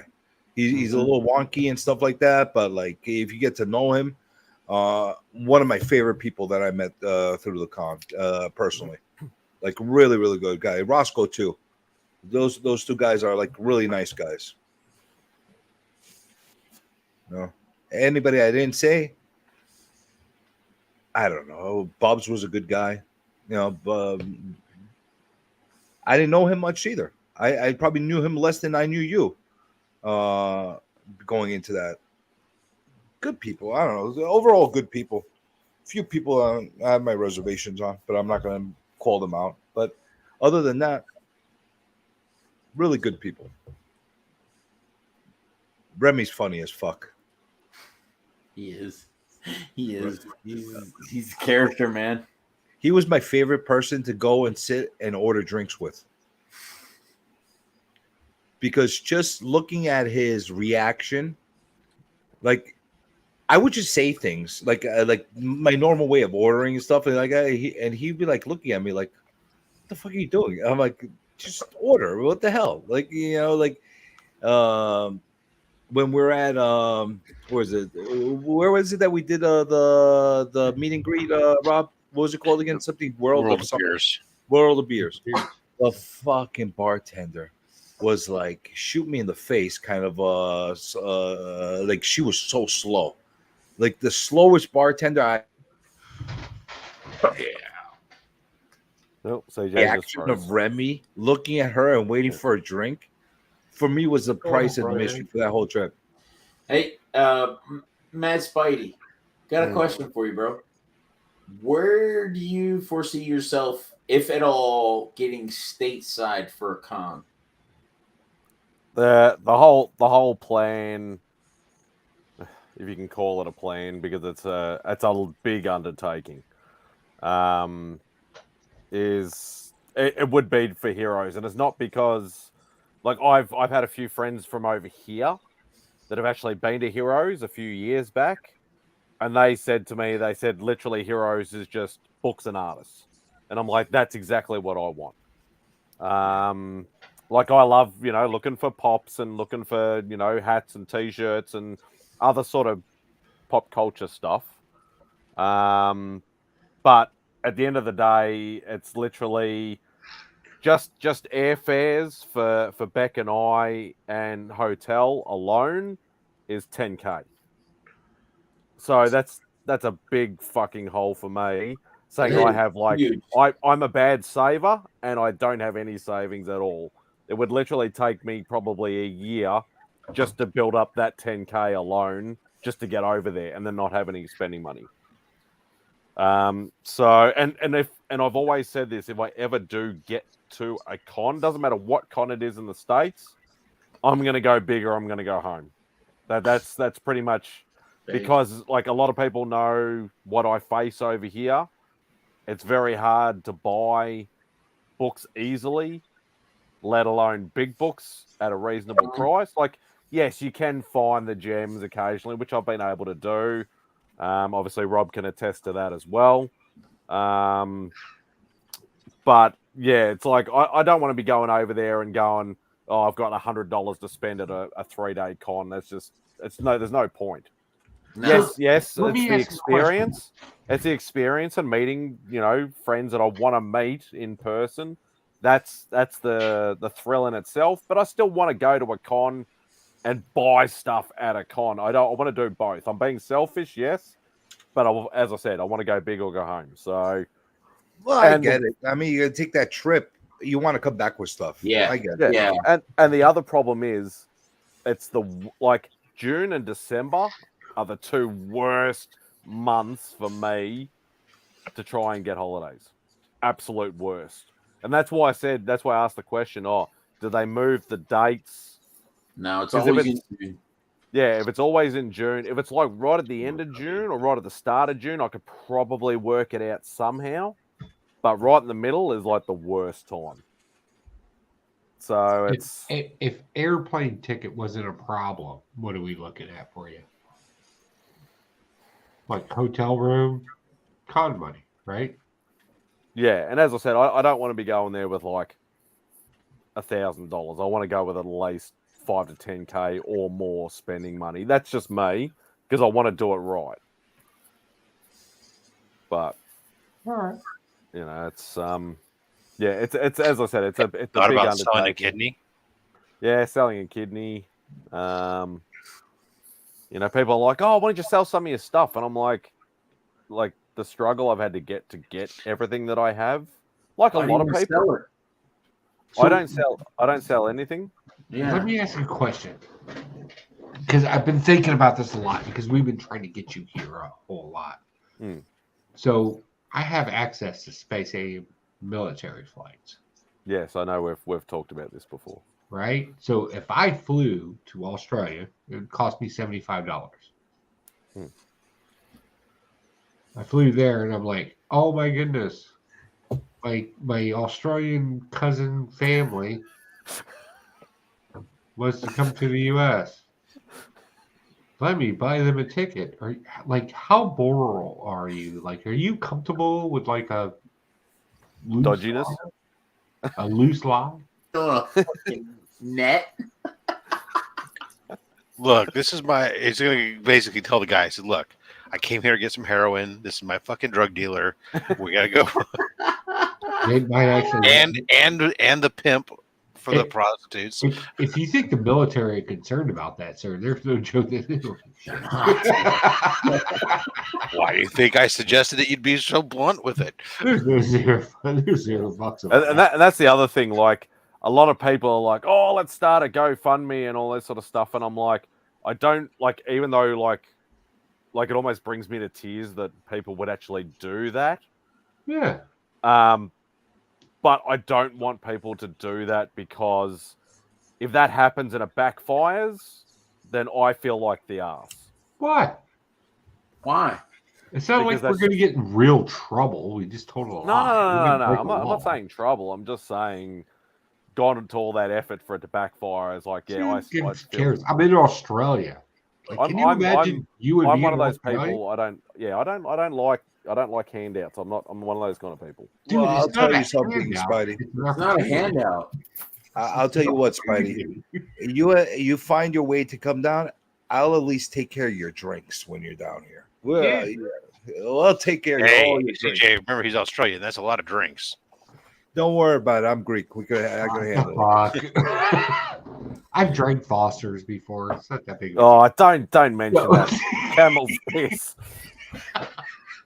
I'll tell you what, there is very few amount of people that I will try and drink with and keep up with. All right, there are very few. Mad Spidey's one of them. I am not trying, and Pocan Joe's another. I am not trying to keep up with those two. No. You don't have to worry because I don't drink anymore. So What? yeah, I don't. Well, shit. There's the nightlife. I have an occasional drink. Oh, maybe well, like Christmas time or something like that, but I don't really drink anymore. So you'll have your occasional drink when you come to New York. I mean, to the U.S. Back to my question. You didn't answer it. If all of a sudden Pocan Joe's like, I gave you knocking plenty on of my front warning. doorstep, I'll be like, "What the fuck is going on here?" I gave you plenty of warning. I'm going to show up. You didn't believe it, and I'm like, "Hey, man, I got a flight for it's a shitty flight, but we're talking about like going to North Carolina." C-130 cargo ship style flight. No. It's always a C-47. We may have to stop in like Louisiana and catch a C-130, but that's fine. Dude, Would you it be, always would have it a be rolling seatbelt. down the You're strip? fine. Just brace yourself. Yeah, just strap in. You'll be fine. Like, I think that might be an option. How would you get him back home? I fly Yeah, it's the back other- with them. Go spend another 2 days there. Like, I think most people are confused. I would just be on an extended vacation. Yeah. Honestly, so the way Pocan Joe is describing it is not as bad as what it is. Honestly, It's not as bad as what it is, so it's no, actually it's not. bad. It's not. Trust me, it's not. And trust me, it's not because it's not That's crowded. okay. It's not crowded, and it's very spacious, and it actually could be very, very comfortable.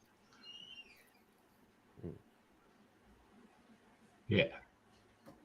And since he doesn't drink, you're not drinking on the flight anyway. So Yeah, what that's the fucking only doing thing. over there? Yeah. Me, I'm getting loaded and passing the fuck out.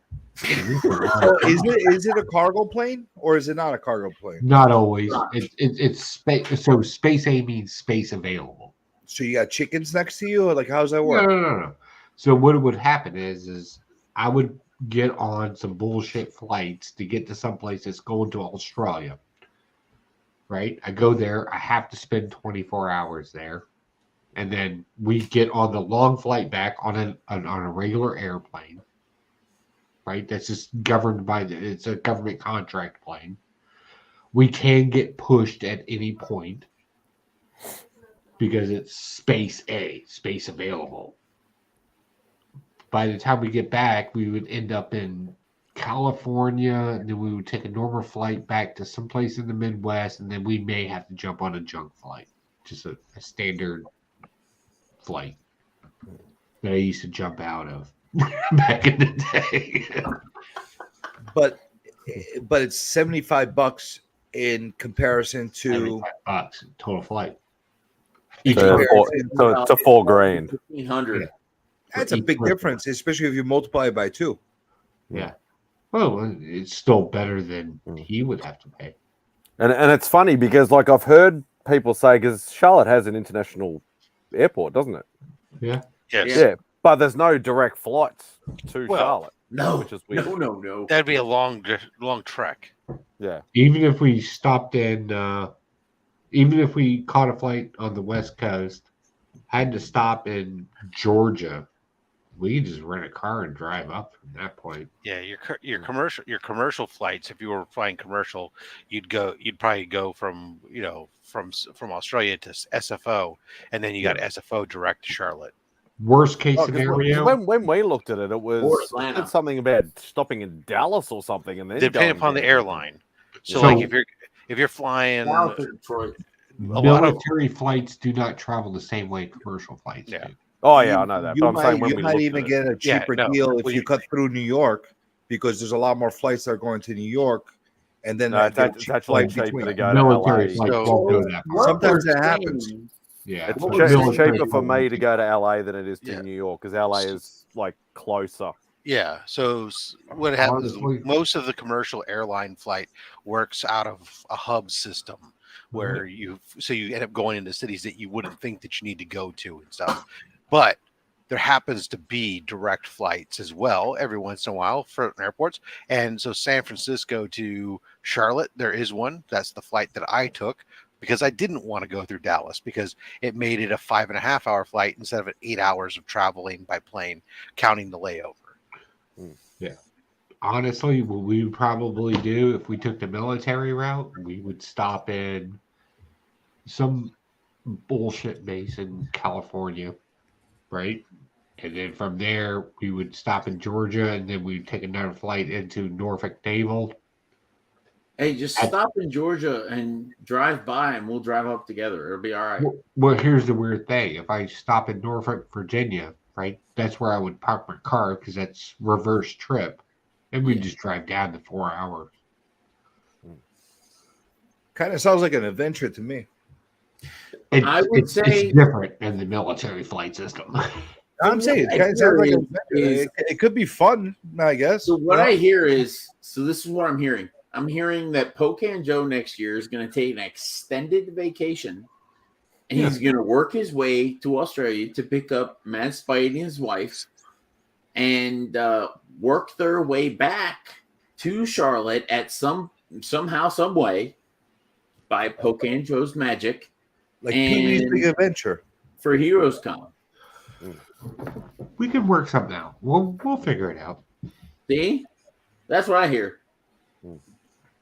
Yeah, And I think in realistic terms, if I was going to aim, it wouldn't be next year. It'd probably be 2025 because I need that time to get money together, regardless of whether the flight's $4,000 or the flight's $75. So, and as I said, like I'm on a minimum wage, so it's very hard for me to save up, decent amount of money. Sort of thing. And the other thing I've got to remember is, if I save up $10,000, that's only like $7,000 US.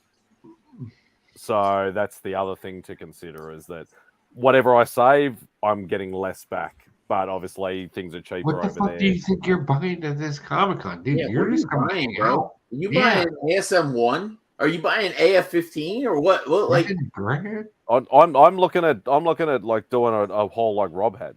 Like I want to buy a stack of books of runs that I want, but I want to buy some big books too. Are you not an like, AF15? right, so let's I'm not just going to be afford real. it. Let's just You be need real. 1,000 Bob's US. haul was crazy.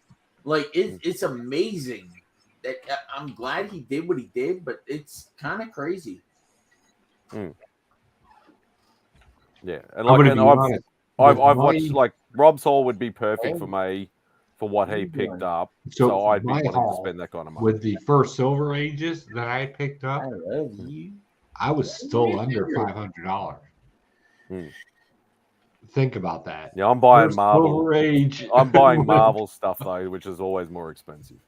Listen, I bought a few good things myself, and I kept myself, I think, in buying stuff under $2,000, maybe 1,500. I don't know. I have to add it up, but I got a few nice things together, and because we'll put it this way, like I'd love to get some of my Tomb of Dracula, Werewolf, by Night, Defenders, Invaders, like some of that sort of run. So like, and from what I've heard, you can pick up some of that filler stuff for $5, $10, whatever. Yeah. So I don't want to be bringing back massive short boxes because that'll just cost me a lot to send it back.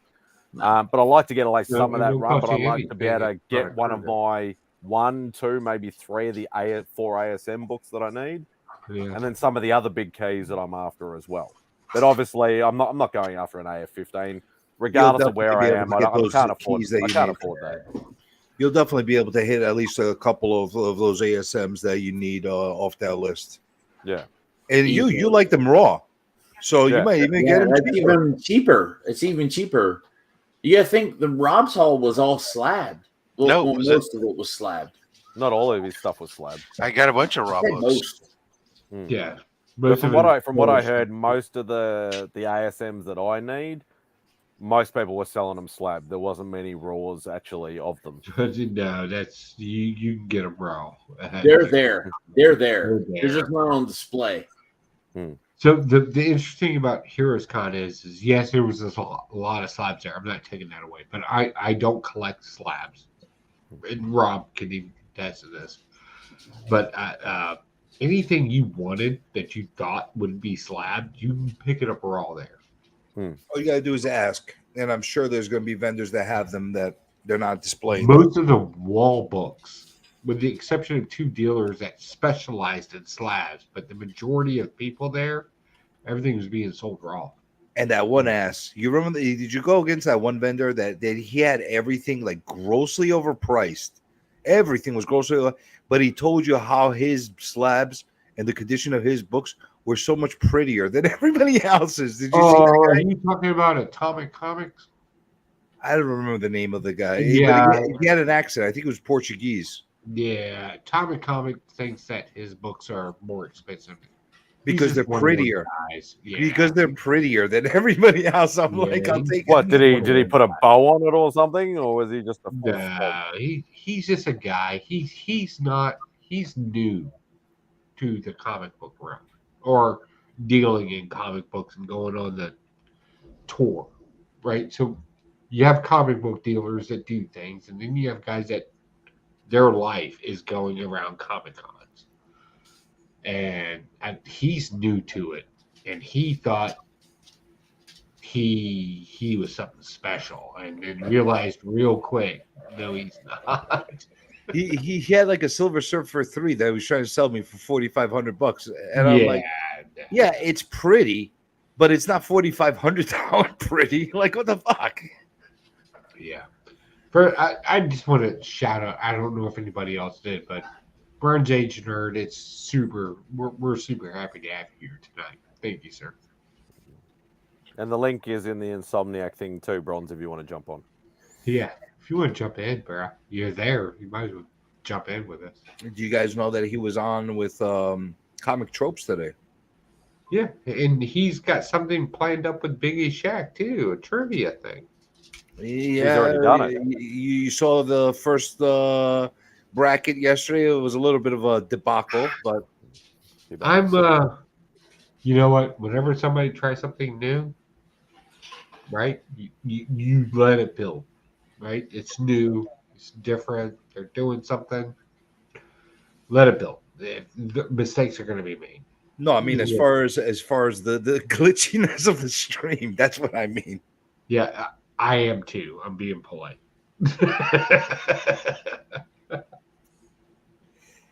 Yeah, it was fun though. It was fun. It's fun. Biggie Shaq's I would say he's one of the kind of the keystones of the community. He's been there forever. He's just there. He's a valuable part of our community. Yeah, Bronze, it's actually in the Insomniac chat. Value? You see value? Like, he adds value. Some value. Fair. I like Biggie Shaq. I think he's has an interesting channel. I love everything he does. If he has a live and I'm working on my, I think here's the problem. Like, I don't think everybody realizes that I watch them. I watch pretty much everybody, but I do a lot of things, and I have you in the background, so I can't always comment, chat, or thumbs up. I do the same. Like if I'm working in Evil Air and I'm blacksmithing something, I'm not entering your chat. I'm not giving a thumbs up, but you get my view hours. So I don't know. I always feel bad about that. Biggie, I always tell him this.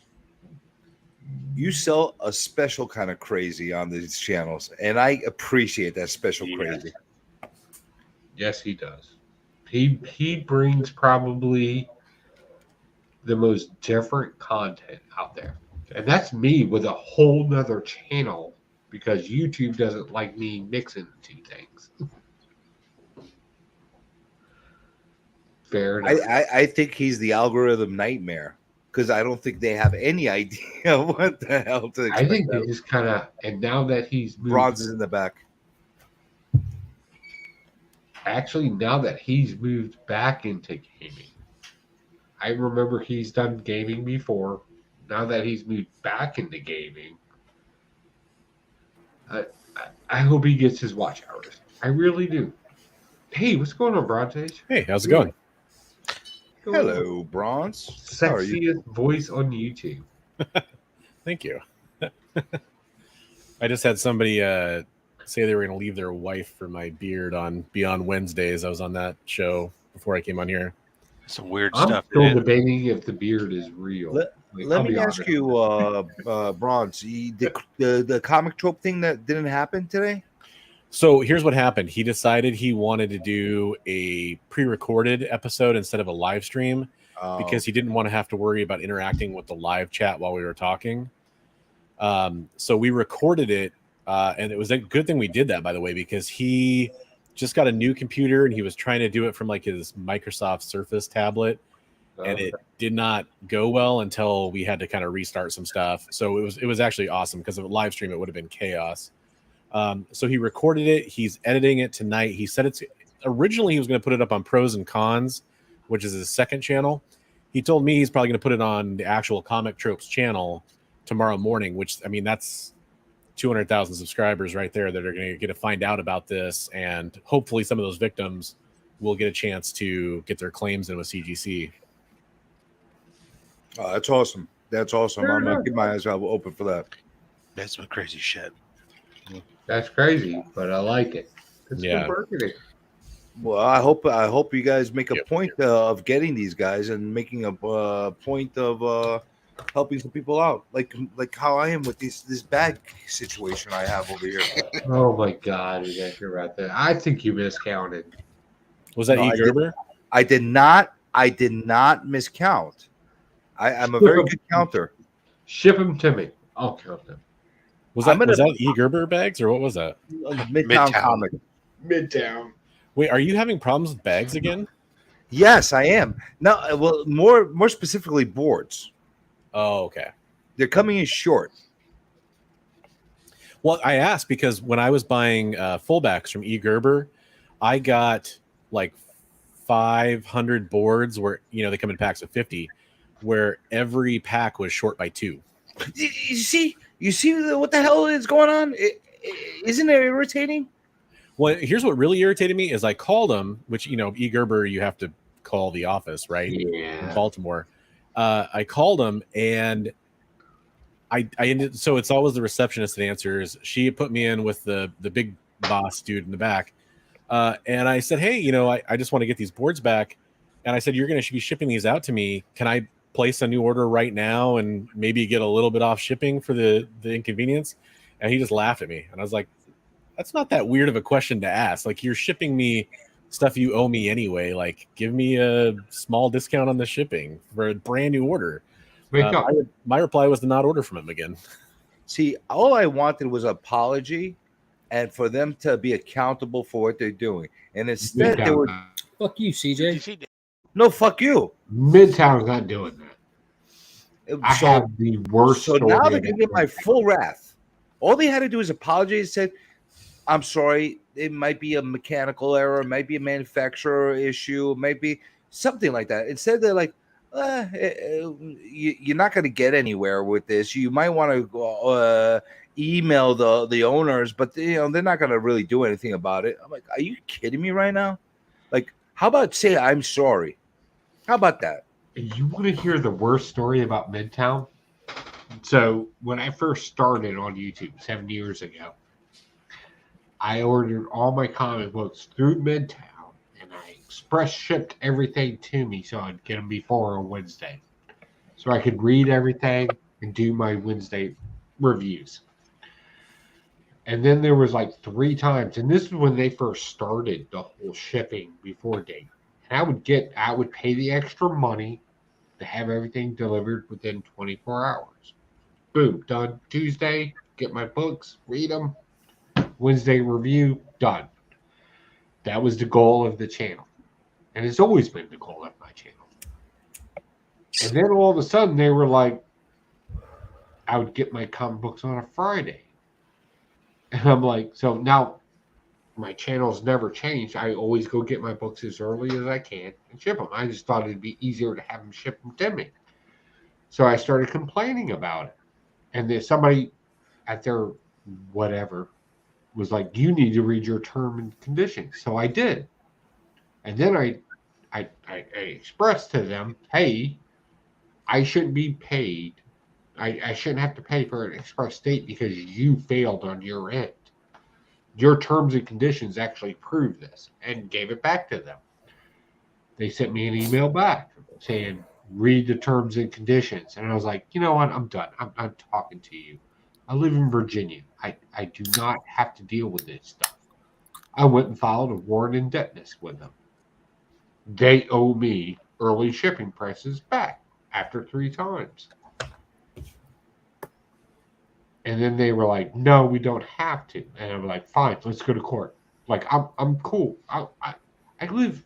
So here's the weird thing about Virginia. If I go file a warrant of indebtedness with somebody, the case happens in Virginia. You are to send the things to Virginia. You failed to do that. The court hearing's in Virginia. Doesn't matter where you're at. Same thing happens in Actually, the same thing happens in any Commonwealth. There's only 5 in Virginia, or in the United States. So I went filed warrant of indebtedness. You owe me my money back.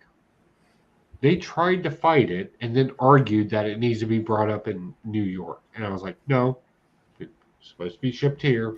File warrant and tetanus. The great thing about Commonwealth is if it's under $5,000, I don't need a lawyer. You fucked me over. You have to come here and make the argument. They sent down a lawyer. And I'm You like, gotta all be right. kidding me. They actually paid a lawyer to go They down there. paid a lawyer to come down here and do this deal. And I'm like, fine.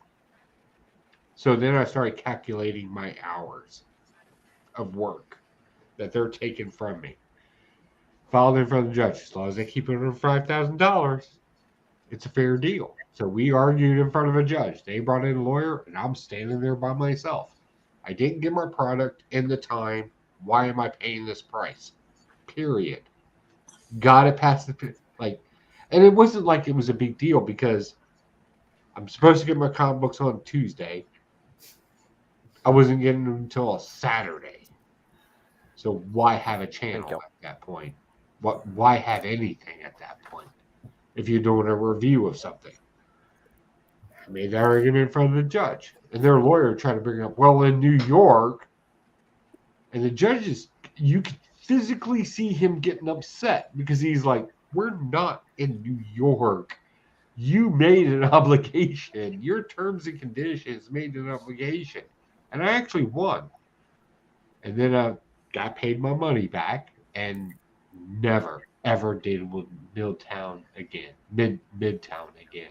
Well, that's actually a great story you just told us because it shows their perseverance when it comes to pettiness. Because they're petty as fuck. Oh, They literally no doubt. I mean, I ordered from them one time thing. Their order didn't arrive. The tracking showed it got returned back to them for some reason. It didn't even. It didn't show it went back to them. The tracking just showed that it supposedly shipped. It was one of those ones where it's like label created and picked up, and that was it. No hard tracking. Yeah. So after like 3 weeks, I contacted them all. Hey, I haven't gotten this. I'd like to have it reshipped or refunded. And they said, "Oh, we can't do that because it's been shipped." And it's like, yeah, they have to wait. So it was like I had to wait like 3 months for them to see that there was no movement for 3 months before they were willing to finally sit there and say, okay, we'll refund you your money. Yeah. That's ridiculous. And that whole game, maybe it's not this, but what it comes across as is we hope you lose interest so we don't have to deal with this. Yeah, that's all that is. And then the moment you point out that their terms and conditions, that they always throw terms and conditions at you, when you throw it back out them because you actually read them, they're like, no, read the terms and conditions. And it's like, oh, you don't know what your terms and fine. The terms and conditions are fine as long as they go to court. The things with terms and conditions are they're not laws, and so if they don't conform to your state laws or federal law in the case of interstate commerce, then it really doesn't matter what your terms and conditions are. I don't care what your rules are where you're at. You're shipping to me. I went my rules. Yeah, in California we have it's called small claims court, and and I got when I was regional manager for a retailer, they had a customer who was basically coming to us wanting a refund for a CD player that he bought, and he bought it a year and a half ago, and it failed finally, right? And he wants his money back, and we're like, no, you could go to the manufacturer, your warranty, but for us, we have a 30-day return policy. The judge looked at me when I said that and looked me in the face and he goes, I don't give a fuck what your store policy is. He says, well, it's not law, is it? Well, no. He's like, well, did the guy have a warranty? Yes, the manufacturer had a warranty. He's like, oh, you sold it. Honor his warranty. Yeah. I mean, that was like, I was thinking it was like so screwed up because I'm like, I'm not the manufacturer making the warranty. Why are you making me warrant the product? But the judge didn't care. In small claims court, it's not about the law even half the time. It's whether or not the judge likes you or doesn't. It sounds just like New York. or feels Well- like, you know what, I've been wronged by a business. You're a big corporation trying to pick Well, on this little man. I think It's like it goes one step above more- Judge Judy. I think pretty it much. goes more into the effect of if the expectation, right, of the terms and conditions or the sales process happens, right? If the expectation is that I got to talk to you versus some other random person, but I got to deal with you in the sales to some degree, right? There has to be some negotiation at that point. Because the truth is, all right, I'll put it this way. Who reads the sales and terms of anything that they buy? Nobody. No, not a single person. And the law, I do too. Like I read it through, and even in some cases in business stuff, I have my lawyer read it. Like, especially if it's stuff that makes me money, right? But at the end of the day, the average consumer is not buying it. And the truth is, the legal system at this point doesn't even recognize it. Think about that. Like your terms and conditions, when you read through it, whether you understand it or not, and let's be honest, if you have questions about your terms and conditions, you're not going to talk to somebody that can explain it to you. See, I disagree with that, and I'll tell you why. Let's say I'm a vendor, okay, and I decide I want to sell bags and boards, Okay. and I'm buying these in bulk, wholesale from a company like these assholes right here, Right. Okay, Midtown. I'm familiar with Midtown. and the package says 100 on the package. Okay, but it's sealed. I didn't open it. I didn't tamper it. I sell it to the customer, and they come back to me and say, "Hey, asshole, they said 100. There's only 99 in here, or 98 in here." Yep. Okay. I shouldn't be obligated to fix their. I might say, you know what? I have a bag. I have a couple extra bags. I'll give you extra bags. Before you run down your rant where you move your hands a whole lot, who says you're not responsible for it? Legally, You I'm made not a the one. claim. I'm not the one that packaged it. I'm a third party. So what?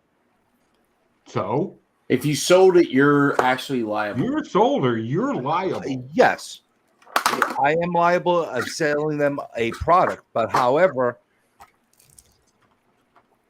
I didn't tamper with it. If they opened it up, you're throwing in interjection. No, you're responsible. You promised a client something, you're obligated to it.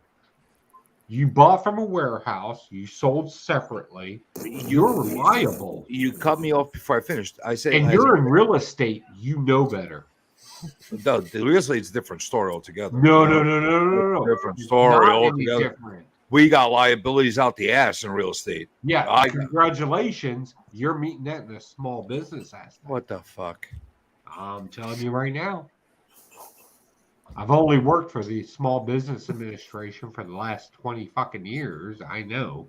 So you're saying that if somebody, if I'm a vendor and I sell this and it's short, I'm responsible to reimburse them the money for the entire package?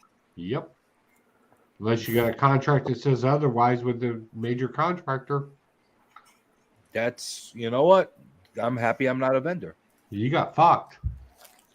You know, I'm happy I'm not a vendor. If that's why the you case. got to deal with the vendors. You are responsible as a business owner to deal with the vendor directly.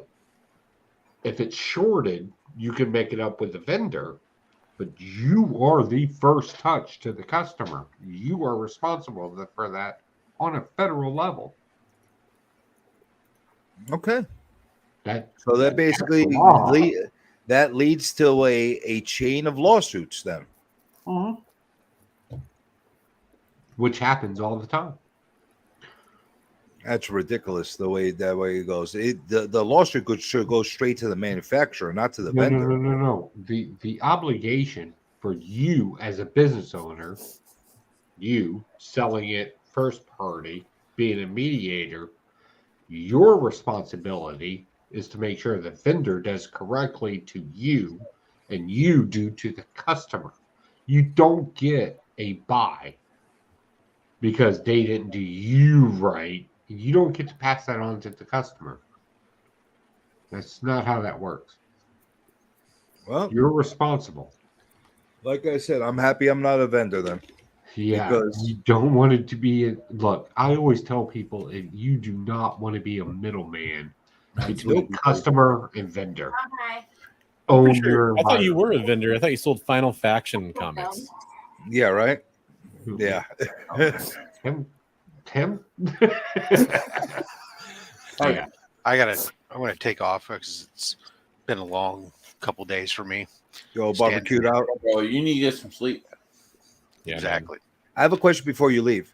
After Yeah. all that barbecuing, after all that, did you actually eat anything, or did you just fill up on aromas? You know, it's always the funniest thing. You always eat the least on the That's days why I that asked. the days I'm either doing barbecue competitions or the days that I'm doing barbecues for big cookouts like this. Always are the days that I eat the least. It's like I take samples of things, but I generally at the end of the day, I'm going, what did I eat? Oh, I only had like, little nibbles here and there. It's just, I'm just so busy running around and like, because not only are like you're cooking and stuff, but then you're like constantly making sure that all the food is replenished, because the chafing dishes, people consuming stuff, so you got to refill them. Are the burners still running in the chafing dishes, because you want to make sure your food is being kept at the right temperature so nobody gets sick. I'm constantly cleaning things, to make sure that things are sanitary, because I run my shit like a fucking goddamn restaurant almost.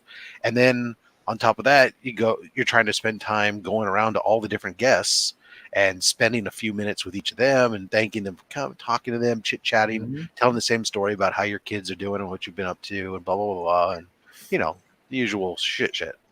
And it's almost like you're filling up from the aromas as you're cooking. I just think I get just so distracted by so many other things, and is all that I don't even think about it. And so you're just busy doing stuff, and you just keep going. I know the feeling. That's why I Push asked. through it. But yeah, I mean, I think it's what you taste as you do stuff. Every time I'm taking a brisket, cutting into a brisket, you're tasting it. Every time I'm pulling a pork apart, I'm tasting it. I didn't have any of the chicken in though, and I didn't test the chicken. I just kind of made sure it was good from a temperature standpoint internally.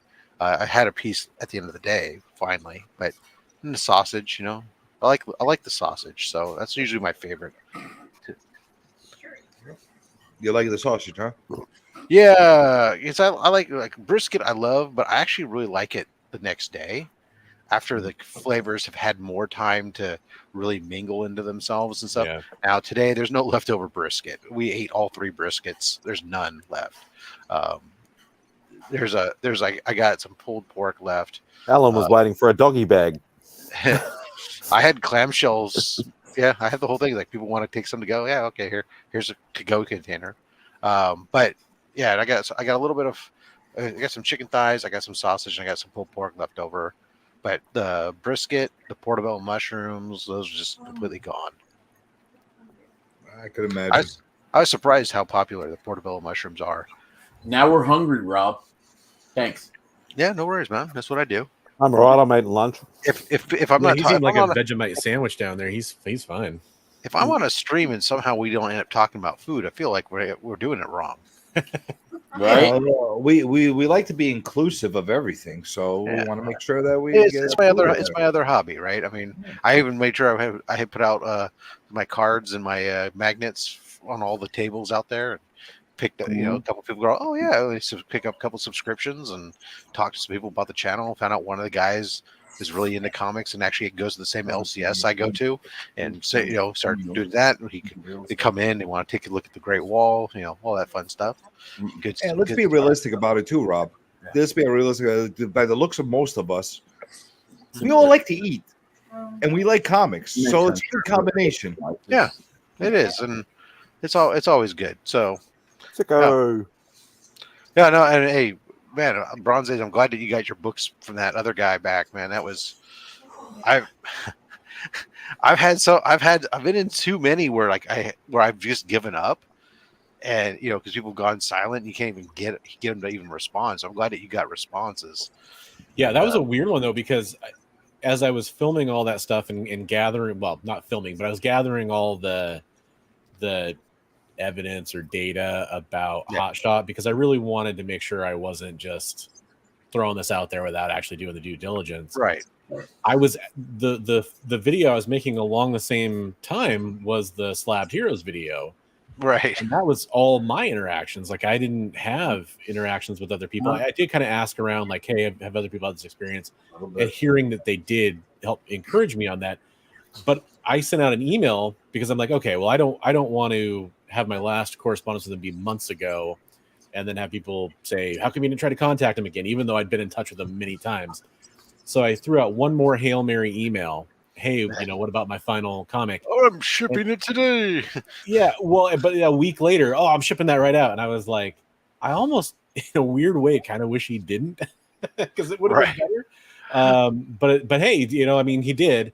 From what I can tell, most people with Slabbed Heroes always got their books, but they had to hound him. And then we discovered last night that the funny thing about that House of Slaughter book, which is so funny, it's a House of Slaughter book, which is basically worthless now. But we discovered that that was graded last month. So it looks like when I emailed him in March, he probably scrambled to get a submission in for that book and then waited for it to come back. Yeah, and it's sounding like some of these guys that they were basically running Ponzi schemes, basically, because they definitely weren't. You're prepaying them, and they were taking that to go buy other inventory and do other things rather than pay. Right. And they obviously have business accounts that are unlike us, where they're not on credit card, they're on payment terms. They're net 30 or something, and they're obviously just. They've got to be, if they're the high volume guys, I got to imagine that they're on terms, and that's the only way it makes sense that they're building up this inventory. Like in the case of Hotshot, they're building up this inventory at CGC, but not getting the stuff shipped out, because a lot of businesses would say, okay, hey, you know what? They give you net 30 terms. They're going to send you an invoice. Yeah. And, or maybe they don't even have net 30. Maybe it's just, we'll invoice you. And once you pay, then we'll ship, right? And now you're not, you're either not paying, or you had net 30 and you got so behind that they froze your shipments, right? And because you got this big debt load that you haven't paid, plus all the stuff that we're sitting on. Those are the things that make sense to me that fill in that gap. And so they've been using that money, especially in Hot Shots. It sounds like to me, I go, okay, they had terms or they had this invoicing. They took that money in the meantime and went out and bought other inventory, the cards, the stuff that they're buying on eBay and everything else. And then that stuff wasn't selling, and the money's not available now to go pay for this shit. And so it just sits. Well, they also renovated their shop. They tried to open a second location in that time. Yeah. Okay. Yeah, there you are. He went into a horror themed store location. So he's just burning everybody else's dollars instead of taking out a business loan or something. And I am curious about that, because the other option with CGC is, look, I totally understand that it's very possible that's how it works for bigger accounts. Mm-hmm. But even if that's not the case, I also think that could be a little bit of maybe what happened with Hotshot, and it might be what happened with Slabbed Heroes too. Is totally lost my train of thought because I've been streaming all day. But basically, I think that they've probably got to a point where they were holding all that inventory for so long that when the invoice finally came, they'd blown all that money, right? So that they kind of worked their way through all that stuff. And I almost wonder if it's like, we know with Hotshot that they were sent to collections, right? Which means that they had to have invoicing, or of some sort. Yeah. Well, or the credit card was declined. The credit card. That's what I was going to say. Is the credit card was declined, and then they set up a payment plan with them to get the stuff back, apparently. And I wonder if that's what happened with Slabbed Heroes as well. I don't know. Yeah, that's one of the reasons I want to talk to somebody at CGC. I know I was on Brian McClay's show, and he's clipping our conversation and sending it to Matt Nelson, who he's had on his show before. So he's trying to get me in touch with him so we can get some questions answered and get some of the other people in touch with somebody other than a basic person at CGC. It's not difficult. Like, I'm sorry. I come from the Small Business Administration. I hear what's happening. And I see these things happen, and I've seen them happen for 7 years now. The problem with these companies that are doing this stuff is they spend money, they get in quickly, they spend it quickly. And the problem is, and I talked about this to you, they don't understand what a cash conversion cycle is. Yeah. And that's where they get caught. And that's where every small business gets caught. Yeah. They don't understand a cash conversion cycle that is a 90-day cycle. That's why you have P&Ls that last over a 4-month period. So what happened is, and this is my speculation, I want to be clear on this in a legal sense. This is my speculation on it. They spent money that they got in quickly, not realizing that a bill was coming. And then when the bill came, it happened within their cash conversion cycle. It's even worse than that, Joe, because They what happened is didn't they're taking pre-orders several months before the books were even Pre-order. available. So Yeah. they're getting money in. They're not even outlaying that money. They basically would have to sit on that money and hold it in order to pay for the book and the grading. They and didn't do it. and they're not. They're using that funds They're for other using it. stuff. Yeah, and then they get doing a caught. cash conversion cycle. They Right. just spent the Yeah. money to do things for them. to make And then they it got hit by the better. CGC backlog because instead of it being a 2-month turnaround like they might have that's not- expected, you're looking at a 9 to 12-month Yeah. turnaround for those When modern they books. threw up that, what was it? The post you put out and the post they put out. You screen captured it. They showed it to with expenses, right? Yeah, operating expenses. Yeah. Congratulations. You know the definition. Investopedia. Congratulations. Do you know what a cash conversion cycle is? Like that, that's a 4-month period. I almost feel like legally they should have some kind of escrow account where all that money that goes for the pre-orders needs to go into that account and not be You know what? touched. I'll make it even simpler than that. Like they should have never stored the cash in a 4-month cycle. And then when they got hit with the other thing, that would have been more believable, but they spent it. They spent that money. That's why they don't have the money to cover the difference between what the extension to CGC was. And that's where they fucked up. And that's me not looking at their P&Ls. I'll tell you that's what happened. And if they want to argue it or bring up a lawyer, fine. Let's have that conversation. You don't want to have that conversation with me. You fucked up. I like that at least CGC's trying to do something that's beyond what you would expect. They even have to do. If I was CGC, not my responsibility. Like I know as a dick. So what? element to it? So I came in late, but I caught most of the conversation. Who are we talking about? What company's doing Hot Shot Comics? Yeah, Hot Shot. Okay. Yeah. So although there are other companies you're right. doing the same thing. Yeah, you're right, Joe. I mean, if I was CGC too, I would be. It's a huge thing for them to get in the middle of. Excuse me. But there's a reason why they might do it though. So what if it's determined that all of these comics that are sitting at CGC are stolen property? So here's a problem with an if. Ouch. Right? It's an if. That's the big problem. There's adding another big speculation. There's also another big problem. You can't add speculation to that. Joe, there's also a really other big problem too. Any lawyer, I personally believe, will not allow CGC to release these books like that because the agreement that was not made with them and the owners directly. It was made by the person that submitted them. I don't think legally. That's going to be dependent on the state law at that point. And they're across the U.S. You could be looking at a federal indictment, which would be worse. If they've gotten to the point though where they're going to collections and they're getting nothing out of it, so they're basically being left holding the bag. So now they now have this inventory that's theirs. They have basically it's now their inventory. They've got nothing else to do with it. If they want to turn around and instead of use it for giveaways at cons, want to try to help get it back to the people who should have paid for it, well, that's amazing. I probably wouldn't go take on that headache, but that's definitely amazing for them. So I can appreciate what CG or CGC is doing, but here's the problem, right? If the entire deal from the back end, from the company, is complete fraudulent and bad, We just lost Rob. Which is on the company. that Not CGC just stuck their neck out there to stick out for somebody. That's What not I'm good. hearing, what I'm hearing is we need to buy from big time collectibles. No, you do not. That's not what we're saying. You can buy from wherever you want, Because but that's not even what we're saying. Even if it turns into a lawsuit and you think there's something to be gained in it, you got to remember how lawsuits work. It's the prime minimum for what you owe.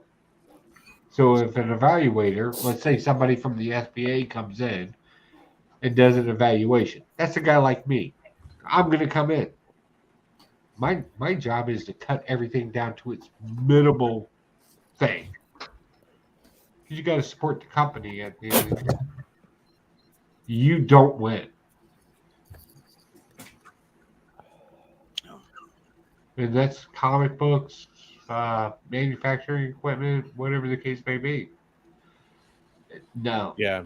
What I you will need say to do, stop dealing with these companies. You don't need to deal with these companies. Yep. You can do it yourself. Well, there's that, but I mean, to be Yeah. fair though, there's a lot of people that, for various reasons, choose not to, and I think some of those reasons are valid. There's only one reason. The fact No, is there's more than that one. you're just lazy. No. I can prove that wrong right now. It's I don't have an More LCS. than just laziness. It's convenience. It's, No. you know what? Listen. It's convenience. I don't have an LCS. So if I want, let's say I'm Spider-Man 7, Dan Slott says, oh, there's going to be this brand new character in it, blah, blah, blah, blah. Yeah. So now I have to order 15 copies to hope I get a couple 9/8s out of that. And I have to rely on those coming from Are another you an shop. LCS? Are you LLC'd or a business No. in any way? You're a private individual? Yeah. Yeah, no, you don't need to do all that. Just because you don't collect that but way if I doesn't don't have mean an LCS, how else am I going to get the comics to make sure I have a 9/8? You order one. You One order from- the 9/8. And it's going to be a 9/2, and then I'm fucked? Yeah. So I have to order 10 from a Marvel with their paper quality and their cover quality? I'm not Especially sure on a black you cover? Up in the number, you know, you've been in the business long enough to know how to press things and do things. But it doesn't matter if the corners are all blunted and it's got So hold on. color now. rub. In a legal sense, right? Let's talk legal. You're an expert in your industry because you are a known public person in this industry. Wrong. No. He's just a Why? talking head. Why do you get the benefit of a company, but you don't get the benefit of a company? It sounds like a lot of cats are just picking and choosing. No, well, okay, hold on. Maybe we're talking about something slightly different. I'm just talking about as a collector that wants to pre-order a 9/8 pre-screen from somebody. 1 copy? 2 copies? 3 copies?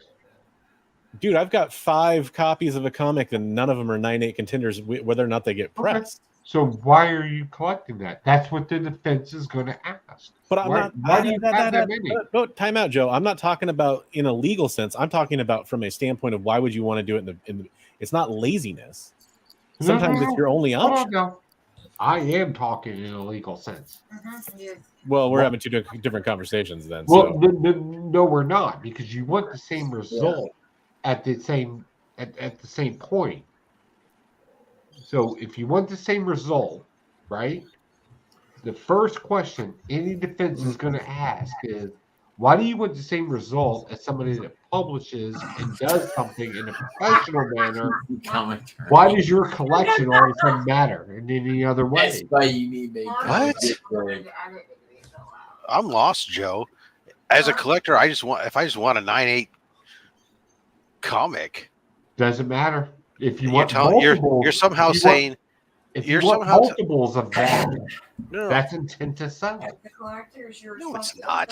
The fuck it ain't. A defense attorney will ask you that any given day of the week. Joe, let me. So because I have 27 copies of Spider-Man 2099 and number Yep, one, all of a that's sudden I intent. intend to sell it. Yep. Yep. Well, Wrong.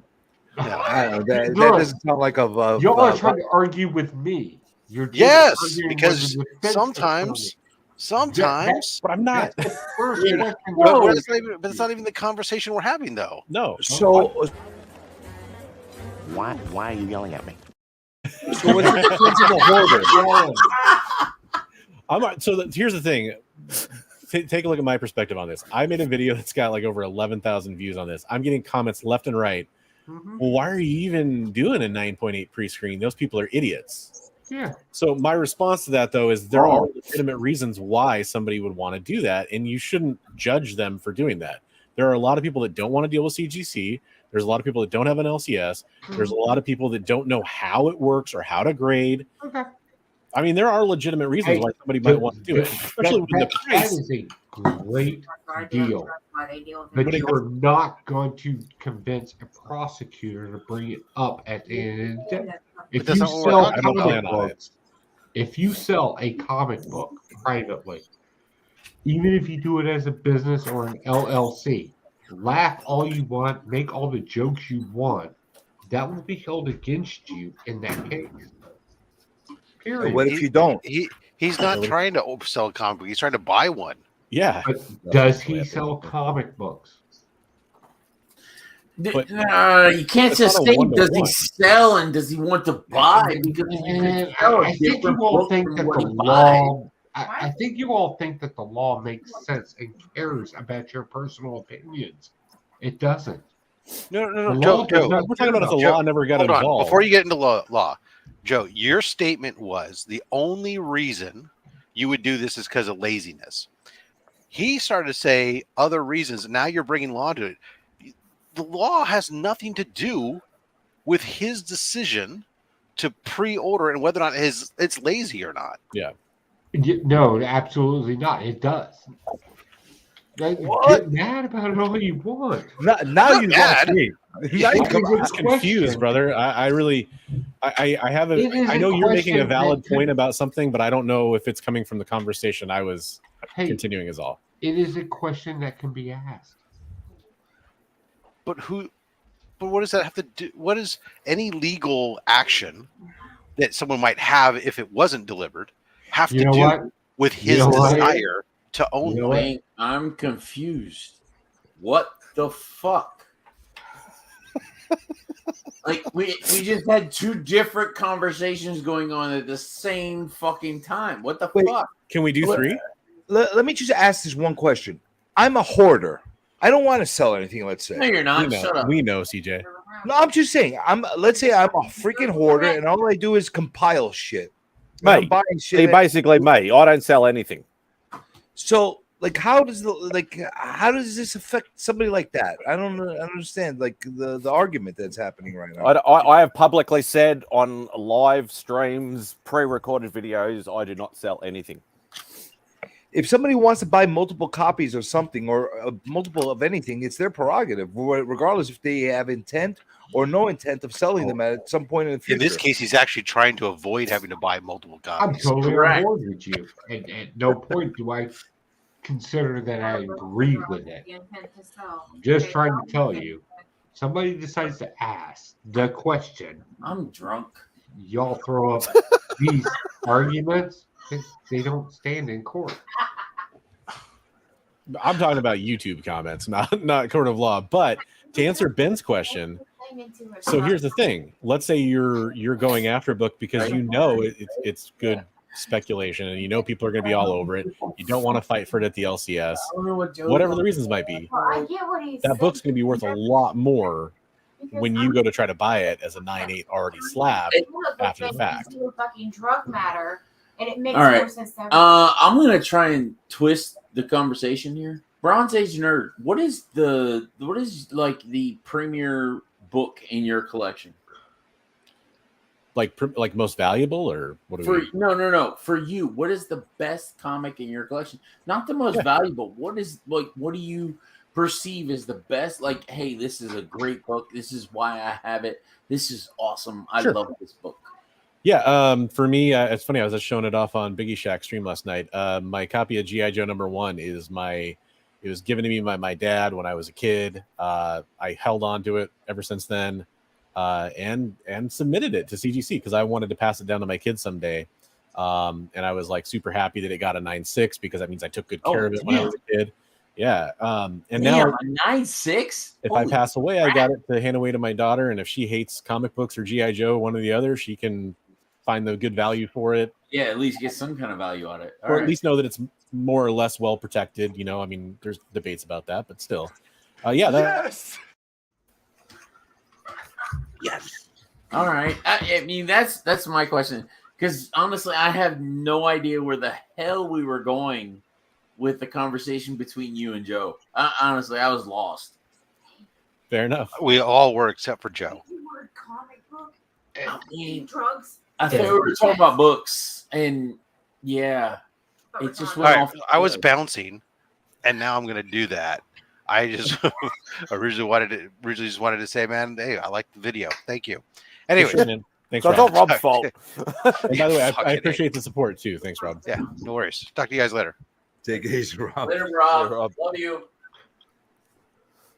So I went and picked up this book, and this is a book from my brother, from another mother, Mr. Beckerman. Deadpool is one of my favorite characters. One of my three. I got Venom, Deadpool, and Punisher. But Deadpool is amazing, and he gave me a New Mutants '98 signed house signature by Rob Liefeld, newsstand, and just want to show this book. Yeah, man, that's awesome.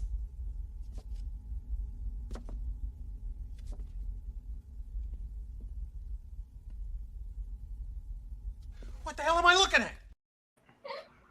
And is that a Gator Guard you got that in? Yes, it is. Gator Guard.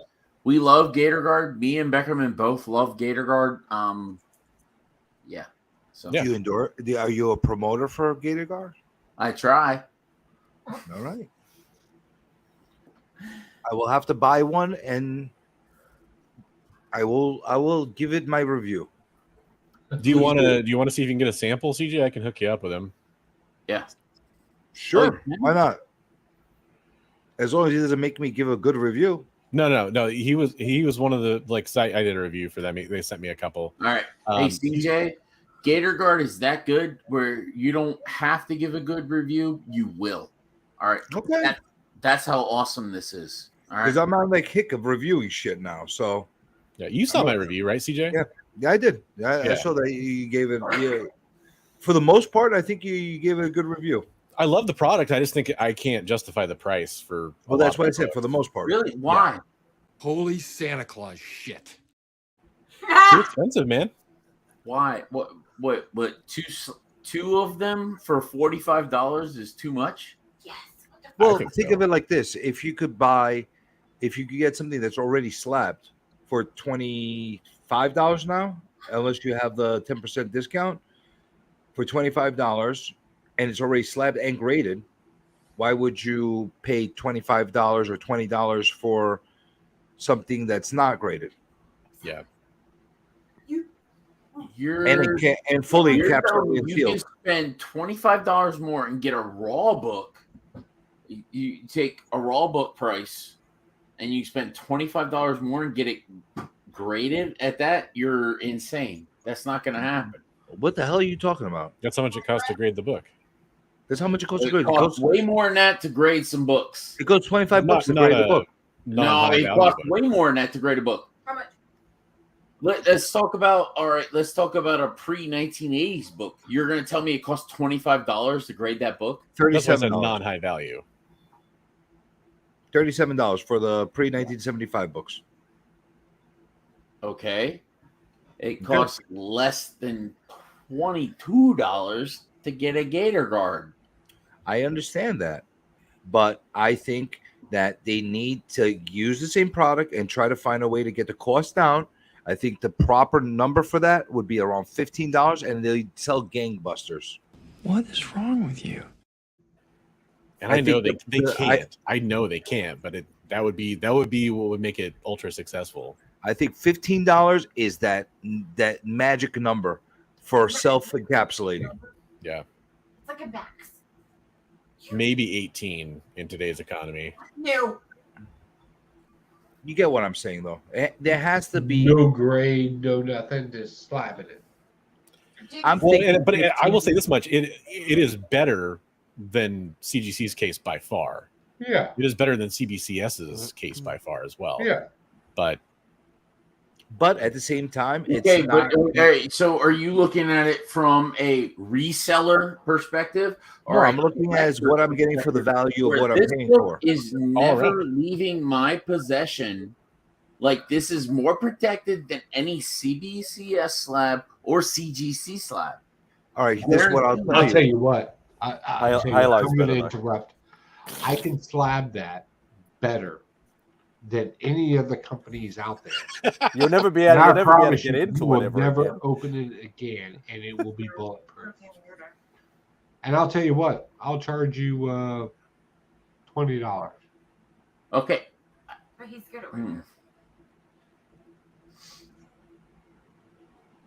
And you won't be able to You lift know, it. I encased a comic book in bulletproof from the evil layer.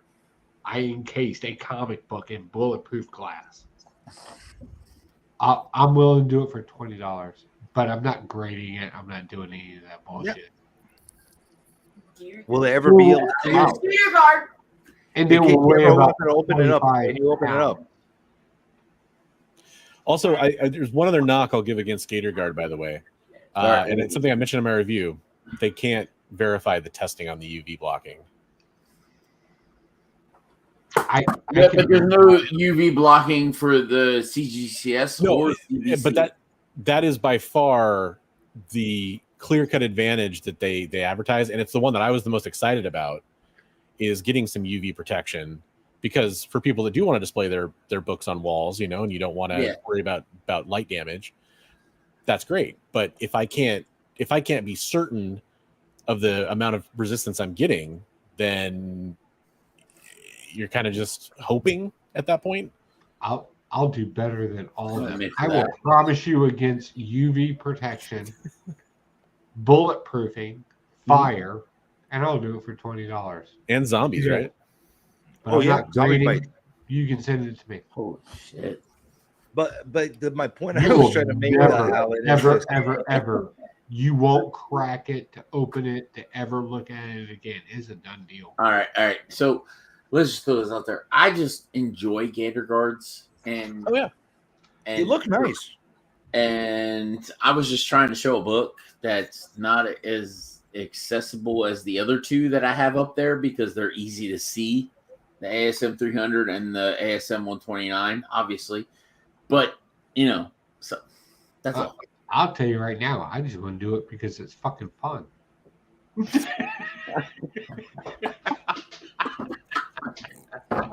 Fucking Joe. And you know what? This is basically when I met Joe at Heroes 2022, right?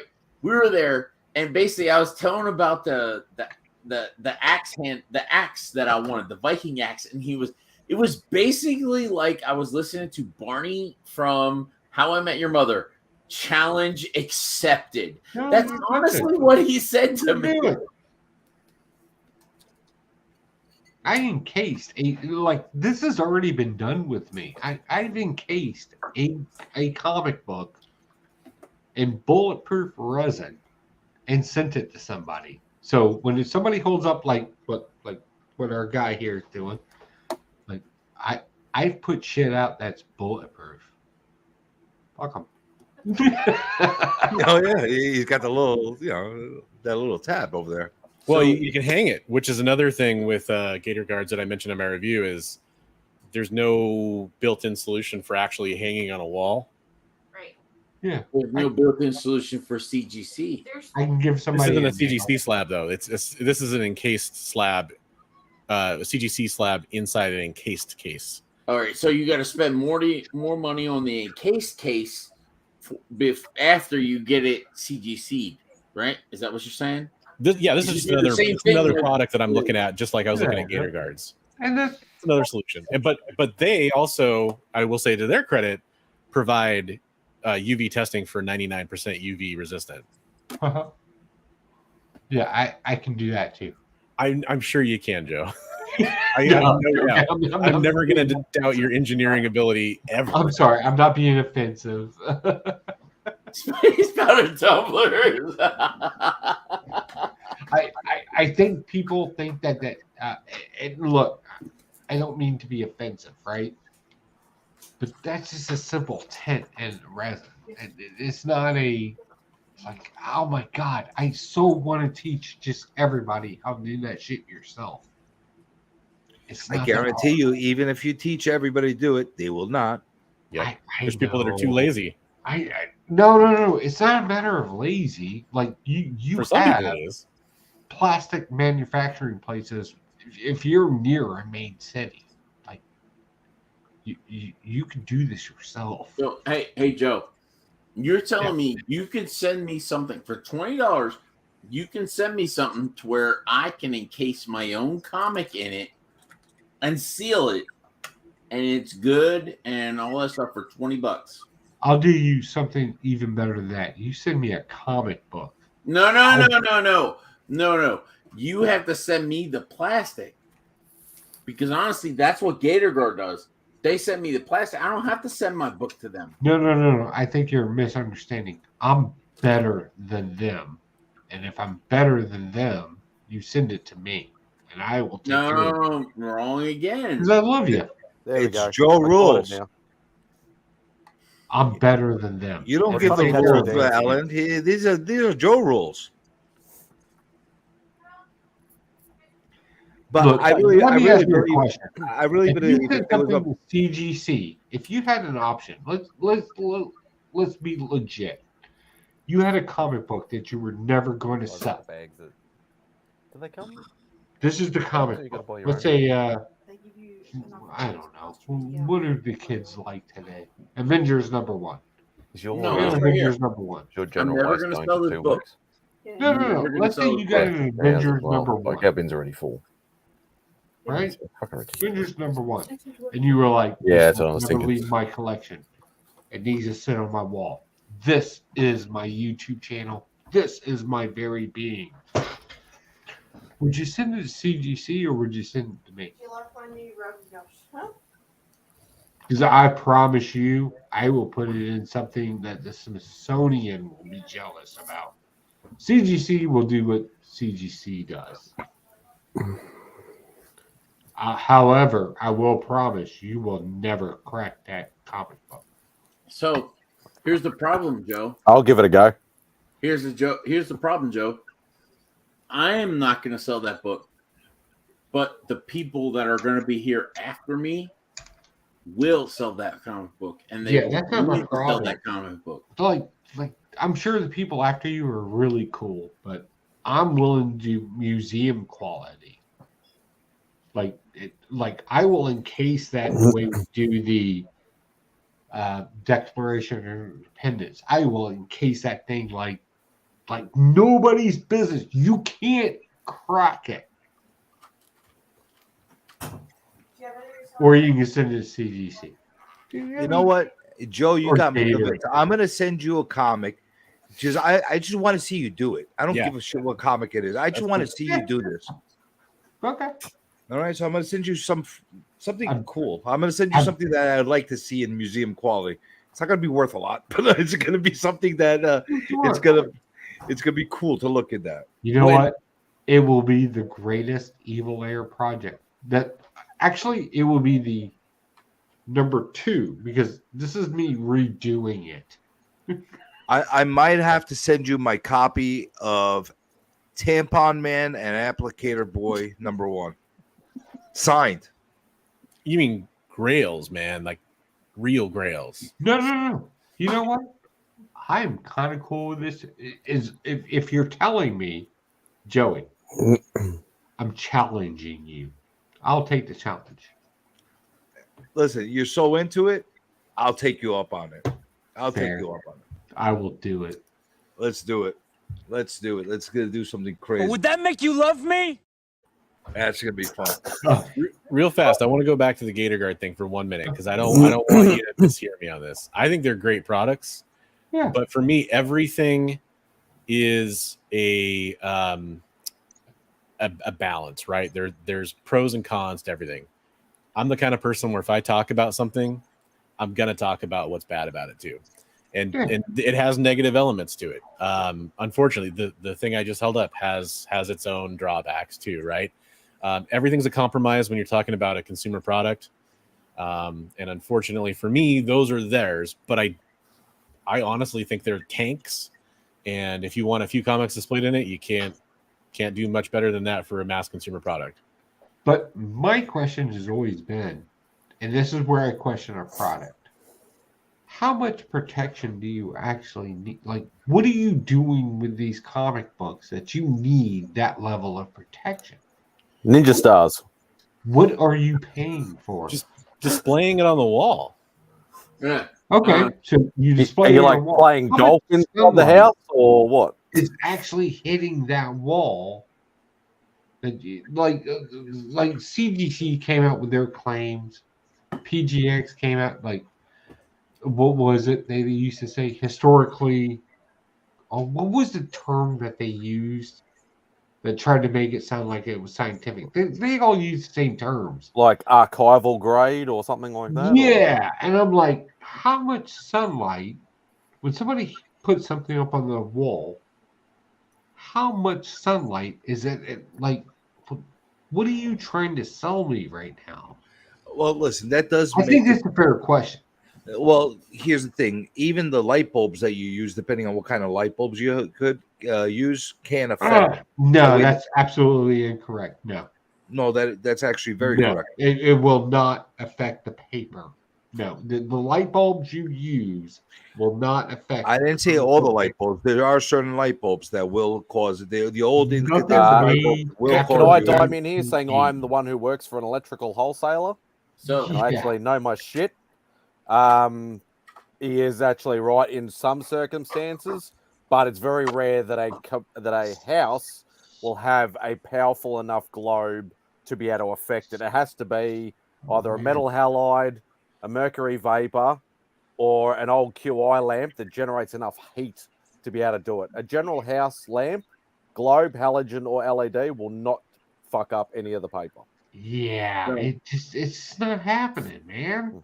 You know, they're selling you an over product. I'm looking at this.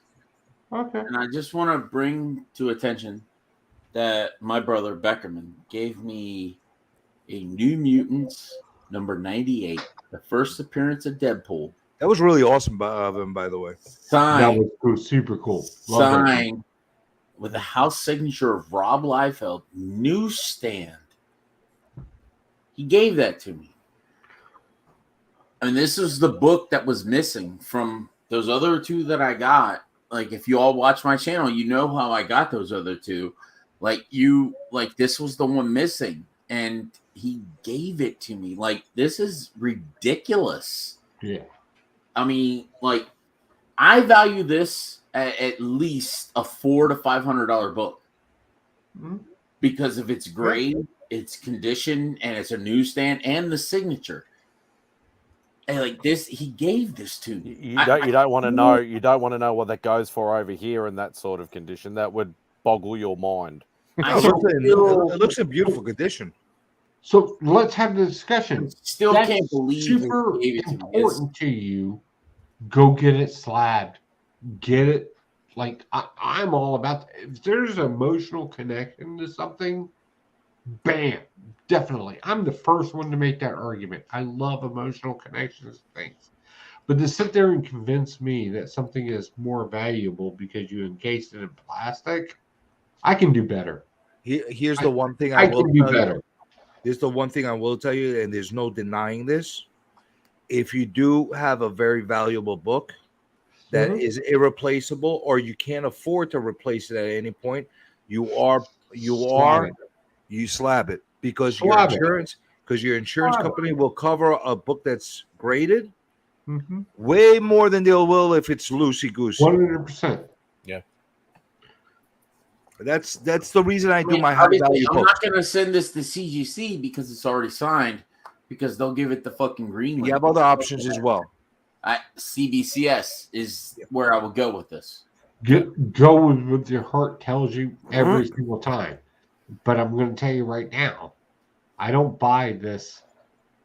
We do it slabbed this way through a company because we're super genius smart. They use, and I proved it several times on videos now. It's no more protection than anything you would do with the Constitution of the United States. It's I've literally ripped with my hands open, new, old, gin, whatever. I've ripped them open with my bare hands. Yeah. But with that said, I'm slightly different, and I'm not bragging, but I am a blacksmith. I have a different grit strength than other people. So, like, I can do that. So I need to send you a Halo slab. I'd like to see you do a Halo slab with your bare hands. I'm dying to get my hands on a Halo slab. I want a Halo slab so bad. So bad. I'm going to tell you right now, I think I may hurt people's feelings. I've done PGX, EGC back when they were still alive. EGS. I've done modern CBSs. I've done modern comic book slabs, whatever. I've ripped them all open with my hands. But there's a difference, right? As a blacksmith, I have a different grip strength. I'm not a big guy, but I had to do it with a mallet.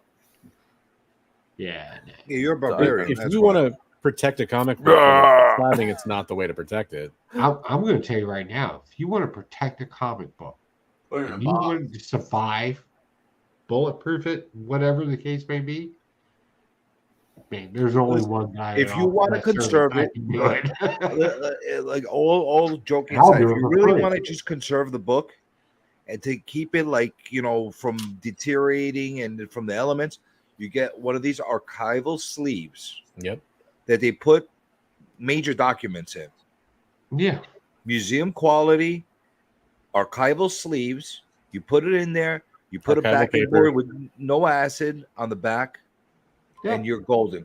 And then Don't forget the archival paper in the middle. Bulletproof Yeah, it. you're right. The micro chamber paper you put Yeah. in the middle. And you're Because good. whatever circumstances that you think are going to happen to that comic book, chances are gunshots or a lightning bolt's a lot more accurate to anything you can imagine. So we might as well go ahead and ground it out, right?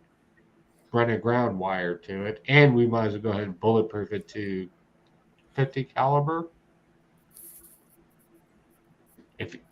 If you want to protect a comic book, 100%. Sure.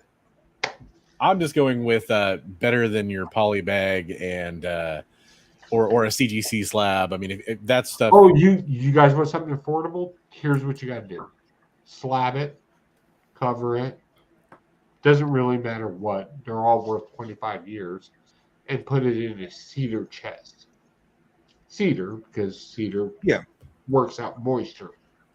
That's what we do here in our house. Hey, Spidey, how many people we got watching right now? 7. 7? All right. 7 people still. So, all right, you sad motherfuckers. Hey, but we're getting into Insomniac territory here. Yeah, are we? Yeah, when CJ does his Insomniac stuff, we'll have like up to 10, 15 people. Now I think I'm gonna submit this CBCS. Honestly. Sure. So I'll be honest with you. The best, like I'm not joking. I'm not endorsing freaking museum quality fucking Mylars, but that's the best way to conserve a book and making sure that it does not deteriorate.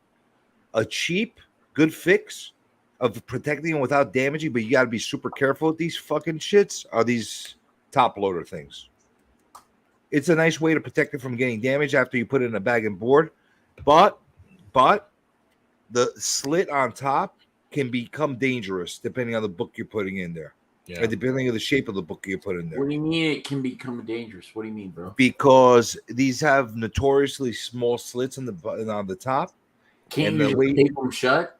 and if you're sliding in and out of the book and you're not being very careful, you could snag the book. Yeah. You got to be careful with top loaders. That's true even with Mylars. If you're doing like Silver Age books or something like that, you got to be careful because True. it's pretty easy for it to pull up the corner and then slice. Very true. If you're not careful. I mean, it's not like putting it in a standard poly bag and board. Yeah, it's very true. But cheap, like I really believe there should be something in between this and a Gator Guard, price wise, that somebody could buy, slap their own books, and have it in a nice display kind of format. It's called a cheap picture frame. Because honestly, Pretty much. like sending this to CBCS would be. I really don't want to, because this is me like sending the book away, and he gave this book to me. I don't want to send it away. And how do Gator Guards is it just a screw like that you connect them together, or screws? It's for binding posts. Oh, okay. Yeah, So I've it's like never a male and female. I've never physically seen a Gator Guard over here. So And the gimmick is you could Can pick you show whatever that again, color Alan? bolts you want. Yeah. Yeah. Oh, okay. Yeah, so it's like I remember back in the day when like sports cards were massive over here. We used to have the Ultra Pro, they'd be like this thick. Because I actually had a Jordan rookie card at one stage that was in like an Ultra Pro thing that was like 2 inches thick. And you because it was screw it worth in. that kind of- And then you used to screw them down. They've been around for cards for a long, long time. Yeah. Yeah, well, I'm talking about like mid to late 90s. Yeah, they've been around for a very long time. Actually, I no, it was wouldn't be at earlier all than that. It was surprised to early learn that 90s Gator when I did it. Guard has that was maybe the impetus for the idea for those cases at some point, because especially I remember the clear ones on both sides, they're not that different really from what that product is. It's just scaled up and much, much harder and better. Yep. Right, You're well, absolutely right. That's I'm gonna head to bed. probably where they got the idea from. It has to be where they got the. You know what? Maybe these should go a little thicker. Do you need to plug anything nice hanging before out you with go, Alan? Take it easy, man. Thanks for showing off your books. Do you need to plug anything before you go to the eight people now that are watching? No, just pay attention to the Common Viking trading. We have art and figures coming up on the shorts, and we have the Hook-a-Buck every single week. Awesome. All right. Thank you for hanging out, brother. Greatly Yeah. appreciated. Talk to y'all later. Later.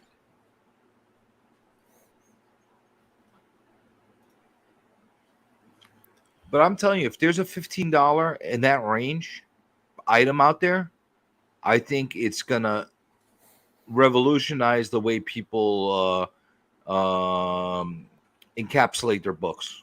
Yeah, I really do, and especially if they get it in a size that can fit in a regular comic box, or maybe a little bit more than a comic box. That way, you don't necessarily have to have the size of a CGC graded box and something in between. I'll tell you, man, the best box out there for like the cardboard box, the Gemini short and long boxes are a little wider, and dude, those Gator Guard cases will fit in them. Oh, will it really? Yeah. So what are they? The size of a magazine box? Is that what? No, it is? they're slightly oversized. In fact, I can fit this. Like I have a closet. I think I can fit 5 across for the Gemini and for like a BCW comparison box. It's a little snugger on the Gemini, but they're just a little wider and they fold up.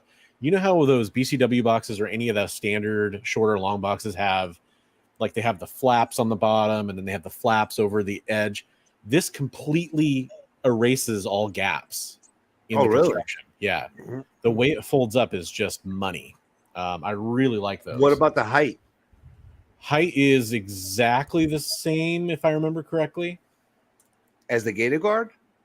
So no, as the as a standard box. Okay. So yeah, like I think the trick is I think the lid sits a little bit higher up somehow on the box, like the way they have it constructed. so that you're able to get a little bit better clearance he's back up again. and width.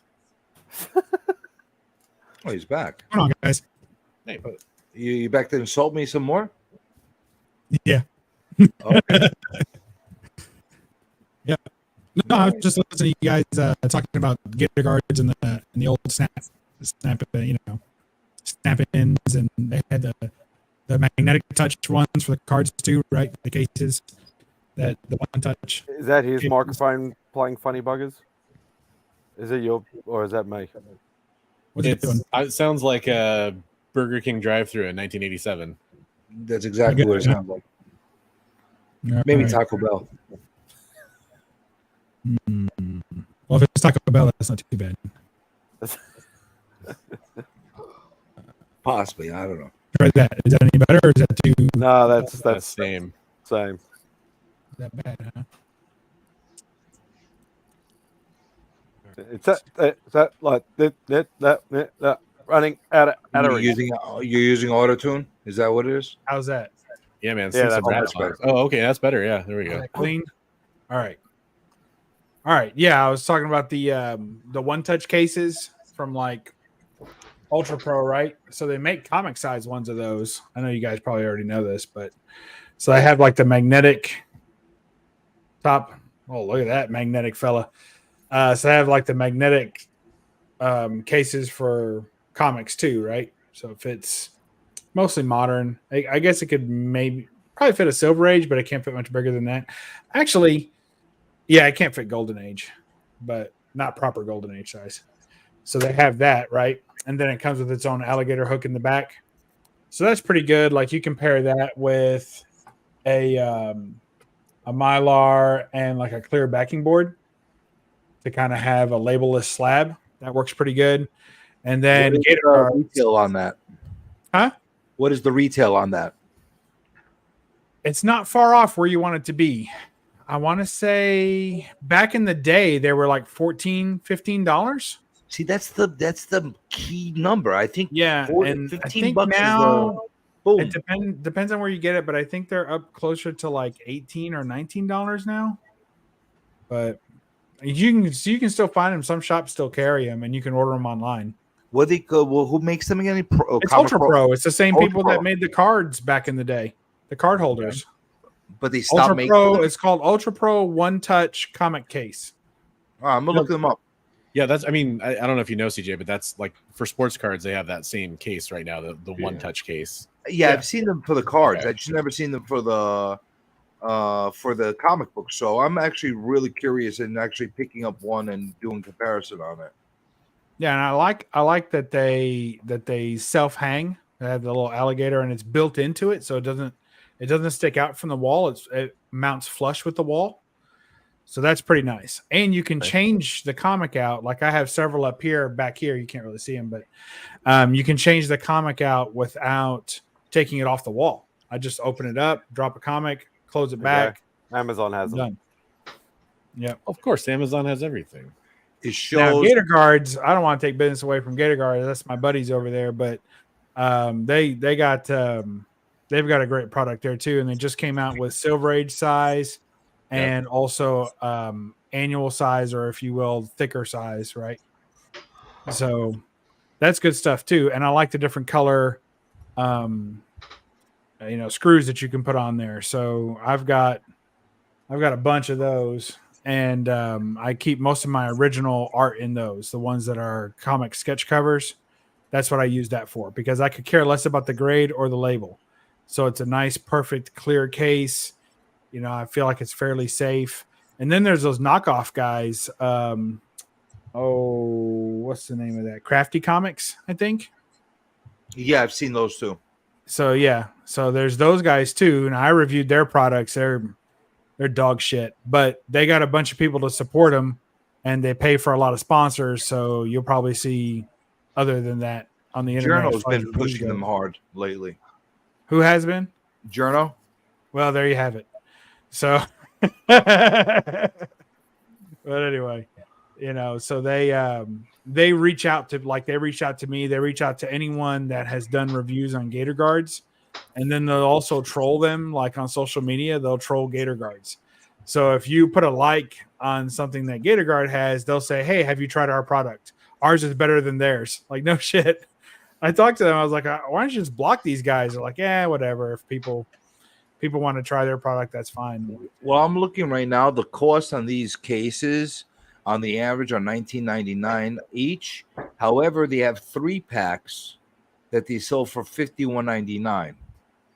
Yeah. My only gripe on them is that they're super soft.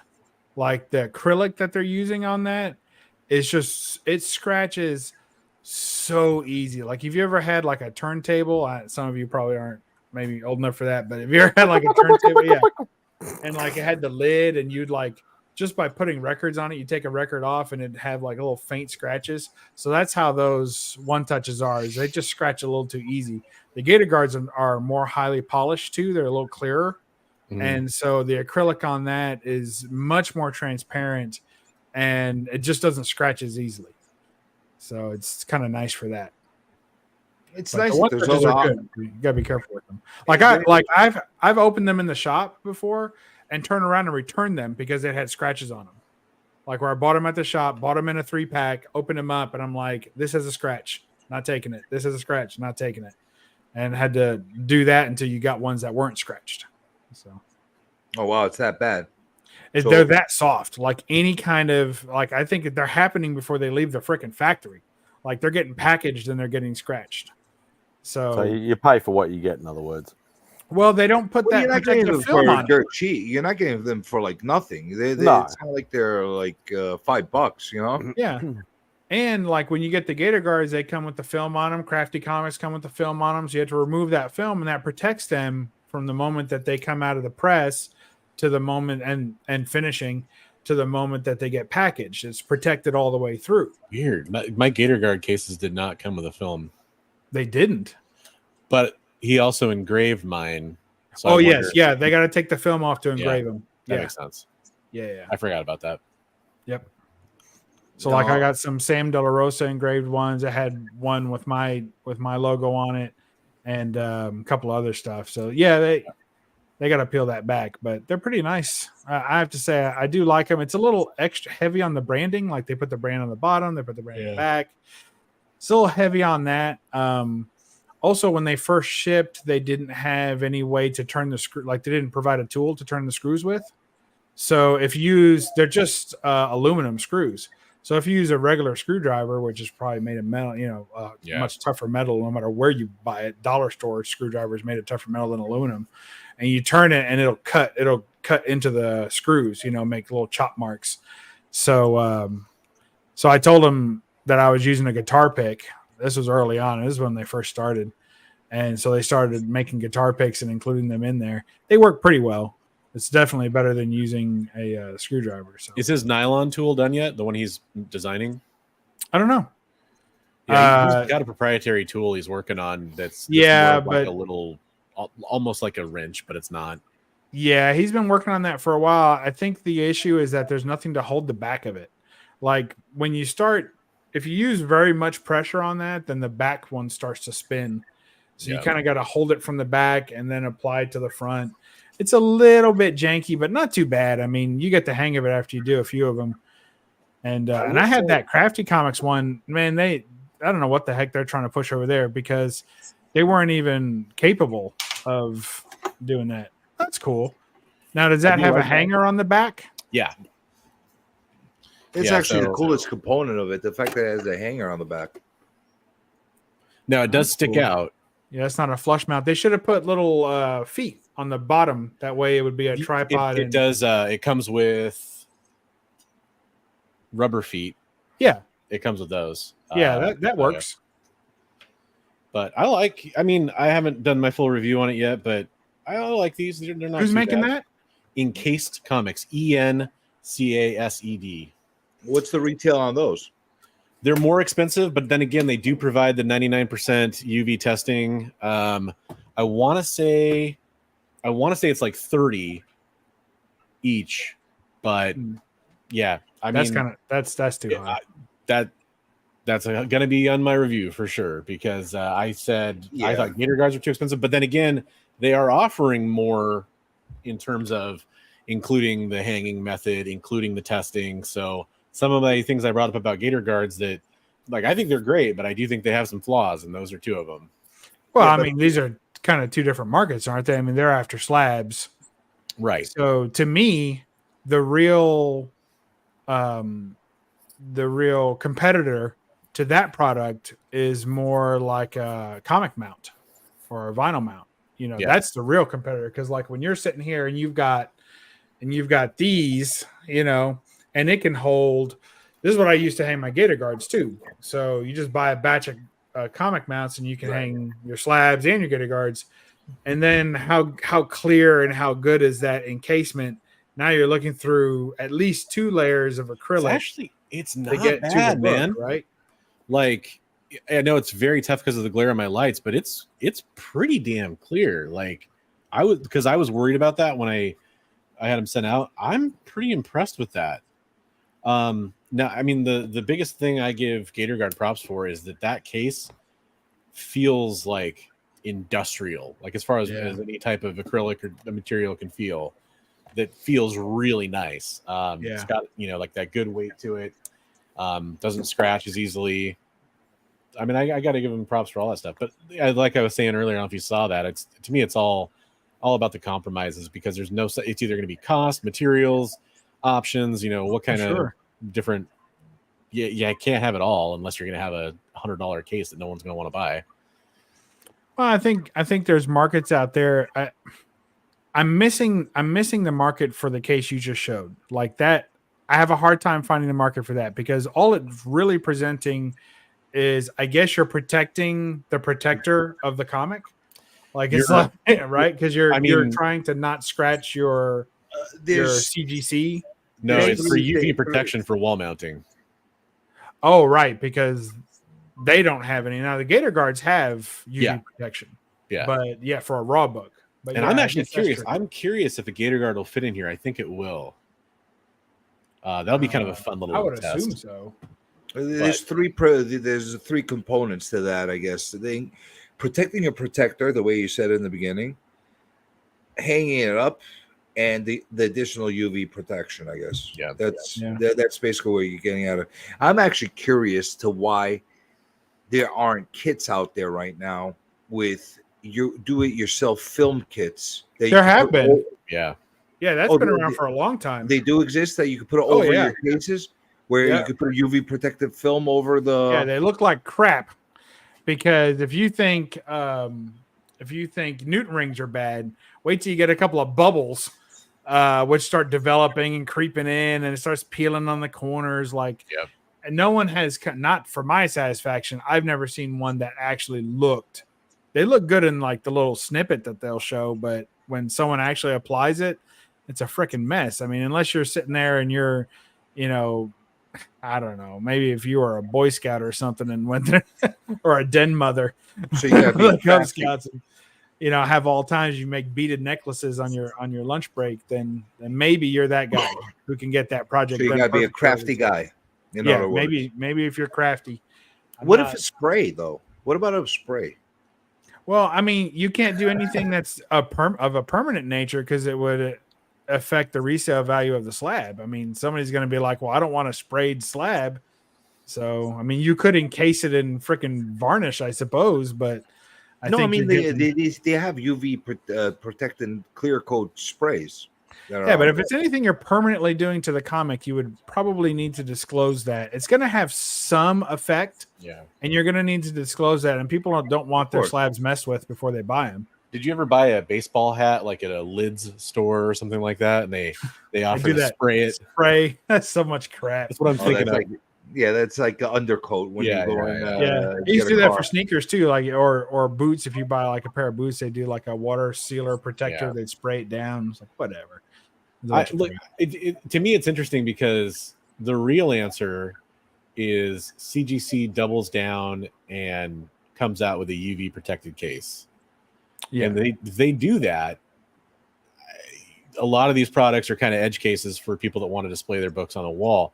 There's pretty much use cases for just about all of them though, and it is kind of interesting, like comparing them. Like I actually want to check out the UltiPro one now and see what that's all about. It's pretty good. Yeah, I mean, like especially for like you said, for like sketch covers, and I'm assuming once you have it mounted up there, you can just pull off the front, switch out the books. Yeah, yeah. You just peel it down, Yeah. and you don't even have to take it off the wall. And sometimes I do if it's in an awkward place, but yeah. you just peel it down, pull one book out, put another book in, and push it back. And then you got to tap it a little because there's a little bit more gap because it's Right. wider than a Silver Age backing board. It's about the size of a Golden Age backing board.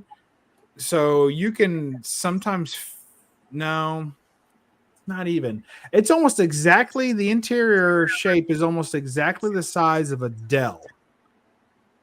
So without a bag and board. So You know like, what would be an awesome thing to use for that? Now that I'm thinking about it, you know those clear boards that they sell? Yeah. If you use a clear board, Golden Age, if it fits in there instead of the whiteboard, it might actually make it look really good and pop. yeah, that's what I do for a lot of them that I don't trade out more often. So the ones I trade out constantly, I don't bother to change the boards on them. But the ones that I have up that are more permanent, but I haven't sent off for grading for whatever reason, or I want to keep it raw and readable, then I'll use a clear backing board for those. But like here's a size. You can see there's a Rifleman, and it's just that's all the room that's left there is right there. It's not very much at all. And thickness wise, it fits right in there. So it's about exactly the size of a Dell. So that's where it's at. But like if you put this in a bag and board that fitted, it would be too big to fit widthwise. How wide is that? Would that fit in a magazine size box?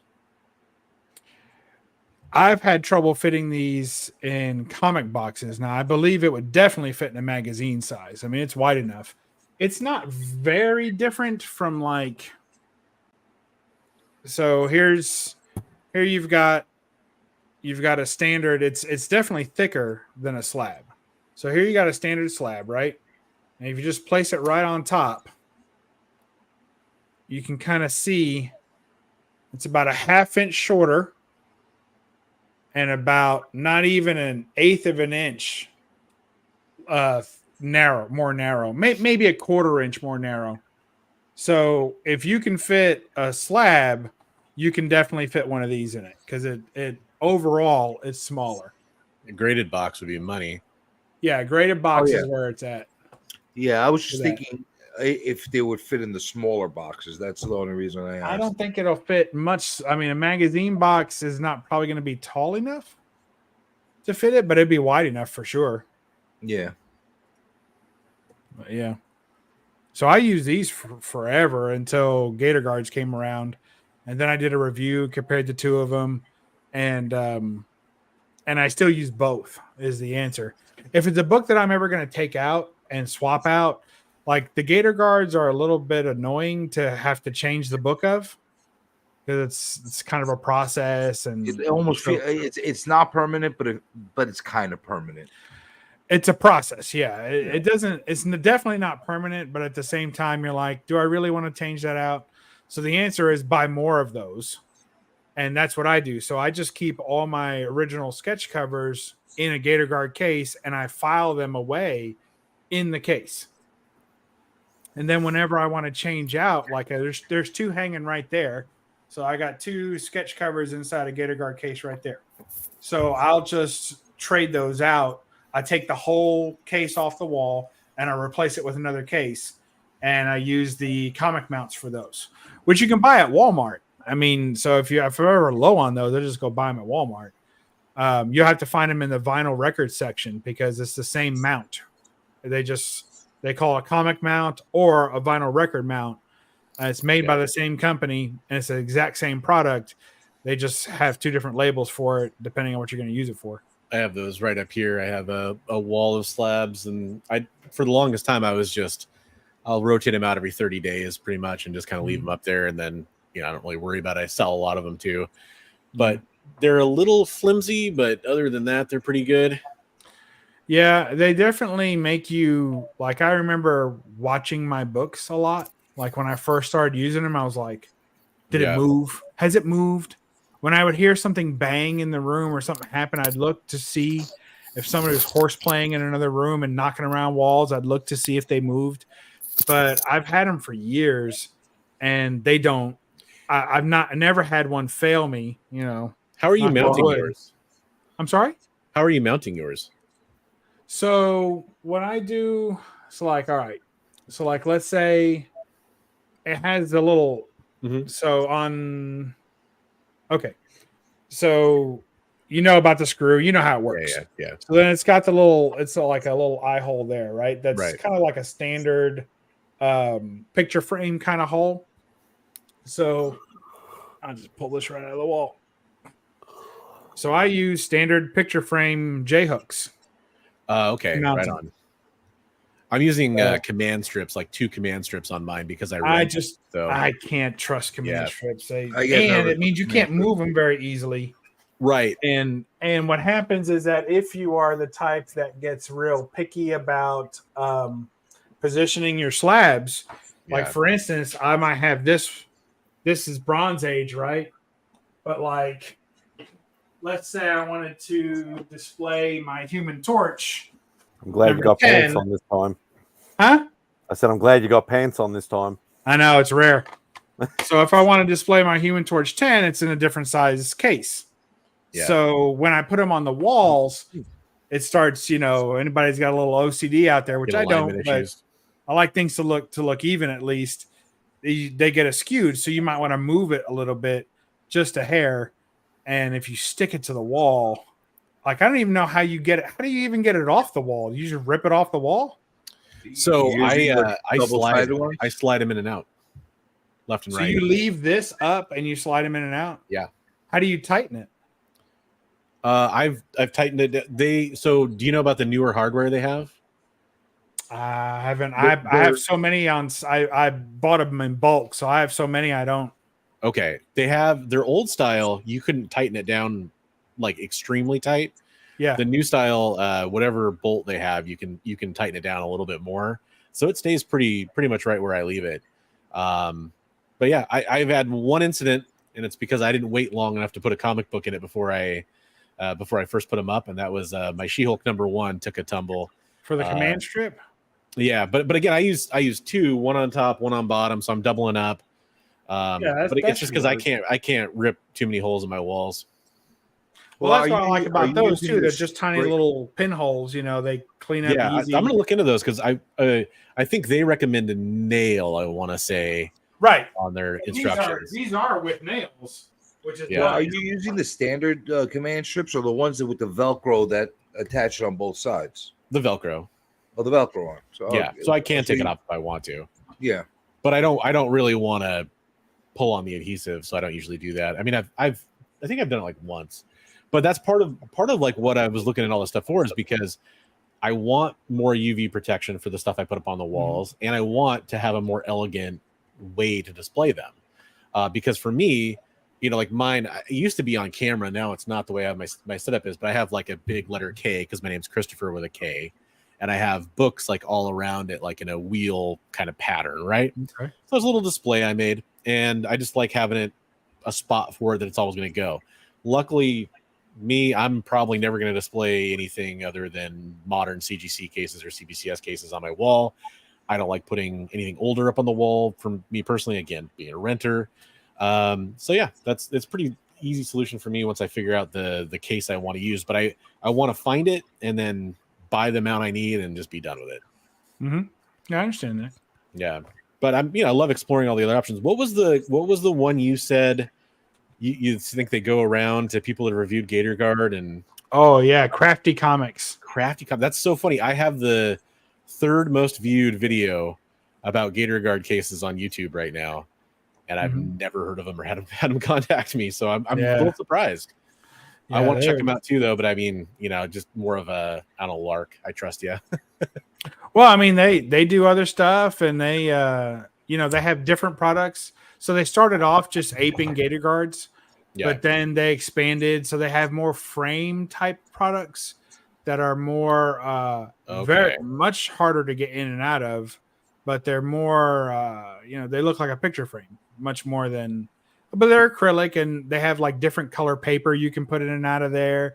So it's kind of like a more art type project that you'd get into. Gotcha. But you know what I always wondered? Why one of these, and they could probably warranty a lot more money for them. Why one of these cases that you could buy don't have a spot where you could slide in and out LEDs in the radius around it, or like Yeah. top and bottom? I wonder why they never done that. I don't know, maybe powering it up. I mean, you'd have to take the slab on and off the wall all the time to power up the LEDs, or you'd have to daisy chain them. I mean, if you're looking to make something, because I like LEDs too, and I like the idea of backlighting them, backlighting the comics. But the problem is that I always come up with is, in my attempt to make the wall look so pretty and so even and spaced and have that space between them, it gets messed up when I start stringing wires everywhere. So it would have to be battery operated or rechargeable and be wireless. In the world of rechargeable, but it's not going to last hardly no time at all. You're going to get, what are you going to give, a remote with each one? And you're going to do 1, 2, 3, start turning them all on. Either that or a simple on and off switch, the like button that's right on them. Yeah, you could do that. Well, I mean, then you're going to have to pull it down to charge it too. It'd be like a whole thing. I would think so. Unless it's in tube form or something along that line. I don't know. Like most of the time, once I get these on the wall, I hate touching them because I feel like every time I touch them, I'm downgrading the integrity of what's holding them on the wall. Yeah. Whatever I'm using, whether it's the nail or the slip, J-hook. the frame piece, whatever it is, I feel like I've touched it again. I shouldn't have done that. And if it ever falls, it'll be the one I touch the most. So funny interlude here. I just looked up Crafty Comics on IG. They're following me. So surprised I haven't hit you up yet. Yeah, I don't know. It's kind of interesting. They got Jim Lee here doing something. Why are they posting Jim Lee? Oh, they met Jim Lee. Okay, I thought maybe he was advertising their. No, but they have done that. Like I want to say it was maybe J. Scott Campbell or somebody they had, and they were like, he did his entire display of comic books on the wall, and they showed a picture of it, and it looked like absolute dog crap. I'm like, 99% of the guys on YouTube have better comic displays than J. Scott Campbell does, And he's like, yeah, these things are great, It's like, he's too busy staring at his hot wife. He doesn't care. Oh yeah, I'm sure. That's funny. No, but I appreciate you sharing your knowledge, man. I would think somebody would do that with the lighting. Why wouldn't they? Either that. I think we outlined some of the reasons why, CJ. I mean, one of the reasons it's got to be has been hit pretty hard, and that's cost. I mean, you're wanting something for $15. You're already looking at stuff that's $5 higher, and you want them to add LED lights to it too. Yeah, but that's something that's a little bit different. That's something that you're not going to do for every single book in your. You're going to do that just for the ones that you're going to put on the wall. That's true. You know what I'm saying? So if they're charging $50 for that, there's a market for that. Because they're not going to go and buy 100 of them. They're going to buy maybe 5, 10, 20 of them tops. That's so still there's a lot. It's still a lot, but you spend a lot of people spend a lot more than that on their displays. Yeah, that's true.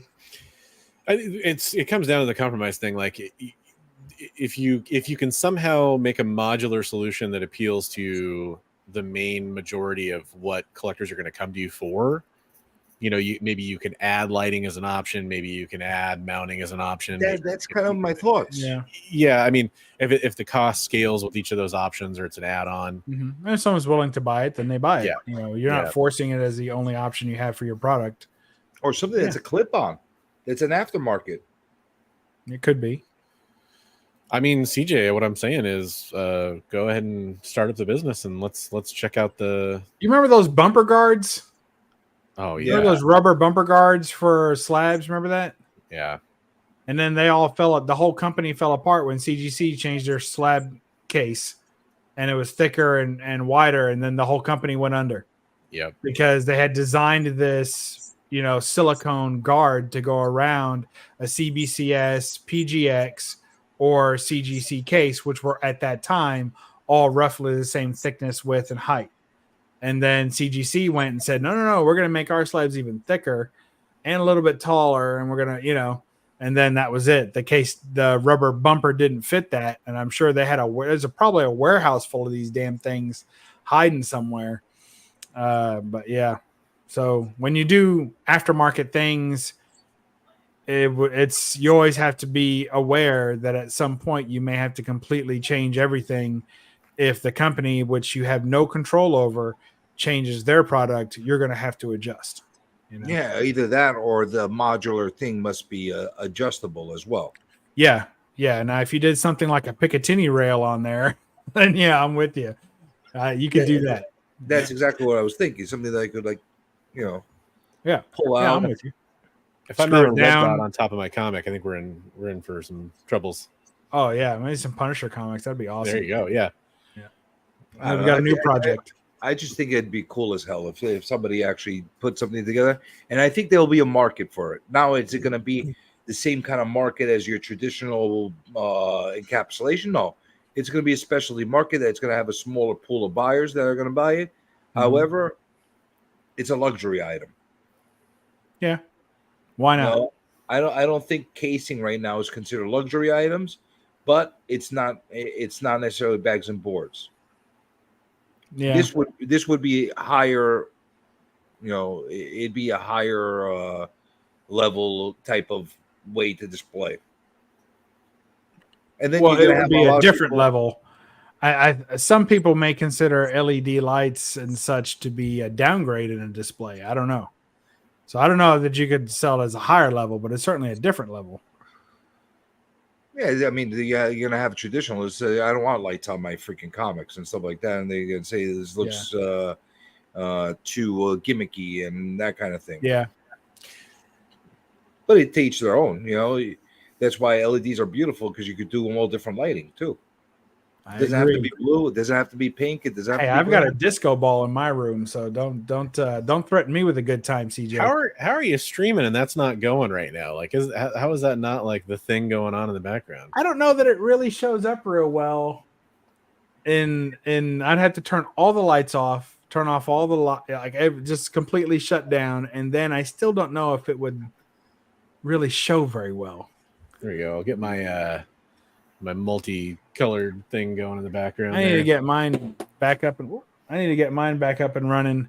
I had one blow out on me, my backlight, so I returned it. It was still within warranty, so I'm gonna get a new one. Should be. I love this light, man. This is a really good one. Invisa 2. I'll turn it off so I can actually get it up here. But this is really nice. Like, it's you can have it plugged in and going at the same time. Charges on USB-C. It does different lighting modes, floodlight. It has mounting on it, so you could use it as a key light if you wanted to. You could attach it cold shoe above your camera or something. I really like this one.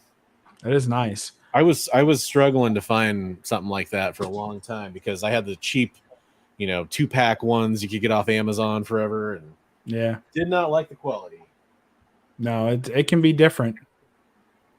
Oh, you guys are way too fancy for me. I got myself a ring light that does those lights, and I'm like, fuck this. I don't want it. You're lighting your nipples, CJ. That doesn't matter. What the hell? What are you lighting? I want the glow in the dark, but it you got some glory, man. It's a big deal. I want that to be. No, look at this fucking guy. Look at this fucking guy. And I'm getting started again. I know. And he picked a day when you didn't shave your arms. What the nerve of this guy? Yeah, exactly. Oh, man. Now, that's one thing you need to put in a Gator guard. That comic right there. What is it? Final Faction, #1. First appearance of a bunch of Dollar Tree superheroes or G.I. Joe guys. We need those. We need more of those. We discovered that the cartoon is pretty well loved or something, I think, when we kind of investigated it, right? Apparently so. Apparently so. I had no idea.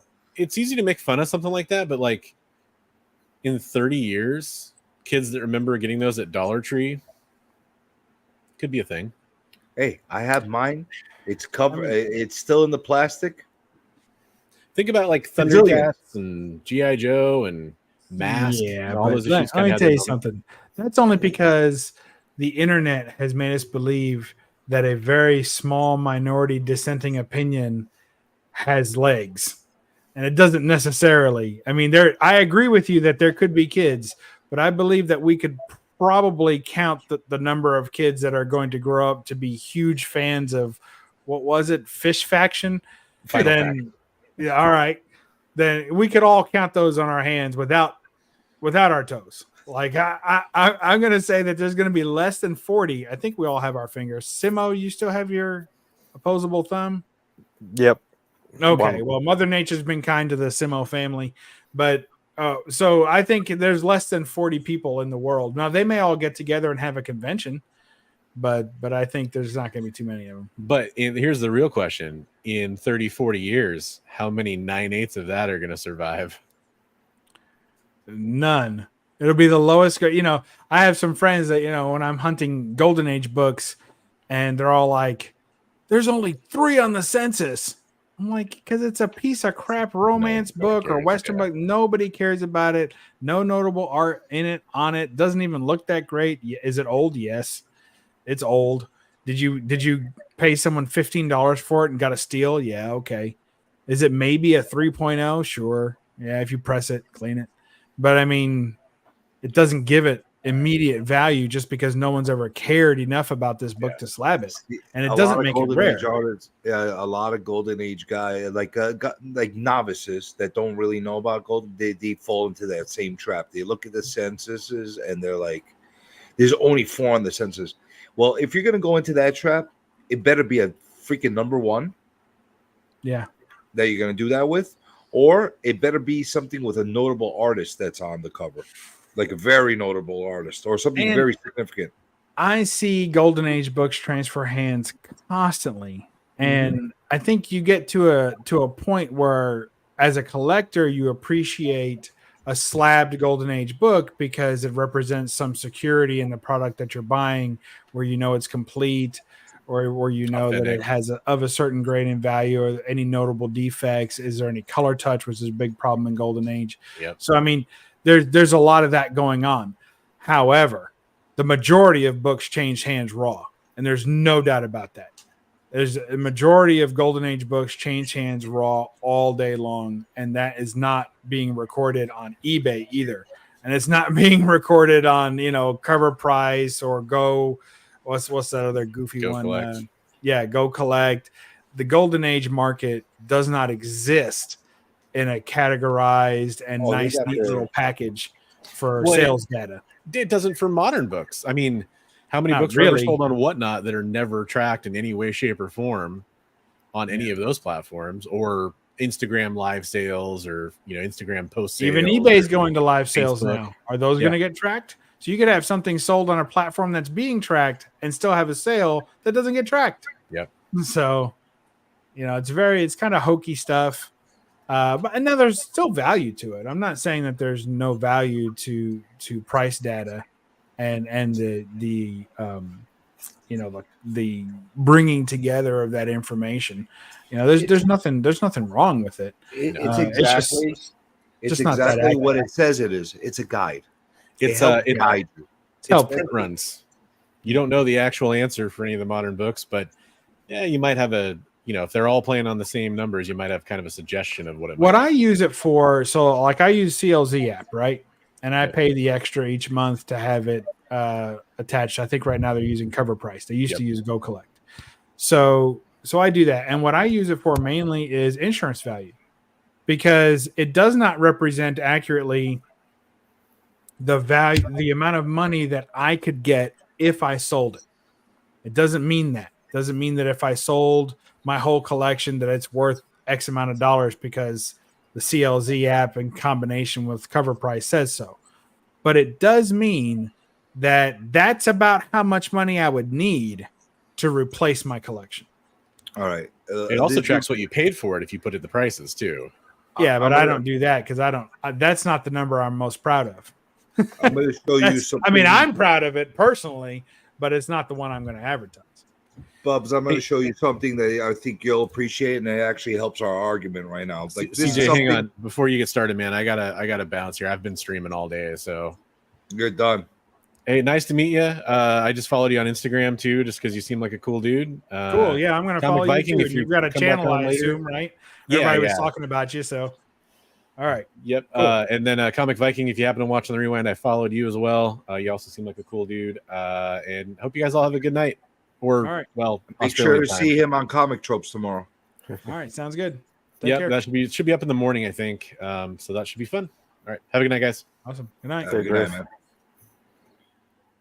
So to Hey. show your argument as far as our golden age is concerned, I picked this up last week. Oh, it's beautiful. This is not something you find very often, and there's very few things in the census on them. Yeah. But there's a reason why. It doesn't say it's a number one, but it is a number one because you know how the golden age numbering went back then. And it just so happened to be a who did the cover on this again? I He's an forgot. ugly motherfucker on the cover. Yeah, it's an ugly. He's definitely an ugly motherfucker. It's part of the, it's one of those books that the horror collectors they know. You never see this shown inside the YouTube worlds and stuff like that. But the horror guys, the Golden Age guys, they know this book. So you find a book like that, it's worth slabbing. It's worth taking care of. It's worth doing all this because it's low on the census, and it's worth it. Now you find a book like this from the Golden Age. It's cool. Yeah. It's on the it's very low on the census.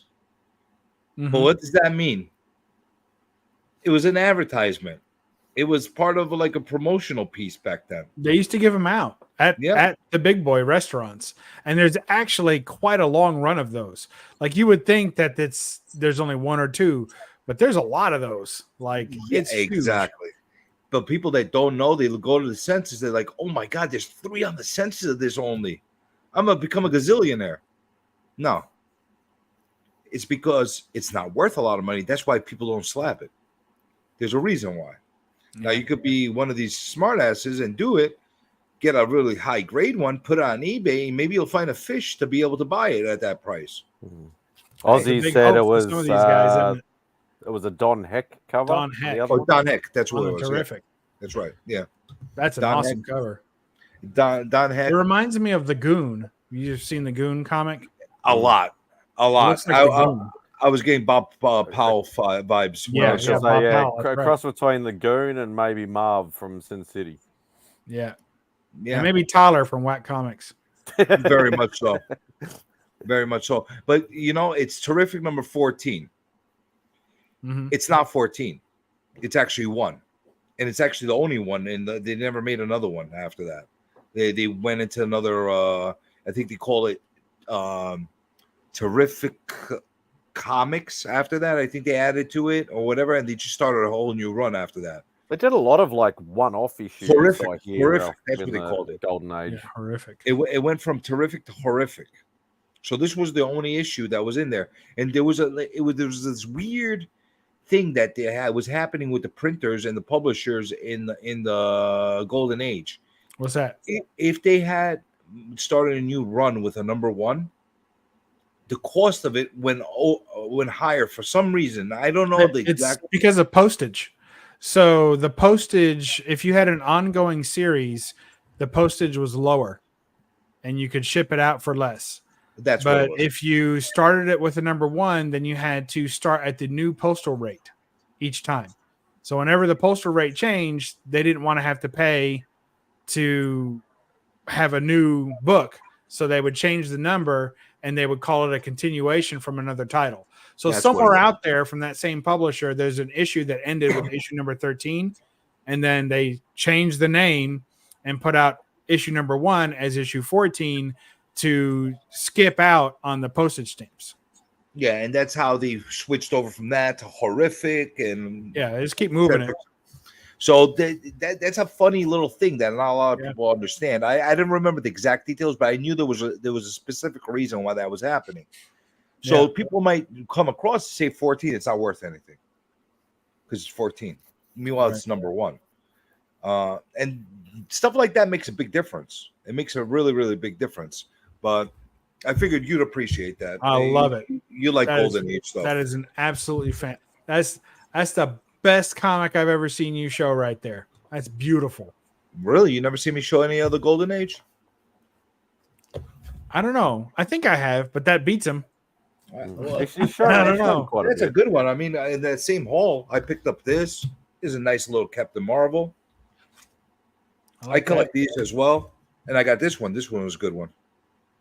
Isn't it amazing that I don't understand why the Captain Marvel series? I know that it's a big series and there's a lot of them and they're still out there. But I mean, people will sell, even I know sometimes they'll be water damaged or wrinkled or something like that. And they'll sell those things for 15 or 20 bucks. And people buy them right away, of course. I got them for $35 a piece. Yeah. I don't understand why they go for so low. And they're really nice grade. Really nice grade. And there's been a movie now. I mean, it's a real, I just don't get it. Like there's been TV shows. I mean, this one's an origin issue. That's why it's got a higher value on it. But that's awesome. The guy was just trying to get rid of them. He's like, I don't care. The same guy I got the Horrific from. And I know it's a big run because you've got that, right? You've got WoW, you got Marvel Family, you've got Wiz. There's a lot. Wiz comics are the ones with the high value. I like my favorite ones are in WoW because they're more Mary Marvel focused. So my favorites are in WoW. I just appreciate that era. I appreciate the art. The colors. The colors were so vibrant back then on the comic books. Like you get books that are surviving 80 years and the colors are still vibrant, even though they beat the shit. They just pop off they look beautiful. That's the good old lead paint for you. There you go. But I got a few Golden Age. I like Golden Age books. Yeah, I like Golden Age. I've pretty much transitioned to new purchases being almost exclusively Golden Age. And it's funny, Golden Age or modern, like a modern variant from an artist that I really like. And then Golden Age for pretty much everything else. I've really gone cold. There's some silver DC that I want and a little bit of silver Marvel that I want. I haven't bought a bronze. Most of the bronze I've been buying lately have been mags, like old horror mags and stuff like that, with some great, Frazetta covers and stuff like that. So that's about it. Like, and I'm pretty much all Golden Age now. But well, I'm a little bit different as far as how I collect. I'm a collector of things that speak to me. I look at them. Mm-hmm. If it speaks to me, it doesn't matter what the era is. I pick it up. Yeah, that's fair. So whether it's Silver Age, Golden Age, even the modern stuff, I like a lot of the modern horror stuff. I'm a horror. I like reading horror. I like the covers. I like the art. So I'll as far as I don't pick up a lot of modern anymore.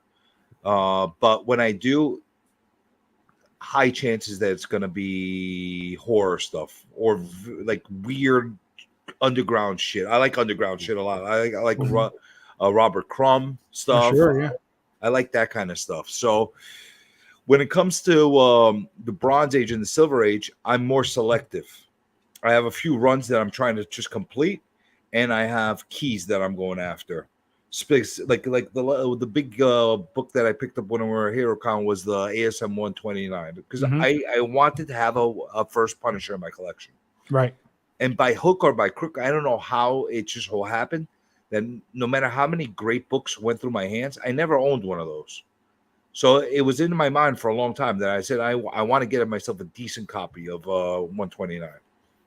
So those are the kind of things I like. I don't go hunting the flavor of the month. I don't go. Yeah.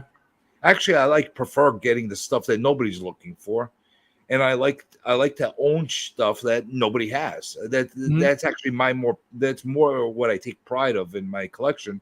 I got some really obscure stuff that you just don't see anywhere. Mm-hmm. Whether it's high value or low value, it doesn't matter to me. It's just something that is a conversation piece. Like I could show you, you're like, holy shit, what the fuck is this thing? Mm-hmm. And we could have a conversation about it. That's what I like to have in my collection. I saw someone selling a Bible of Filth, I think it's called, right? For Harry Crumb. Uh-huh. See if I can find it, but I mean, he wanted it was first print, still sealed, because they came out sealed. If I find it, I'll shoot it to you on Instagram. I think he was selling it on Instagram. If you don't already have one, I don't But think I have a copy of that. it's the I big. It was Harry Crumb's like big work. Robert Crumb. Robert Crumb. Sorry, Harry Crumb. That's Wait, a that's- fucking movie with the John Candy. Yeah. You told me from the 80s, right? Late 70s, early I think it 80s, was somewhere the on there. 70s, but yeah. I think I know what you're talking about. I don't have a sealed one. I didn't even know it came out sealed. Yeah, when it first came out, it was sealed because when they're obviously being underground, they didn't want it's a anybody thicker opening that cover. up. It's like a shrink bound- wrapped.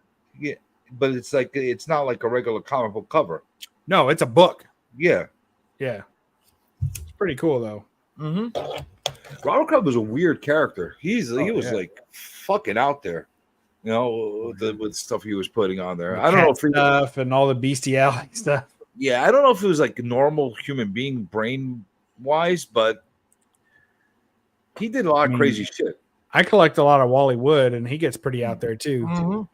Wally, you know, the piece by Wally Wood that everybody wants, but nobody's gonna get. The Disney. Yeah. Yeah. That's the piece I would love to have in my collection. Now that's a conversation piece. Yeah. But I don't think I'll ever get my hands on that. The original? No. No, not even a print. Even one of the original print runs. Yeah. Very tough to find. Yeah. Tough to get a hold of. I had one. I came across one, and it was expensive. So Not only are they expensive, the problem with those is the people that buy them and they collect them, they don't get rid of them. yeah. You got to wait for somebody that's a collector of this stuff to croak and for his family to sell it, for it to actually get out there. You rarely see somebody that owns pieces like that to actually say, I'm going to liquidate. Never happened. I've got a pretty solid Wally Wood collection though. I don't know that I'd put it up against anybody who had, a crap ton of money and liked him as well as I did. They probably had more items than I do, but I have a nice wide array. I've got a signed print by him. I've got I got a couple little of card. albums by him. I got a little card by him. You ever see that one with the double spots and there's a face and there's a car on the other side? He signed the back of it, and then with it, I got a sketch card that he actually did a face on the sketch Oh, card. wow. And it's an odd shape. You probably remember these. Remember they used to make the baseball cards that were a little bit bigger, somewhere in the late 50s. They were like a little bit bigger, a little bit wider. That's the size it was. Okay. I got that somewhere, somewhere lurking in my collection. It's almost like the old movie lobby card sort of size. No, it's not that big. Not No, that big. no. It's the size of a cell phone. It's slightly smaller than my note. Slightly smaller than my note. Oh, It's look that at big. CJ rocking the C920 Logitech. Well done. Oh, you could see the oh, there you go. That's the camera. There Yeah. you go. You can see it. Hey, it still works. Yeah. I why had, not? I had a nice 4K one that died on me in a matter of 4 months. Kamikaze wants to see some Wally Wood. Uh-oh. Well, I don't have anything near me. But basically, what I showed you is what I had near me. Well, yeah, I'm going to do the same thing. I'll have to get. How about new? There's a nice Strange Worlds number 5. He's thinking so about trying to underrated. go for the whole run. That's a nice book. He did a lot of pre-code horror stuff, didn't he? Wally Wood? No. Not too much. Oh, Mostly yeah. sci-fi. Mostly sci-fi stuff and underground stuff. His rise was in the He did a lot of Flash, though, didn't he? Mid to late 50s is when he started really taking off. Did he do a lot of Flash? Was he the one that did a lot of Flash? He did Flash. He did a lot of Flash covers. Not necessarily all the internal work, but he did covers. There was a lot of he took on a few projects. He a very underrated artist. Oh yeah. I don't know why when people are really talking about a lot of these old timers, as far as the impact that they had, why his name doesn't come up in the conversation more often. Yeah, he did. He did do Daredevil. Man, I was gonna pull out. Yeah, he did. He did some early Daredevil, didn't he? Mm-hmm. Yeah, I do remember that bit. Yeah. I'm telling you, he was great. I mean, he could do it all. Oh, I know who he is. Oh, yeah, I know. Here's some weird stuff you just don't see. Have you noticed that though, Bubs? Like when there's a conversation about great artists from those eras, his name doesn't often come up in the. Not enough. But here's an Invisible Man by Wally Wood. He did a series of album covers. Oh, that's a nice. I didn't even know that existed. Yeah, there's about 4 or 5 in the series. I only have 2. Didn't even realize that existed. Look at that. Isn't It's that nice. neat? See, now I've that's got- I've now got a you're a copy of crossover Runbiz. collector. Huh? Now you're not only are you an art collector, but you're a vinyl collector too. With that, Yeah, sadly, my budget gets pulled in multiple directions.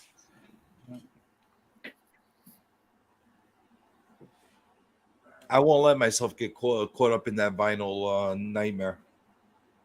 I had some vinyl when I was younger, but not even attempting to dip back in. And sometimes I find some really nice album covers. I'm like, wow, that's nice. I would probably hang that up. I won't do it on purpose because you don't like the jail.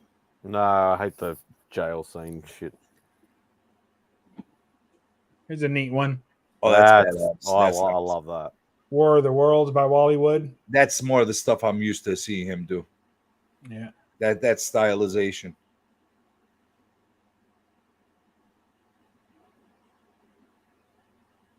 Yeah, no, Was that actually was that an album that actually narrated the story, or was Yes. that? Oh, very cool. Yeah, it's a like a book on vinyl, if you will. Yeah. Audiobook. Actors. The first one of the first audiobooks that generation. Yeah, it's like radio. It's like a radio broadcast. Attacking That's a really 50-foot woman. Oh, that's That back wasn't here. that wasn't with George Orwell, right? What, Attack of the 50-Foot Woman? Oh, Oh, this? No, they list the actors and it's not. Because wasn't it George Orwell that narrated the original War of the Worlds? Yes, I believe that is correct. Yeah. That would have been insane if they had actually that audio on that album. Oh yeah, that'd have been badass. Huh? And it is an amazing condition, Ozzy. It's a nice book. Do you Nice. have all the CJ, do you have all the Sally Forth stuff or the You talk about the promotional stuff that he did that was no, like the books, the Sally Forth books? Hold on a second. I'll be right back. Yep. He'll be back. He's got to Hold go that. dig into the archives. Who knows what he's doing? He's probably gonna go take his Krabs medication. Hey, it's better if he does. Yeah. Oh, Remy probably doesn't show. We're still on Remy's channel, aren't we? Yeah, I started it. I just went live straight Yeah, away. he probably doesn't show any risque stuff on his channel, does he? You've never watched his Let's Talk About It show on bloody. So it's Friday afternoon for me, so it'll probably be Thursday night, I think, for you guys. He labels it art, so he doesn't get dinged for like nudity or anything like that. All right. Sorry, Kamikaze. I was gonna show some great stuff here, but I guess Oh, I'm not allowed. we do have. Hang on, how do I show it? Sorry about that, guys. I just had Hang a on, little one fucking quick sec. incident. You'll see the disclaimer behind us.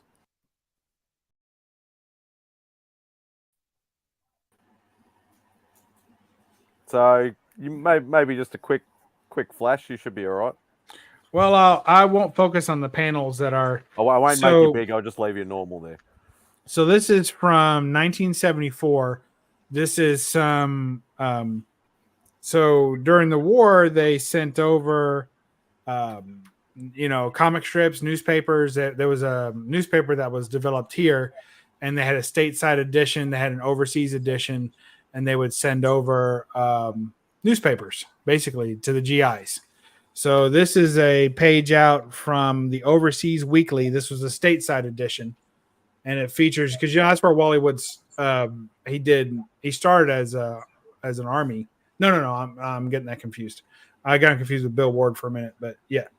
So there's Cannon by Wally Wood, and later these were all taken. So there's some nice just comic strip work, newspaper. Wait, is that the originals? Yeah, this is from the newspaper. I mean, it's not original art, but it's the original newspaper. You want to hear something funny? I have that all in a book, but in color. Oh, look out! Oh, that's why you would. Yeah. All right. Yeah. At the end, I think we'll be all right with that. In color. They took all those works from Cannon that he had done, and they colorized them. Well, I have the original black and white album that he did, and then I also have the original Sally Forth, which this will have to show at a more of a distance. But good stuff there.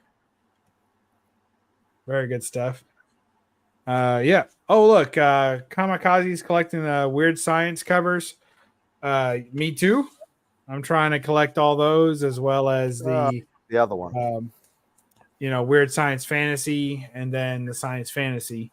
How pissed off were you getting about 2 years ago when everybody was hyping up the horror and the sci-fi covers, and they were going through the roof at that point? I laid off. I started collecting DC keys because nobody was looking at those. So I spent my money on that, and then when the comics came back down, I went back after sci-fi. Yeah, it's not as hot right now as it was. That's exactly what I was doing. Yeah, it's the way to do it. See if I got something else weird around me to show you.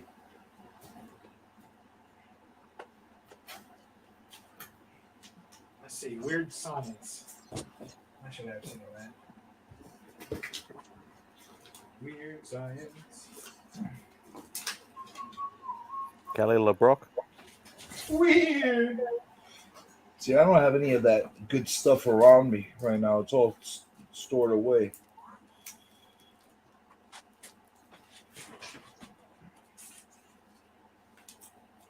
I think it's a Feldstein. All right, so I finally ended up on a Feldstein. So we'll show these real quick. So here's Weird Science number 9. This is for Kamikaze.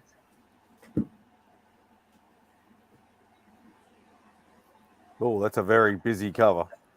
Yeah, Wally Wood. Yeah, but if you see that in person, you're gonna appreciate it way more than from the camera. Yeah, he didn't waste any space. Here's my favorite. My favorite in the run needs a new bag, but Weird Science 10. Robert liked that. So, not going to name any names, but I have a troll on Instagram who's in the comic community as well, and he's a big Rob Fat Stacks, fan. So every time I show anything on Instagram, because obviously me and Rob collect a lot of the same stuff. Anytime I show anything on Instagram, this guy's like tags Rob in it. That's a Rob Fat Stacks books. I'm like, no, it's not. It's my book. Rob just happens to have a lot of Bub books. Good for him. It seems like we got a lot of trolls. I mean, I don't think he's intentionally being a troll, but it is starting to get old. I'll just put it like that. I get that a lot. Oh, the old one-trick pony by the sounds of it. There's 17. Here's 23. Oh, that's cool. I like that. I love those white, the way the white makes it pop. Yeah, I like those borders. And here's one of my all-time favorites. Definitely of the Weird Science Fantasy, because they changed the name as they went along. Here's 27. Look at that.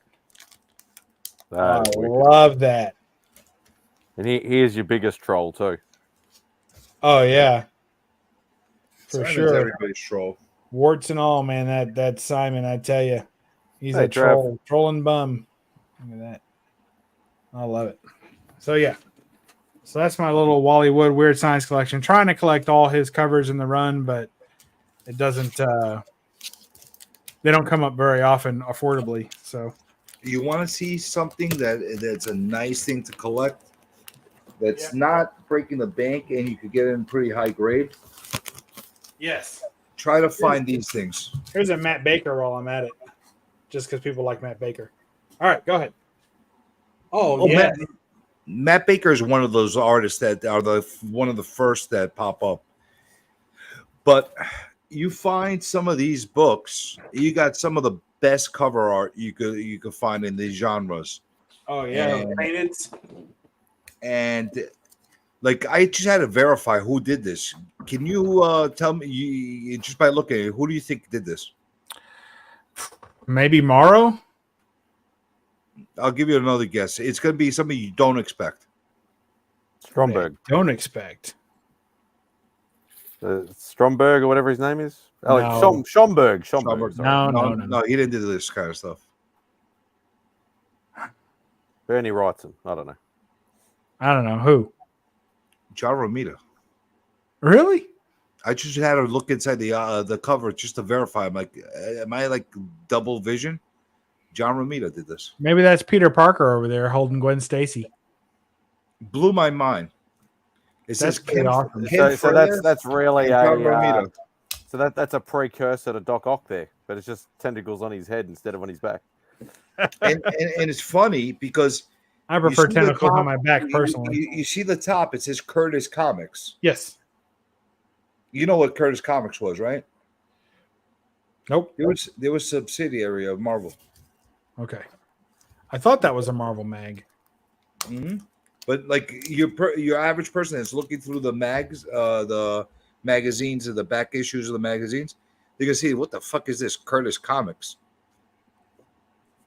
So was it a reprint like type of distributor?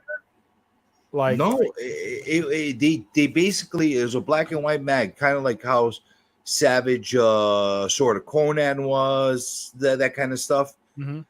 But for some reason or another, Marvel didn't like to brand their stuff like this under the Marvel label. I don't know why. Maybe they just wanted to separate any kind of genres. Even if you look at some of the old Dracula magazine ones that they had back in the days, or who was the other one that they did? It was another one that they did that didn't have the same branding on it. Another horror mag that they made. I think it was Morbius, or Like Legion of Monsters or something like no, that. not Legion of Monsters. It was either The Living Vampire, I think they were called it, or something like that. It was a full blown magazine. Again, it didn't have Marvel on it. Now, It didn't have Marvel on it. Kamikaze is fussing at you, Spidey. What? He's saying that's a Bronze Age book. So how could it be a precursor to Doc Ock, which is a Silver Age character? Oh, I didn't know it was a Bronze Age. I've never. That's seen why it he's telling before. you. That's why he's helping you out. You should give him a super chat. Oh, he's not talking to me about this. This is a Bronze Age magazine. Yeah. Oh yeah, I know. He's talking to Spidey. I know you know it's a Bronze Age, CJ. We're trying to educate the young folk. The younglings. You're younger than me. You're younger than me. Don't forget. Am I really? Yes, you are. Well, you look younger than me. Good for you. How old are you, Bubs? 42. You are. You're younger than both of us. What the fuck? Yeah. We all knew I was younger than you. That's not a. That's Why not does everybody think I'm old? your Everybody fucking gray ass. always You thinks got I'm gray old. hair He's coming like- through your shirt on your nipples. We know what's going on there. He's only like 2 years Lord. older than me. Yeah, you know what? I do have like a gray hair that like it irritates the hell out of me. Yeah, I've 'cause had it's on gray that hair since I was pacemaker 30. scar from 1976. So, how old are you, Spidey? 44. 44. Oh, whatever. Yeah, You couldn't even I'll get be- mad if I was dating your sister. We're so close in age. Oh, my sisters, or my half sisters, are ridiculously older than me. What about the other half of them? They have other half. They're We not don't talk about the stepsisters, other they're half half here. sisters. The old-fashioned Mexican standoff there, wasn't it?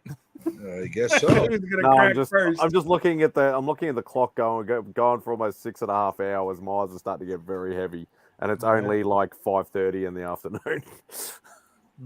You know what other covers are beautiful to collect that are very, very affordable and underrated? The Deadly Hands of Kung Fu.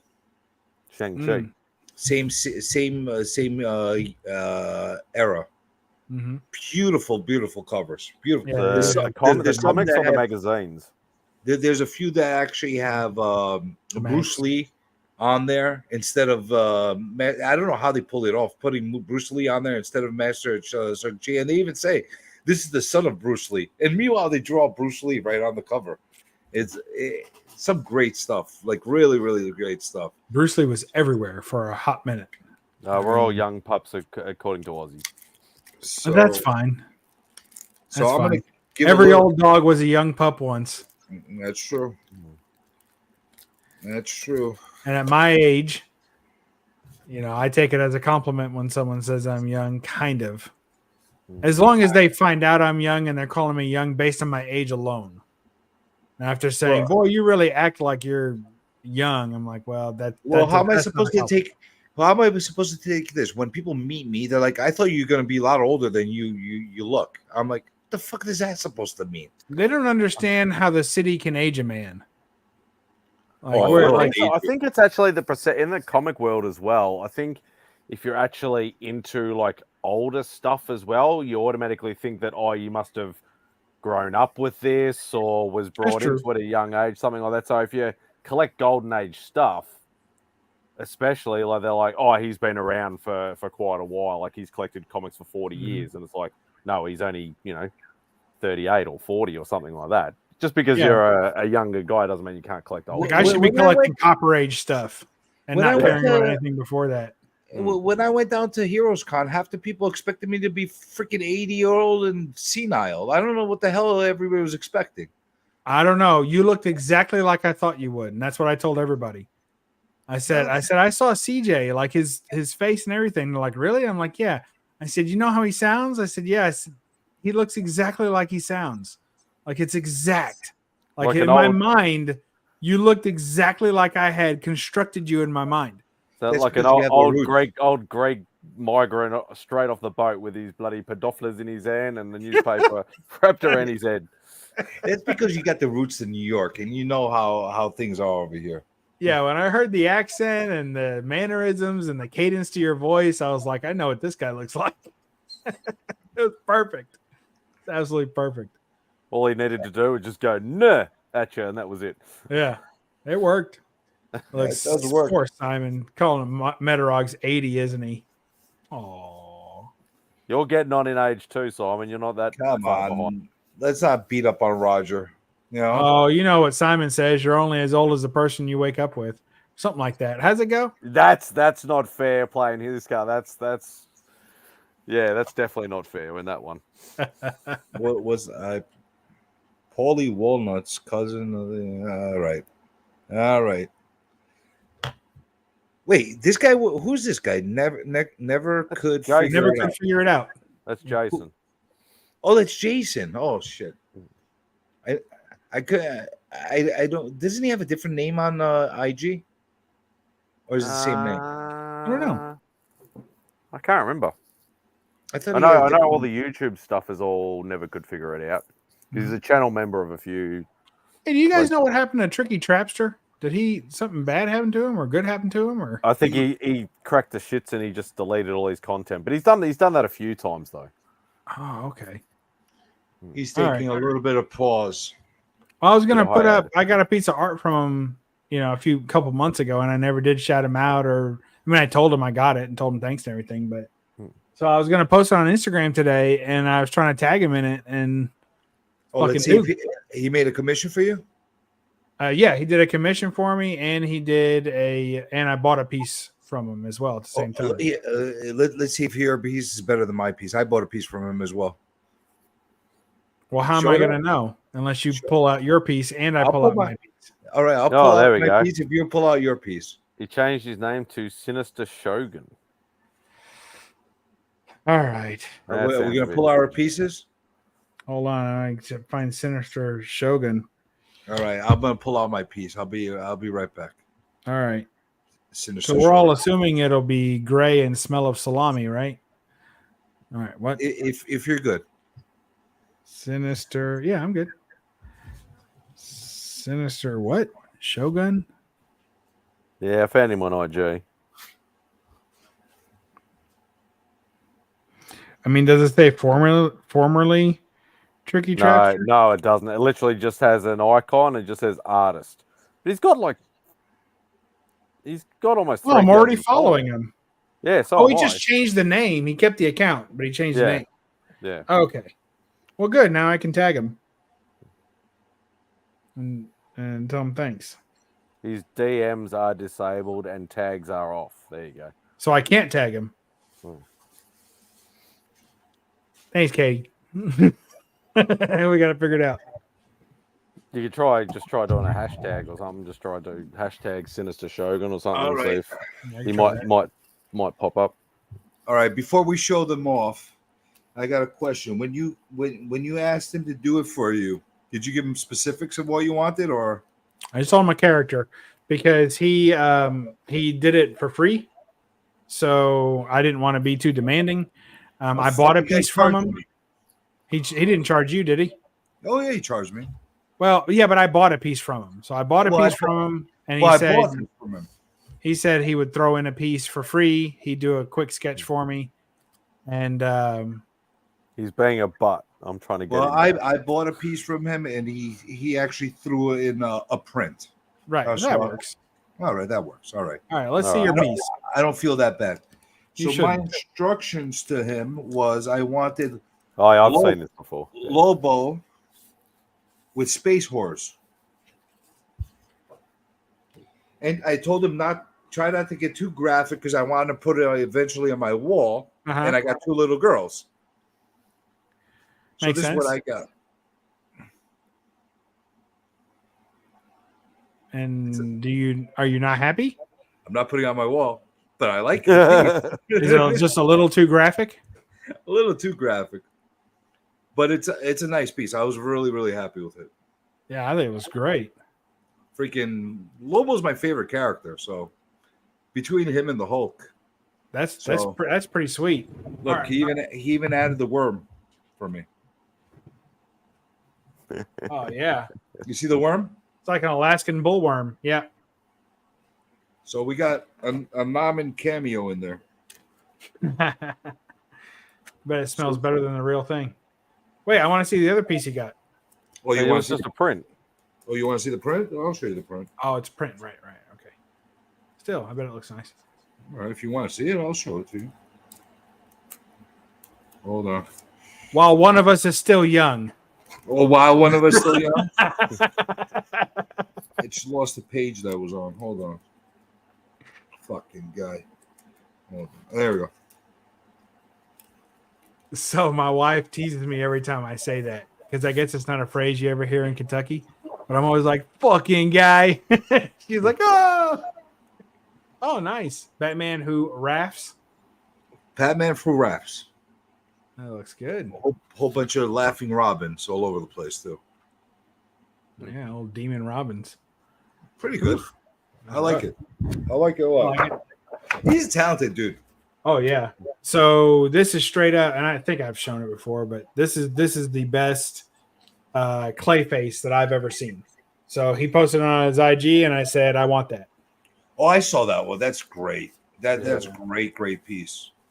So really good. nice piece. I just absolutely love it. I've got it hanging on the wall with some inbox animated series figures. And it's Some just, LED it's the strip around best. it. Yeah, it's the absolute best Clayface I've ever seen drawn. Ever. It's a beautiful piece. And I got this. I almost feel like they should use that as the concept for like the animated series. This is my Laura Croft commission. I think he did a bang up job. Reminds me of someone I used to know. Doesn't remind us all of somebody we all used to know? Let's hope. For all your sakes, I hope this reminds you of someone you used to know. Or still do. But if they're crazy, then just used to know. So yeah, so this was the free commission he threw in. And he did like on the back of one of the like cardboards, he did like a free form. It's actually a pretty detailed crossbones. Oh, very cool. Yeah, no, it was terrible. It's absolutely horrible. So I'm glad he didn't finish that up and send it to me because it was terrible. No, Oh, really? I mean, it wasn't good, but it was unfinished work. So you could tell it was unfinished. I bet it was something he was trying out for something else. If you think that's bad, you don't want to see my unfinished work. My finished work isn't anything to write home about. Imagine my unfinished work.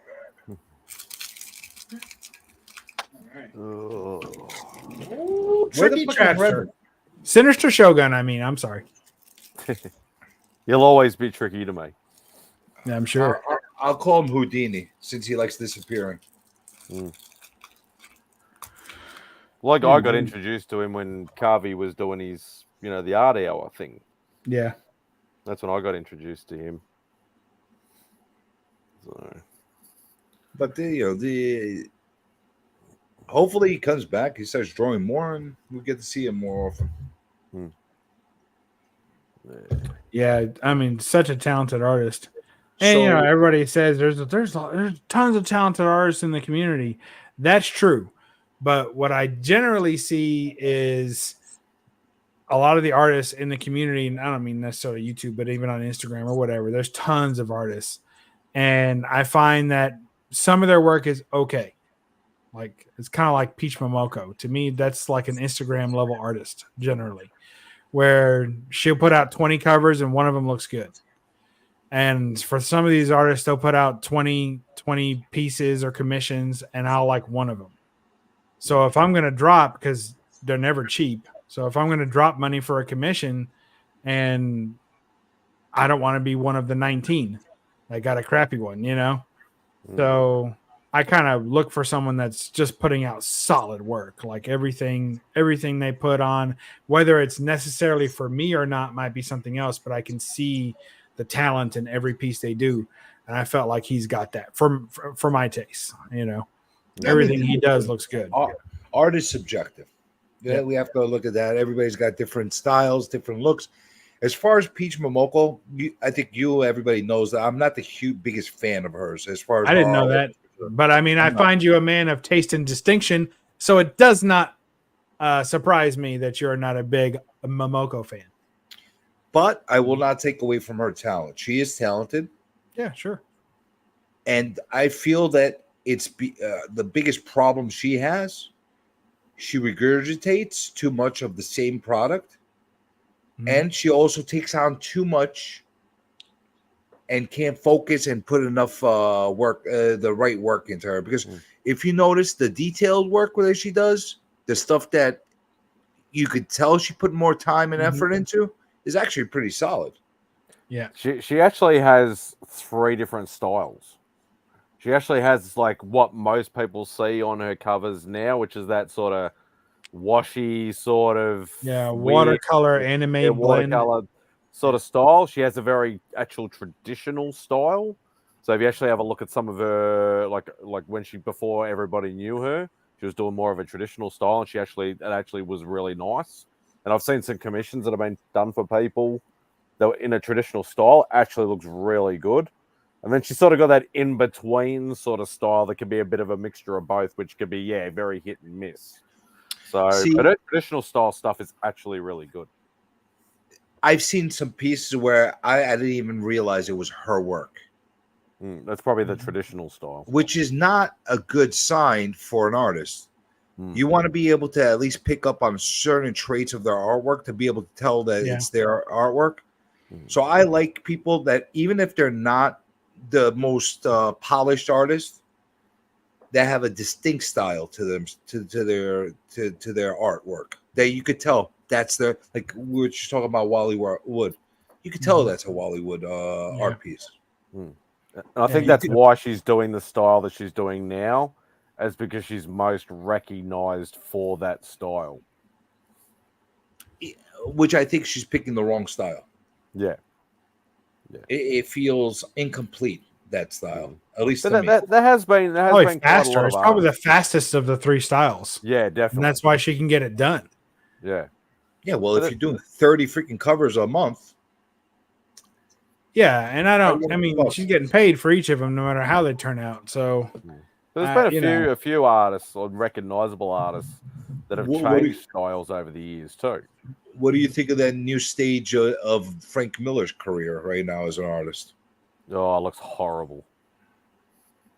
It was always touch and go with Frank Miller, anyway, in my opinion. He always had his own thing. Like he Yes. went by the It's beat an of his own acquired drum. taste.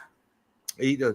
But I will say this: a lot of people are saying that it's because of him getting older, because he's losing it, because of this, because of that. I don't think so. I think he purposely made it that way. Yeah, I think so too. I think he purposely made it that way. I think he's looking for a new style for himself. The same way he reinvented himself when he started doing the Dark Knight Returns. Yeah, That was completely different from what he did on Daredevil and other stuff that he did before Yeah, that. but it was reminiscent of his work on RoboCop when he did that RoboCop series at the Dark Knight Returns. You could see the parallels in that. So it Yeah, but wasn't the RoboCop exclusive. series was after the Dark Knight. Yeah. Yeah, but I'm saying he started that newer style Yeah. at Dark Knight. I think artists do that. They get bored with their own style and they want to grow as an artist, and that's what's exciting, and try new things. And if There people were a lot still of pay you people for it, that- that's great. When he did 300, Mhm. I personally really appreciate that artwork in 300. There's other people that didn't. It was very polarizing. Do you like Sam Keith? Not necessarily. Me neither. Not necessarily. And I have some Sam Keith stuff that I like in spite of it, like in spite of his style. I still like it where it happens to work in this composition for me, but generally I'm not a fan. I And think some people sometimes just it's- absolutely it's- love his stuff. It's the character for me with Sam Keith. Like some of his Wolverine stuff, I love Wolverine as much as I do my Spidey Mhm. stuff. Some of his Wolverine stuff was fantastic. Some of it was you couldn't even tell who the fuck it was. Yeah. But his Hulk was pretty cool. Yeah. Yeah, but you know what? His style was lending to a character like a Hulk.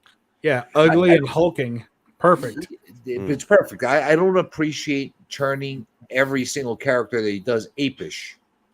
Yeah. Yeah. And that's what he ended up doing with Wolverine. Like you saw what he did with Batman?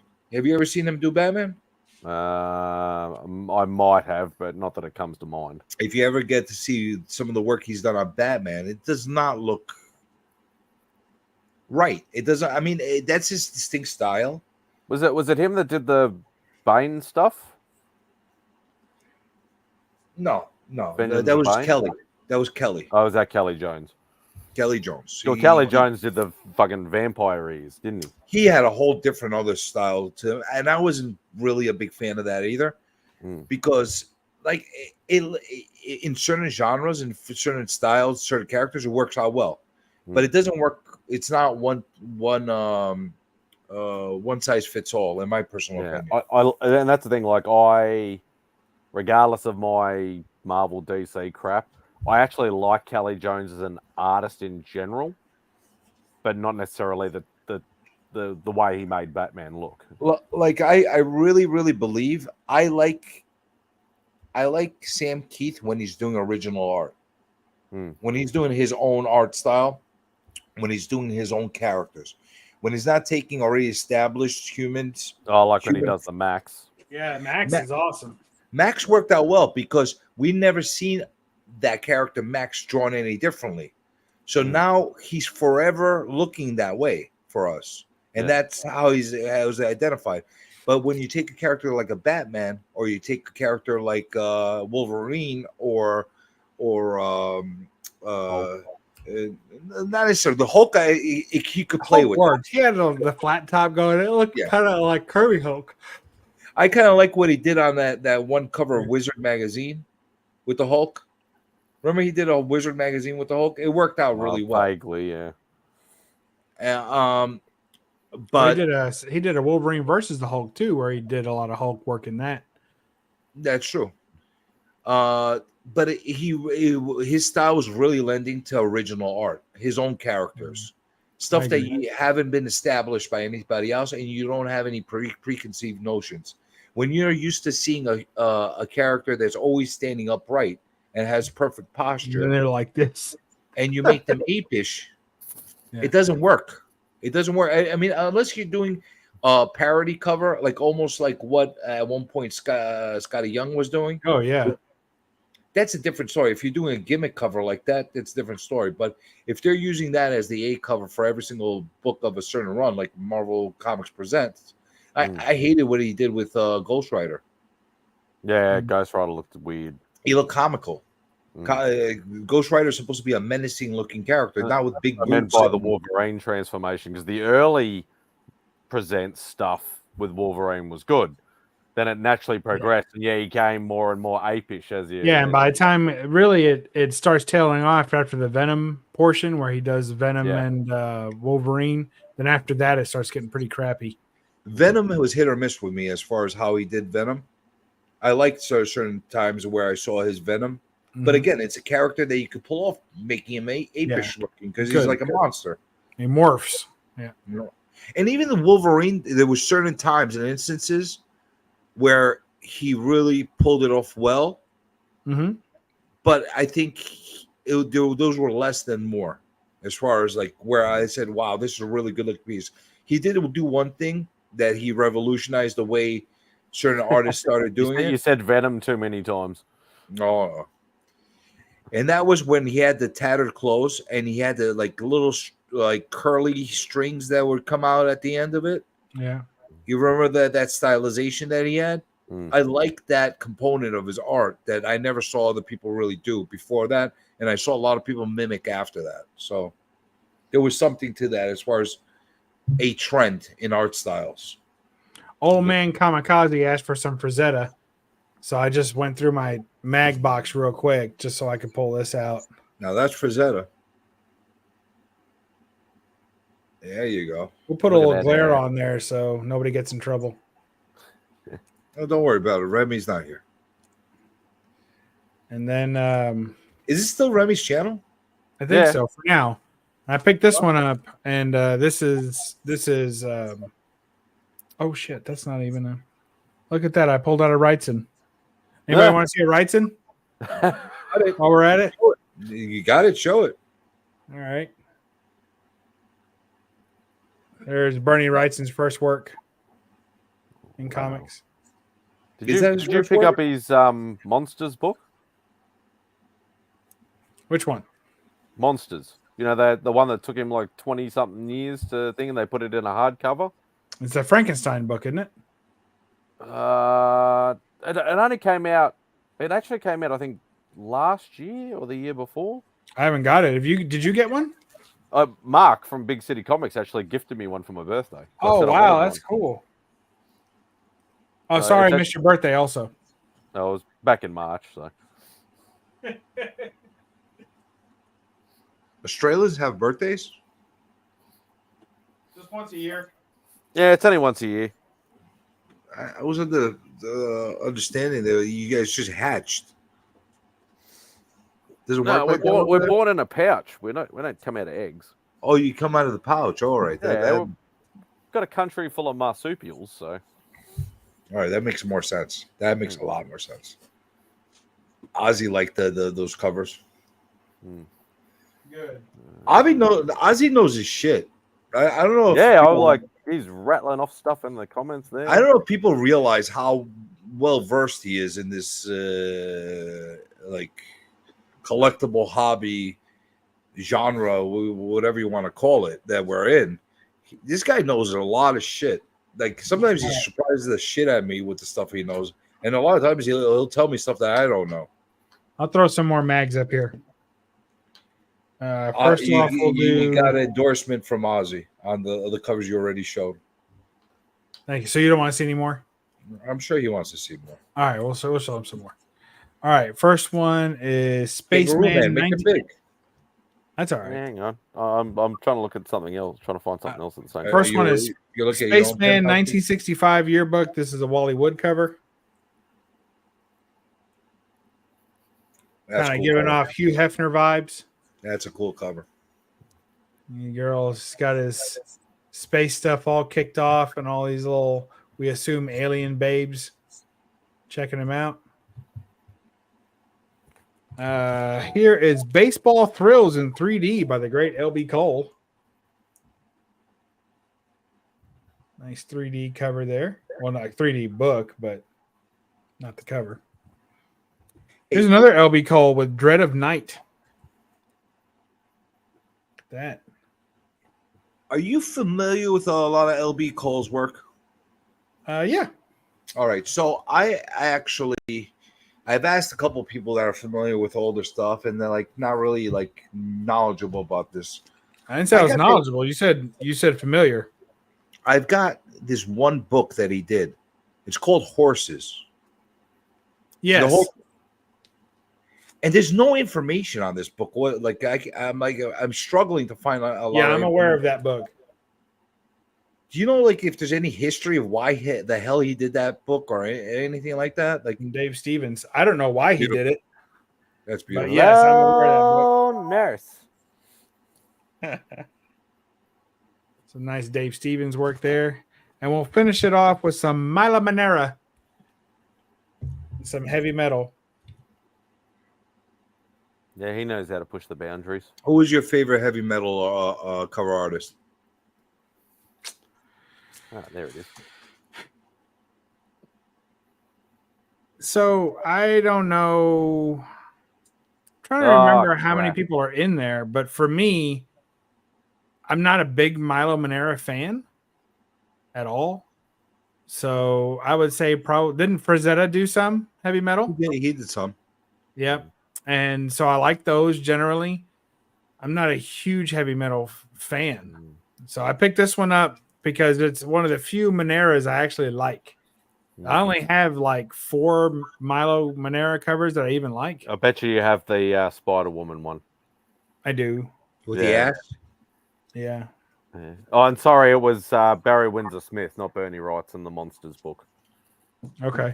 I like. Yeah, I like Barry Windsor Smith. Yeah, I like the Boris it literally Vallejo took though. him like because he wrote and drew and compiled this whole book, and it took him like 20 years to do it. So that's why it was. Yeah, that sounds right. Such an epic thing. I don't know why it took him that many years.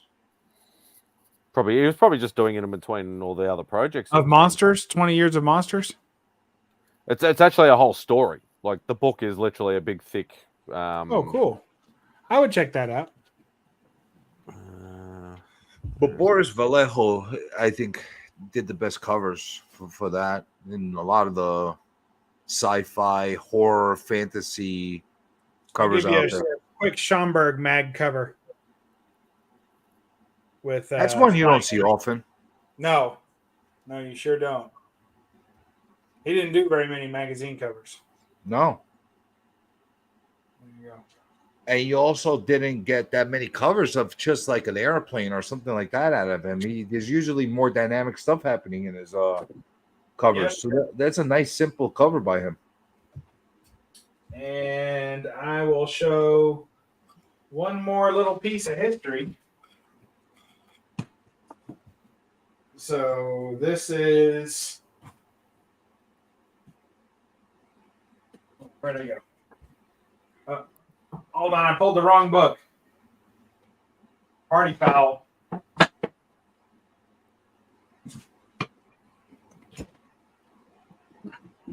That's the one, Spidey?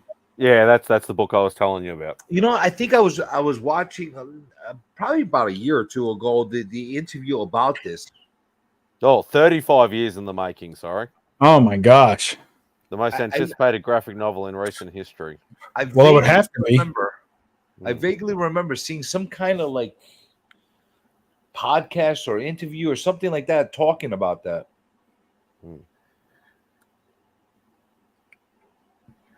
So I picked this up at a That's local cool. comic shop. It's a Shocked comic they book still price have it. guide with the LB Cole cover. And I was just super excited to get it. And it's got a feature story about LB Cole in it. Did the shop owner know what that was? Well, I mean, it's just a price guide. He had, I think I paid $10 for it or something. He knew what it was. And yeah, I mean, it's a price guide. He's okay. He's a pretty good guy. I shop there all the time. And so anyway, and then so there's a feature story about LB Cole inside. So I'm reading it the night I picked it up, and look what I find. It says, to Mark, best wishes, LB Cole. Get the fuck out of here. That's awesome. So I've got an LB Cole signature. So you got to change your name to Mark now? Yeah, now I need to change my name to Mark. Yeah. And I got a couple of things like something to Bub, something to like Tony. Like I've got a couple of things in my collections. I can pick a few names. What an awesome feeling is it when you're thumbing through a book and you see a signature like that? I lost my shit. I couldn't believe it. I was like, really? Really? You want to hear a great story and a sad story simultaneously? Yes. So when I was a kid, one of the things like that I used to do, I used to go to the quarter bins. Mm-hmm. One of the most popular books to get in the quarter bins, because they were flooded with them, were Eternals and New Gods. So I had picked up a ton of them. And over time, I would look at them, I see scribbles on them, like fucking some asshole wrote on it. I'm a kid at this point. I don't know what the fuck those are. Later on, I figured out Jack Kirby had fucking signed a ton of them, other the ones I had. And when I say a ton of them, I might have had like 7 or 8 Jack Kirby signed books right on the first page. When I figured out, I freaking lost my shit. I was like, I got Jack Kirby signed fucking books. Oh, yeah. Now, here's the sad part of it. That was part of the collection that my mom threw out of the garage after a raccoon broke in there and pissed all over it. Yeah. And that's what they used to do back in the day. They never used to sign covers. They used to sign like the inside of the first page or halfway through the book or the end of it. Or I thought you were going to say that's what raccoons used to do in the day was piss on books. No, I was like, no, there was raccoons have changed? Like they reformed? A raccoon broke into we don't my have mom's raccoons garage. over here. Like I left all the stuff there. I got married when I got married. I left all the stuff there. A raccoon broke into the garage and made a nest, and they basically shit and pissed all over everything in there. It became a toxic mess. So first thing my mother did was basically get somebody in there and throw out everything. She didn't give a shit what it was. She just threw everything. Didn't even look through anything. I'm like, you could have at least told me. I could have looked. They were all in plastic. I might have been able to save some. Yeah. Like, no, you would have died. I'm like, all right, thanks. All right. Touching raccoon piss? Haven't you ever heard of a hazmat suit? Actually, it's very toxic when it's in that kind of situation. But I think I would have survived if I went in there to look. I would have worn a mask or something. But yeah, just pull out some goggles or one of those like plasterers masks or whatever like that. You would have been fine. So I probably would never have encapsulated those books, regardless. But I should have, I guess, back then. I had foresight to do that. But because the signature was on the inside, I don't like it when you slab a book when the signature is on the inside. Yeah, I don't even see the point of that. You can't appreciate it. You can't enjoy it. Nope. Could have done one of those, they slab like one page from expensive books. You might have been able to do that just as like more of a, like with PG and as a sign. Yeah, but you have to destroy the book in order to do that. I wouldn't want to. to. I know it's a bit of a out there sort of suggestion, but you get the cover slabbed by itself. It gets a CVR grade for cover only. And then you can get the book slabbed as an NG. That'd be a no grade because it's missing the cover.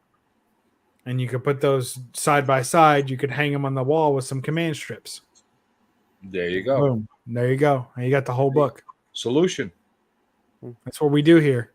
There you go. We have a problem. You come up with a solution. That's right. No. And as Rob Fat Stacks would say, yo, you have a yo problem. Yo, yo solve it. I Yeah. think that's what he said. Game I saw, I sat on your face.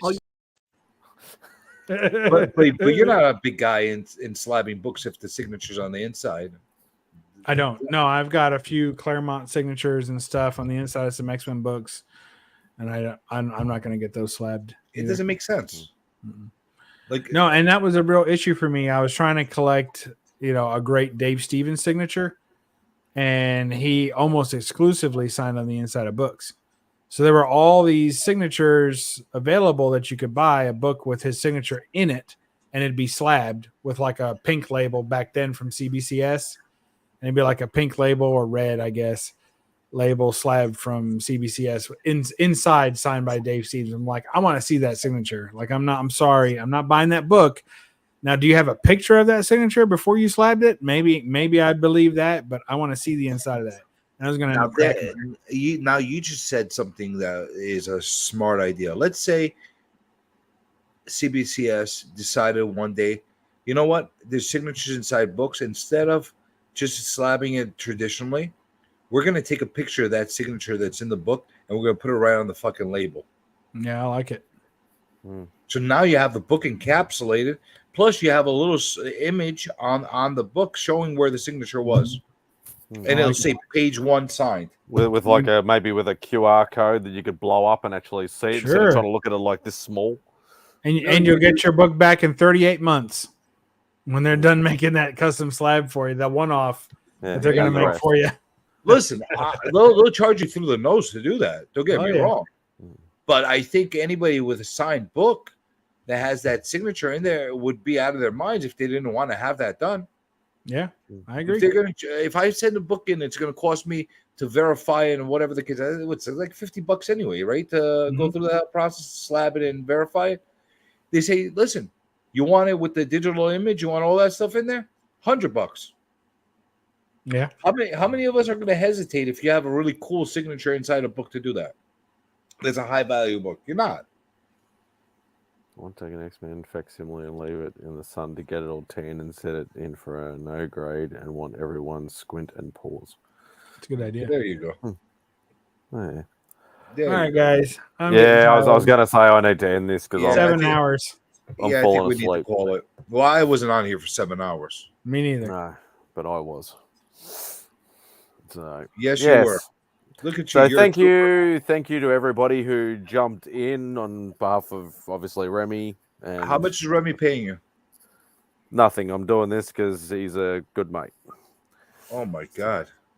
Wow. Cheap labor in Australia. It sounds like it.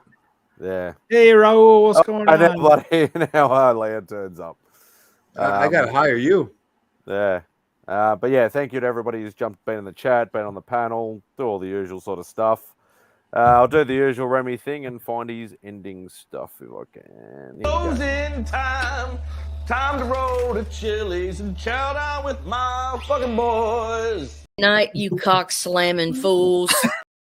I came, I saw, I sat on your face.